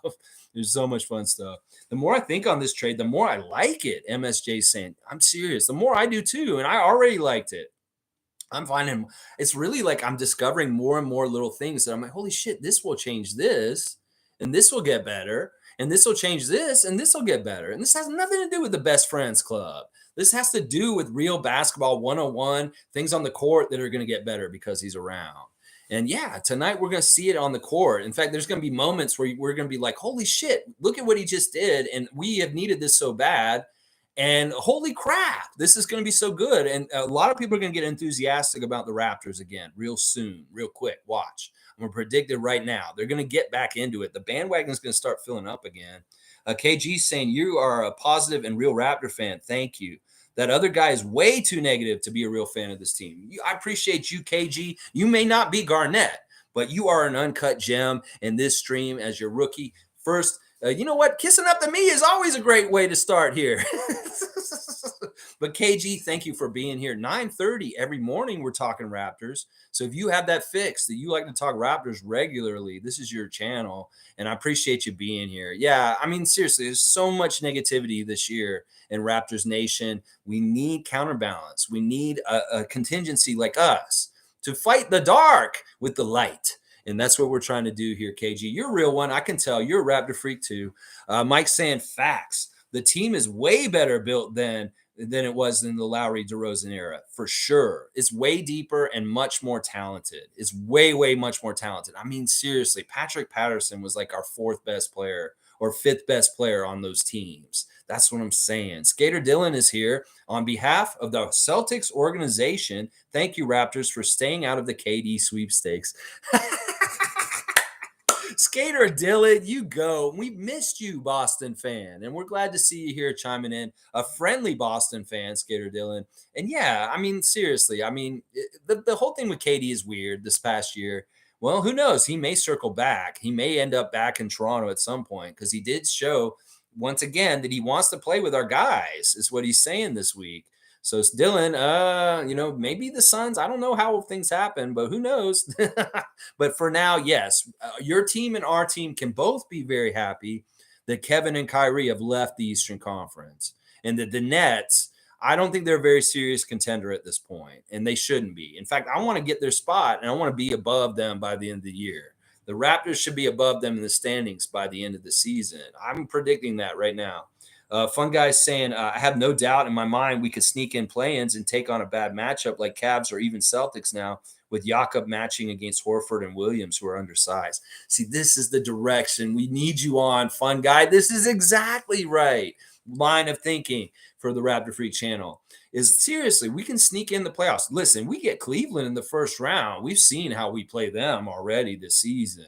It would be a lot of fun to fuck them up and really make Cleveland Cavaliers fan nation hate us even more by putting them out in the first round. In fact, we owe them some shit.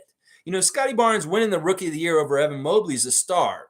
But there's all these years that LeBronto's thrown in our face and shit like that. We need to fuck up the Cavs franchise a bit just for accrued bullshit from fucking years ago and shit that happened in the playoffs with Cleveland and us. So I'd love to get the Cleveland Cavaliers in the first round and kick them out in the first round as the under seed. Yeah, and don't think that we couldn't do that, NBA, because we've shown that we match up real well with them. Now, I'm not going to talk about the Celtics yet, because that's a little bit talking about how we match up with them. I don't want to get ahead. I want to see Poetle first and see if it's for sure. But if we play Cleveland, I know we'll play them well. Alistair saying 2017, 2018, 2019, our team, everyone knew their roles and they fit. Time to get back to that. In some ways, that is a signal that Poetle being here is a role, is a center role. It's a very distinguished role on the team, and that he will take up some of the ambiguous jobs that Scotty and OG and Pascal were filling.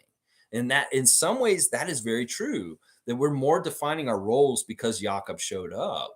And that's very good. And I'm with you, Alistair, on this. Totally. I want us to figure out our roles better this season. I think that's a big problem with why we struggled, is we didn't know what our roles were.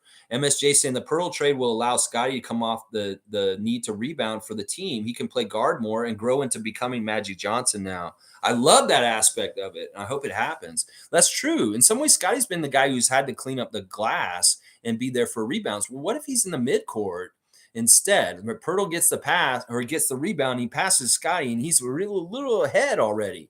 We've got to quicken up that pace for our offensive transition, and we might be able to do it even more because Poeltle's around.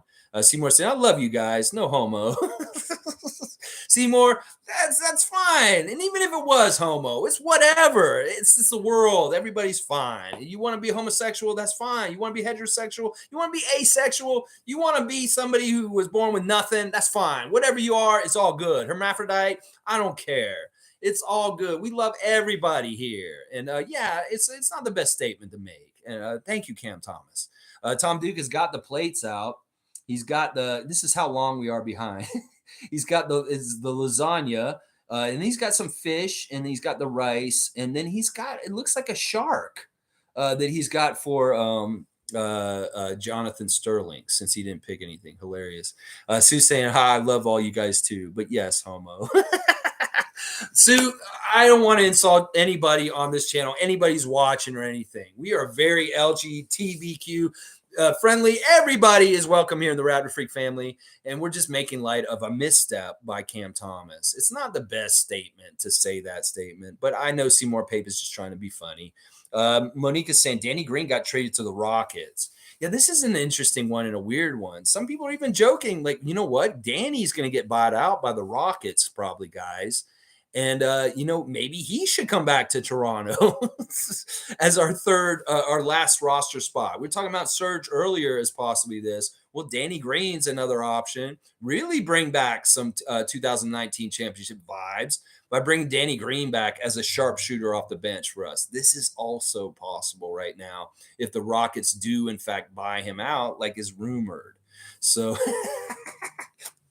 we may not be having just one returning Raptor very soon. There may be another one. And in MASAI, if you're hearing us, Danny Green, if he comes available, go get him.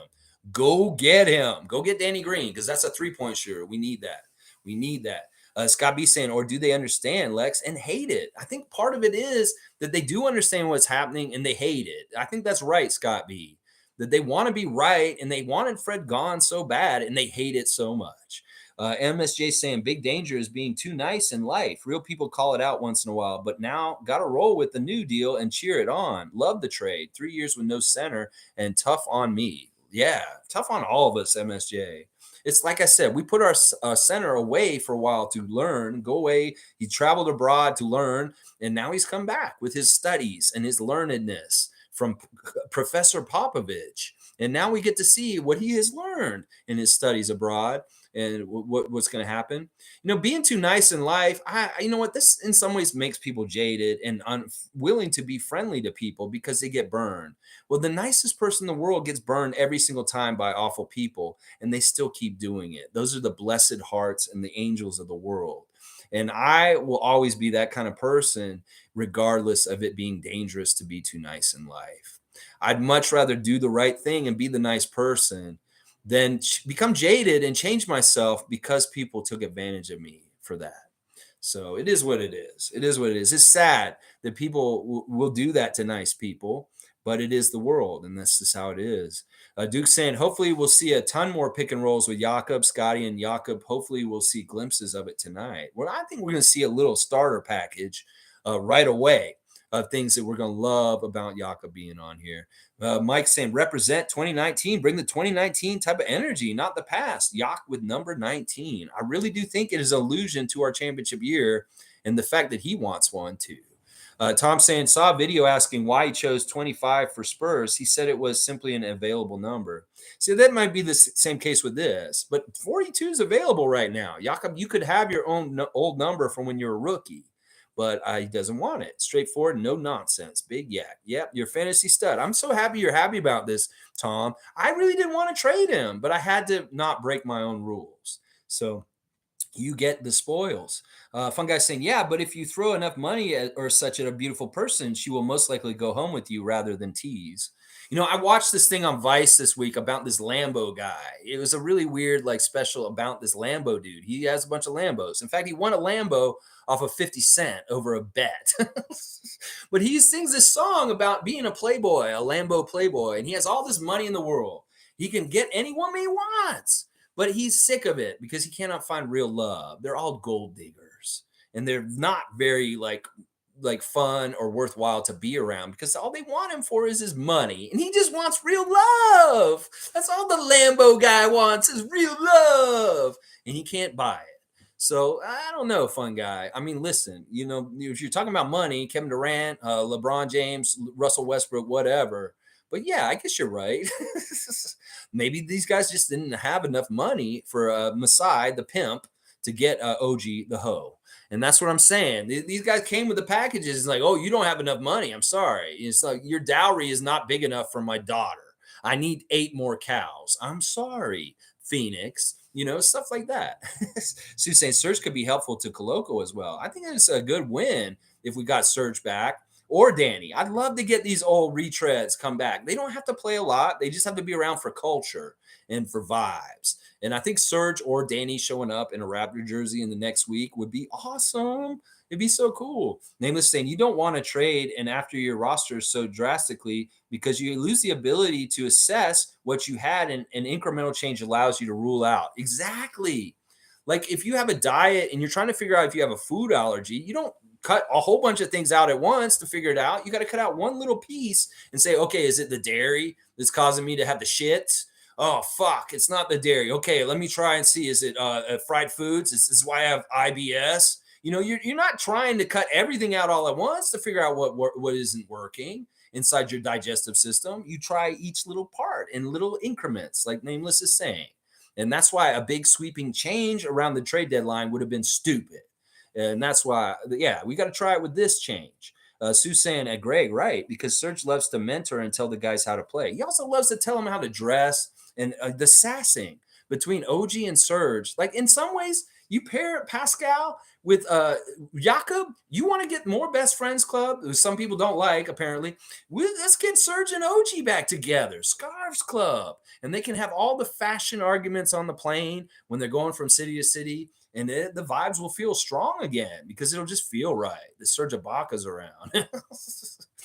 Seymour saying, Will Lou needs to be canned upside down, straight garbage.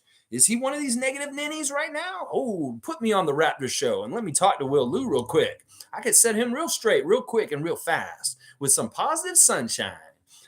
David's saying Serge Ibaka is a decent option. We could also sign Justin Bieber to a year partially guaranteed contract to be our team motivator. I think that's a joke. Who needs Justin Bieber when we got Justin Beaver? Yeah, Justin Beaver. This is the real MVP of vibes in the Raptor Freak Nation. We know Justin Beaver is the man who makes it all fun here in the Raptors world. That's right, Justin Beaver. All right, you are my son. You are my son. Now get out of here, all right?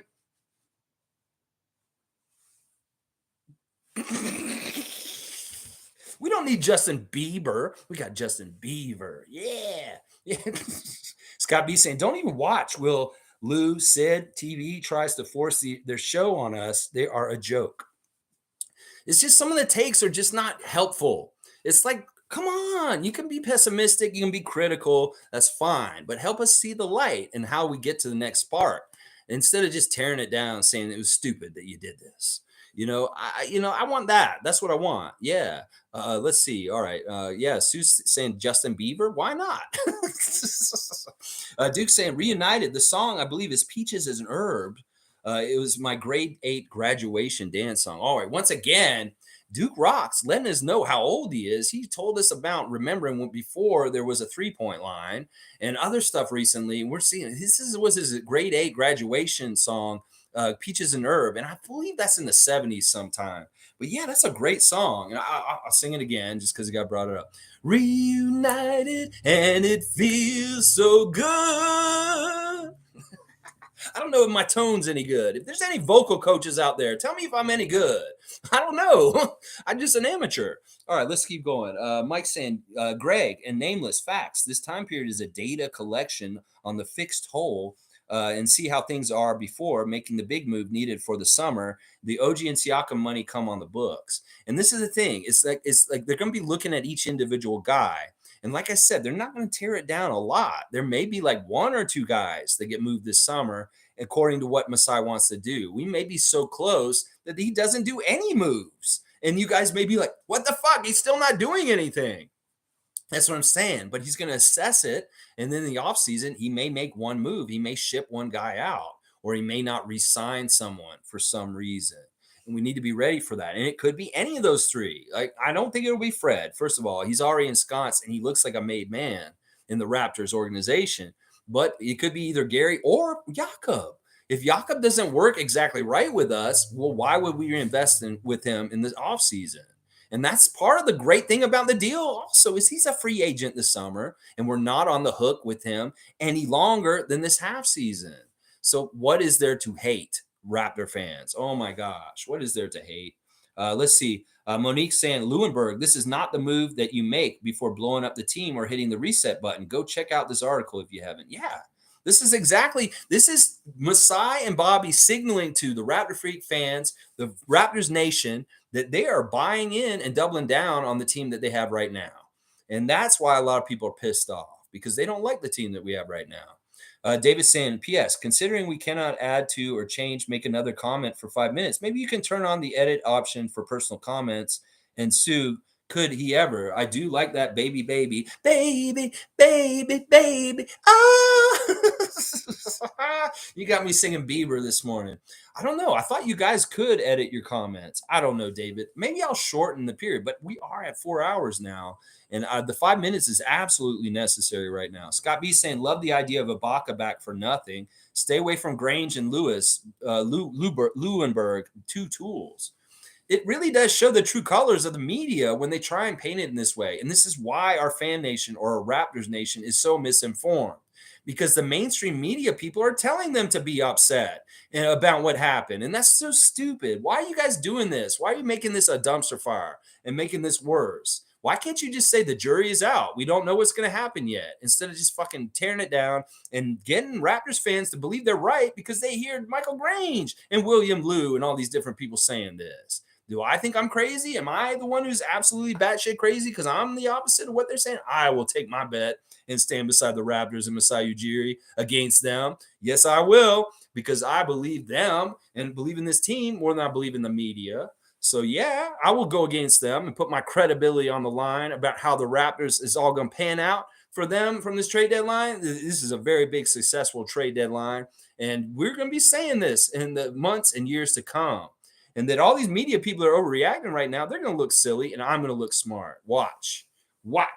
Scott B saying, I love the idea. Yeah, Nameless saying, Jakob makes so much sense because you have an ability to retain his services. There's no guarantee those other options will resign with us. Plus, because he's best friends and he likes this organization, he's willing to work with us with the figure, I'll bet.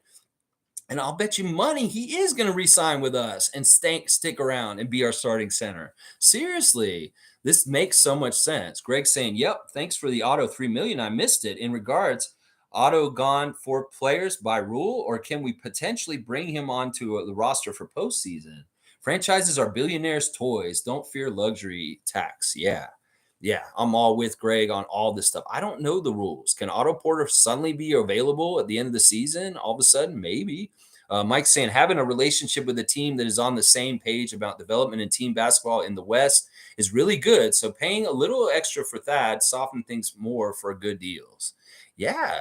And like I said, that can come off the books this summer. He may not be on the Raptors next year, and that will free up some of the money. I know Mike's been talking about that. Monique saying, Poetle interview is now W. Stream, Lex. Always around. Keep at it. Let's go, Raptors. We ready. So that Poetle interview happened an hour and a half ago. Name is saying, if the Raptors finish strong this season, it's all the more motivation for Otto to have a great offseason. Yeah, maybe. Kareem's here. Steven Adams and Walker Kessler are the two guys I remember recently just bodied the Raptors. Their average is not even 10 points and 10 rebounds a game. Jakob is a big body and is also a 10 point and 10 rebound a game guy. And he will match up way better up against them one-on-one than anybody we already had on this team. Scott saying, what I got from Masai was I believe in this team and I believe in these players. The East got worse, losing KD and Kyrie, and we will see what happens by the end of the year. I, for one, am extremely excited. I'm with Scott B. We're on the positive tip, and we believe.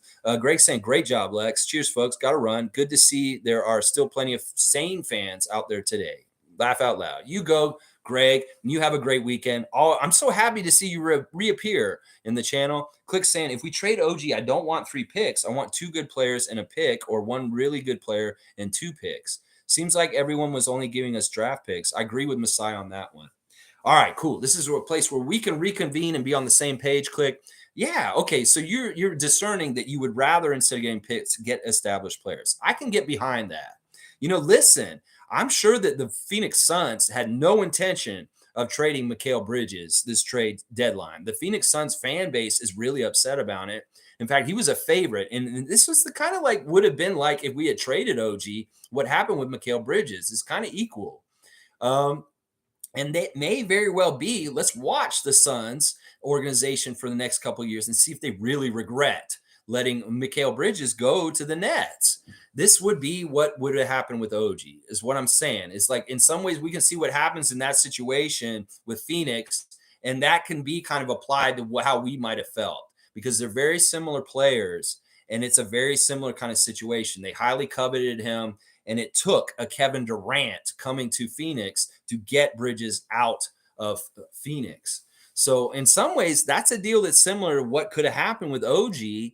And we can see Phoenix, how it all works out for them instead of us having to go through it. And we can still keep OG. See if it actually worked. And that's them straight up trading Mikael Bridges for Kevin Durant.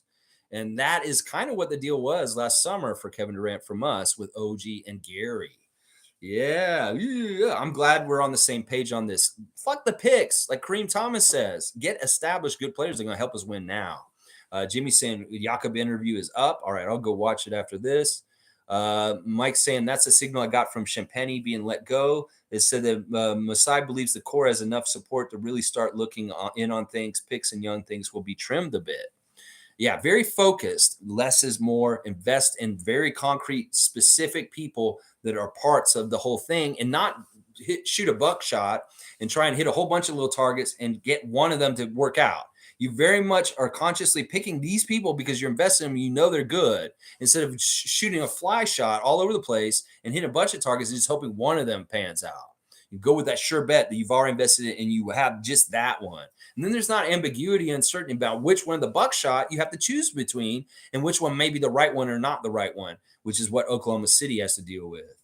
Yeah, I'm going to take a short shot of yak every time Poetle scores a bucket. He's going to be drinking some alcohol every time. Is yak or is that Jägermeister? What are you drinking? Country Kong saying, good morning, Raptors freaks. Excited for the game today. So happy Yak is back. Can't wait to watch us dominate the league the rest of the year. Watching interviews now. Pascal was a bit hostile. Ooh, all right. I'm going to see these interviews. Maybe Pascal's got an edge to him. Maybe he's mean, like Rico Hines was saying. He's getting a little meaner. Well, maybe he was too tired to be mean, but now he's got a big buddy behind him that can back him up. So now he can be a little more mean again. Skater Dylan saying 11 players on Thursday only went to a team they once played for a Thursday alone. That's crazy. 11 players went back to teams that they went to. I think that's a trend in the NBA because, honestly, you don't want ambiguity or not sure what's going to happen. You want to know what's a sure thing and what isn't. Well, you get players that you already know. Scott B saying, way to stand up, Lex. One strike for you, 3, and you're out for being silly. Listen, I don't like striking my regulars. And listen, I don't count that top of top. You don't really have a strike. It's all good. I will strike outsiders, though. Blackhawk saying Otto has to be on injury list to something like June 15th because the exception we qualified for. Okay, this is a good information from Blackhawk, and this totally makes sense. So he wouldn't be available for the playoffs. This is part of us taking that $3 million. It just makes it not going to happen. So Jan is saying Shev is happy on the pick. Okay, cool. I like that, Jan, and good to see you, Jan. I like your blue Raptors picture in your picture, your icon. Really cool. Amari saying Lex ain't playing today. I'm not fucking playing today. This is big time. We can go long. I'll go 416, 420. If we're going to be on here, maybe I'll go get a joint and smoke it here on 420. That might be the rule. If I'm on it still at 420, I got to smoke on the air. Fun guy saying, I definitely think Jakob is good. I still remember the bench mob like it was yesterday with CJ Miles being our Joe Weiss camp. It's funny, CJ, they're saying, let's go get DeLon. Let's see if CJ can still shoot. And CJ chirps on Twitter. He's saying, yeah, I can still shoot, y'all. The arm is still here. It didn't go anywhere. And it's funny, but you can tell CJ Miles is really happy that Jakob is reunited with our team. And that he is a part of that friendship group also. That's a big part of it. And in some ways, his podcast could be very interesting, telling stories about Pascal and Poetle from back in the day when they were younger and being around them. I love that whole part. Jan saying, glad to have Yak back. Take Spicy and OG away from having to play the 5 and letting the refs get them into foul trouble. Yes, yes, and yes, Jan. This is great. We've seen Siakam get 5 fouls in the third quarter recently. Well, maybe this is another remedy for this, that Poetle can take a couple of those fouls from him, and we may not see Siakam getting in foul trouble like he has been recently. Another boom. We have just discovered another reason why Jakob Poeltl is going to be great. He's going to eat up fouls for some of our other guys. Yeah, Alistair saying no one can replace Trent. Best offensive player outside Siakam, worth keeping, trade others. It's not, you can't specifically replace him exactly, but there are many players that do the things that he does in this league. They're called 3-and-D players. And Norman Powell in some ways was a 3-and-D player himself. That's what I'm saying. Jordan Clarkson is a 3-and-D player. You can switch out a different 3-and-D player for a different place in their contract. And that's what we did with Norman. Norman was about to get a big payday, and we didn't want to pay him and retain him. So we upgraded and we traded in a younger guy who was at a lower pay scale.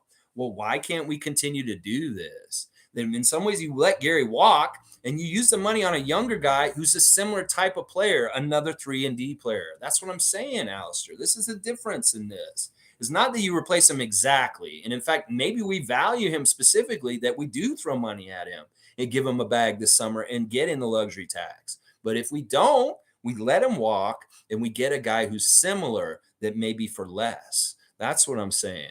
All right, let's keep going. Cool Cat saying Yak is our Marc Gasol without the 3-pointer. Pascal, OG, Scotty, they will all be happy. I want to really see this chemistry between Scotty and Jakob.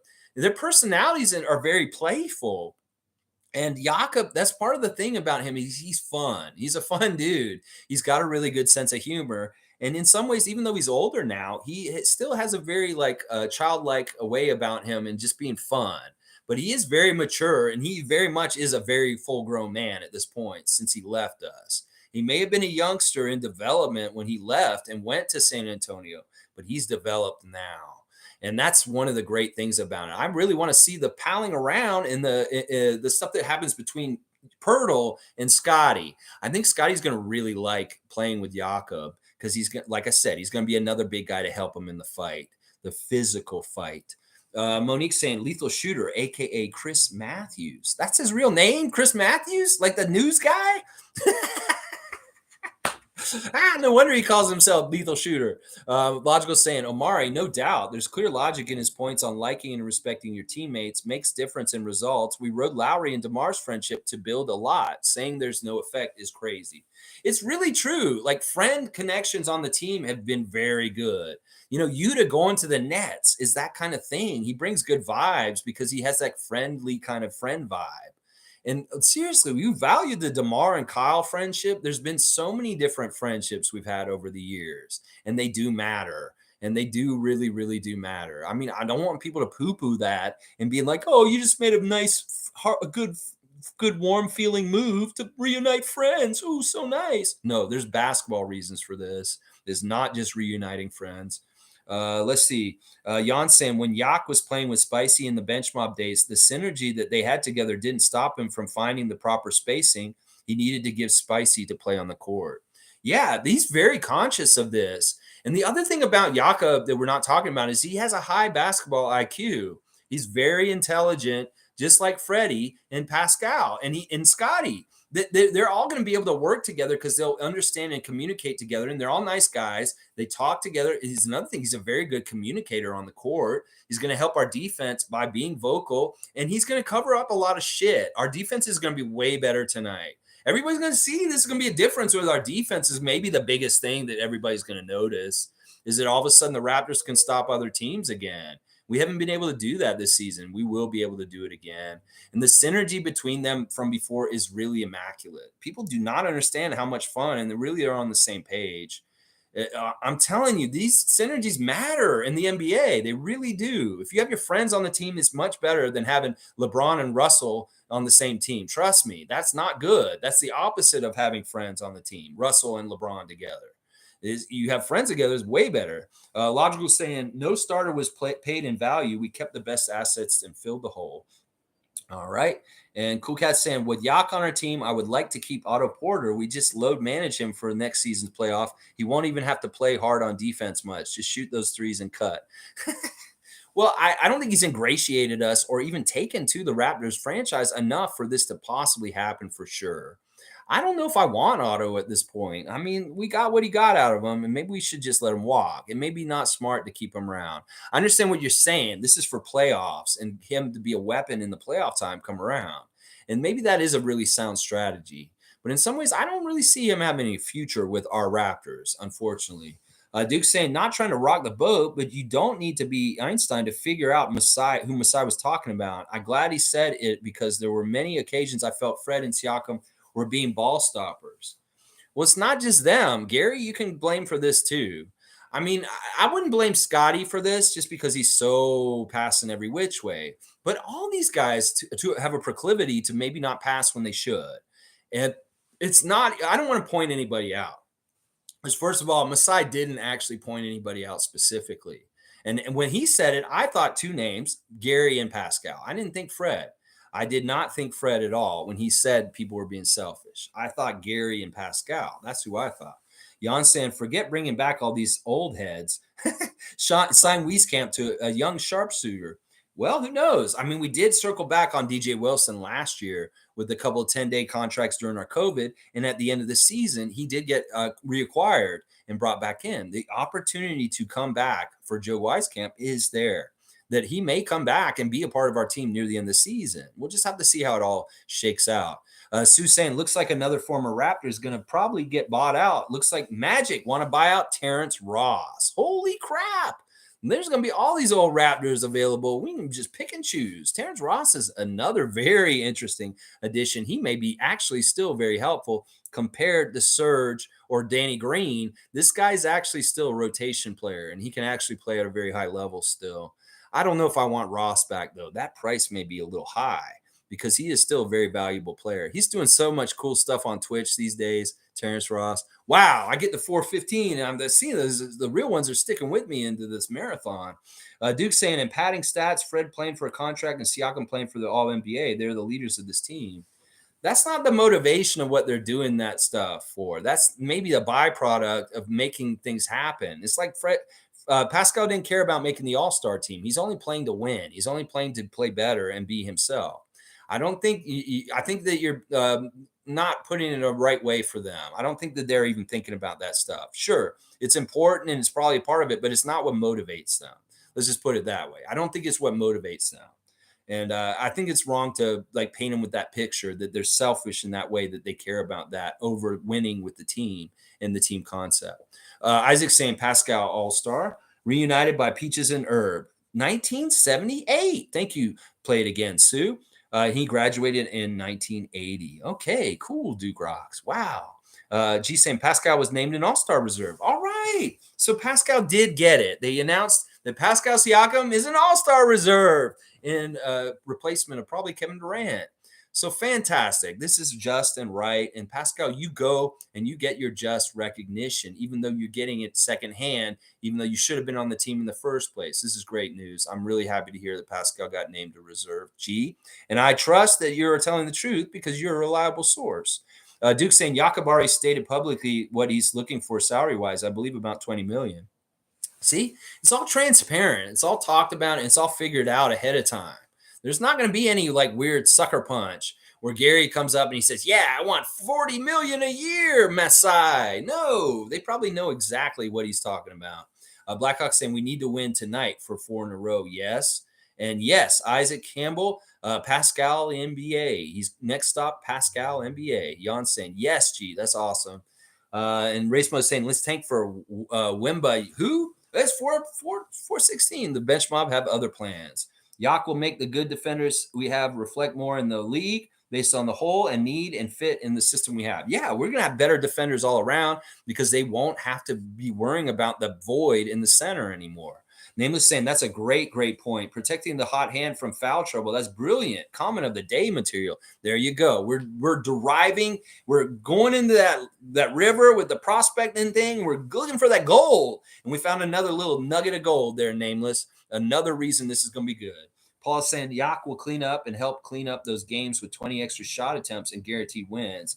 Look, other teams are going to have such a hard time getting second chance shots or offensive rebounds because Precious and Jakob and the rest of those guys are going to eat up every single fucking rebound. There's nobody getting offensive rebounds or second chance shots on the Raptors anymore. I'm going to say that right now. And Isaac Campbell saying G is secretly Woj. I love it.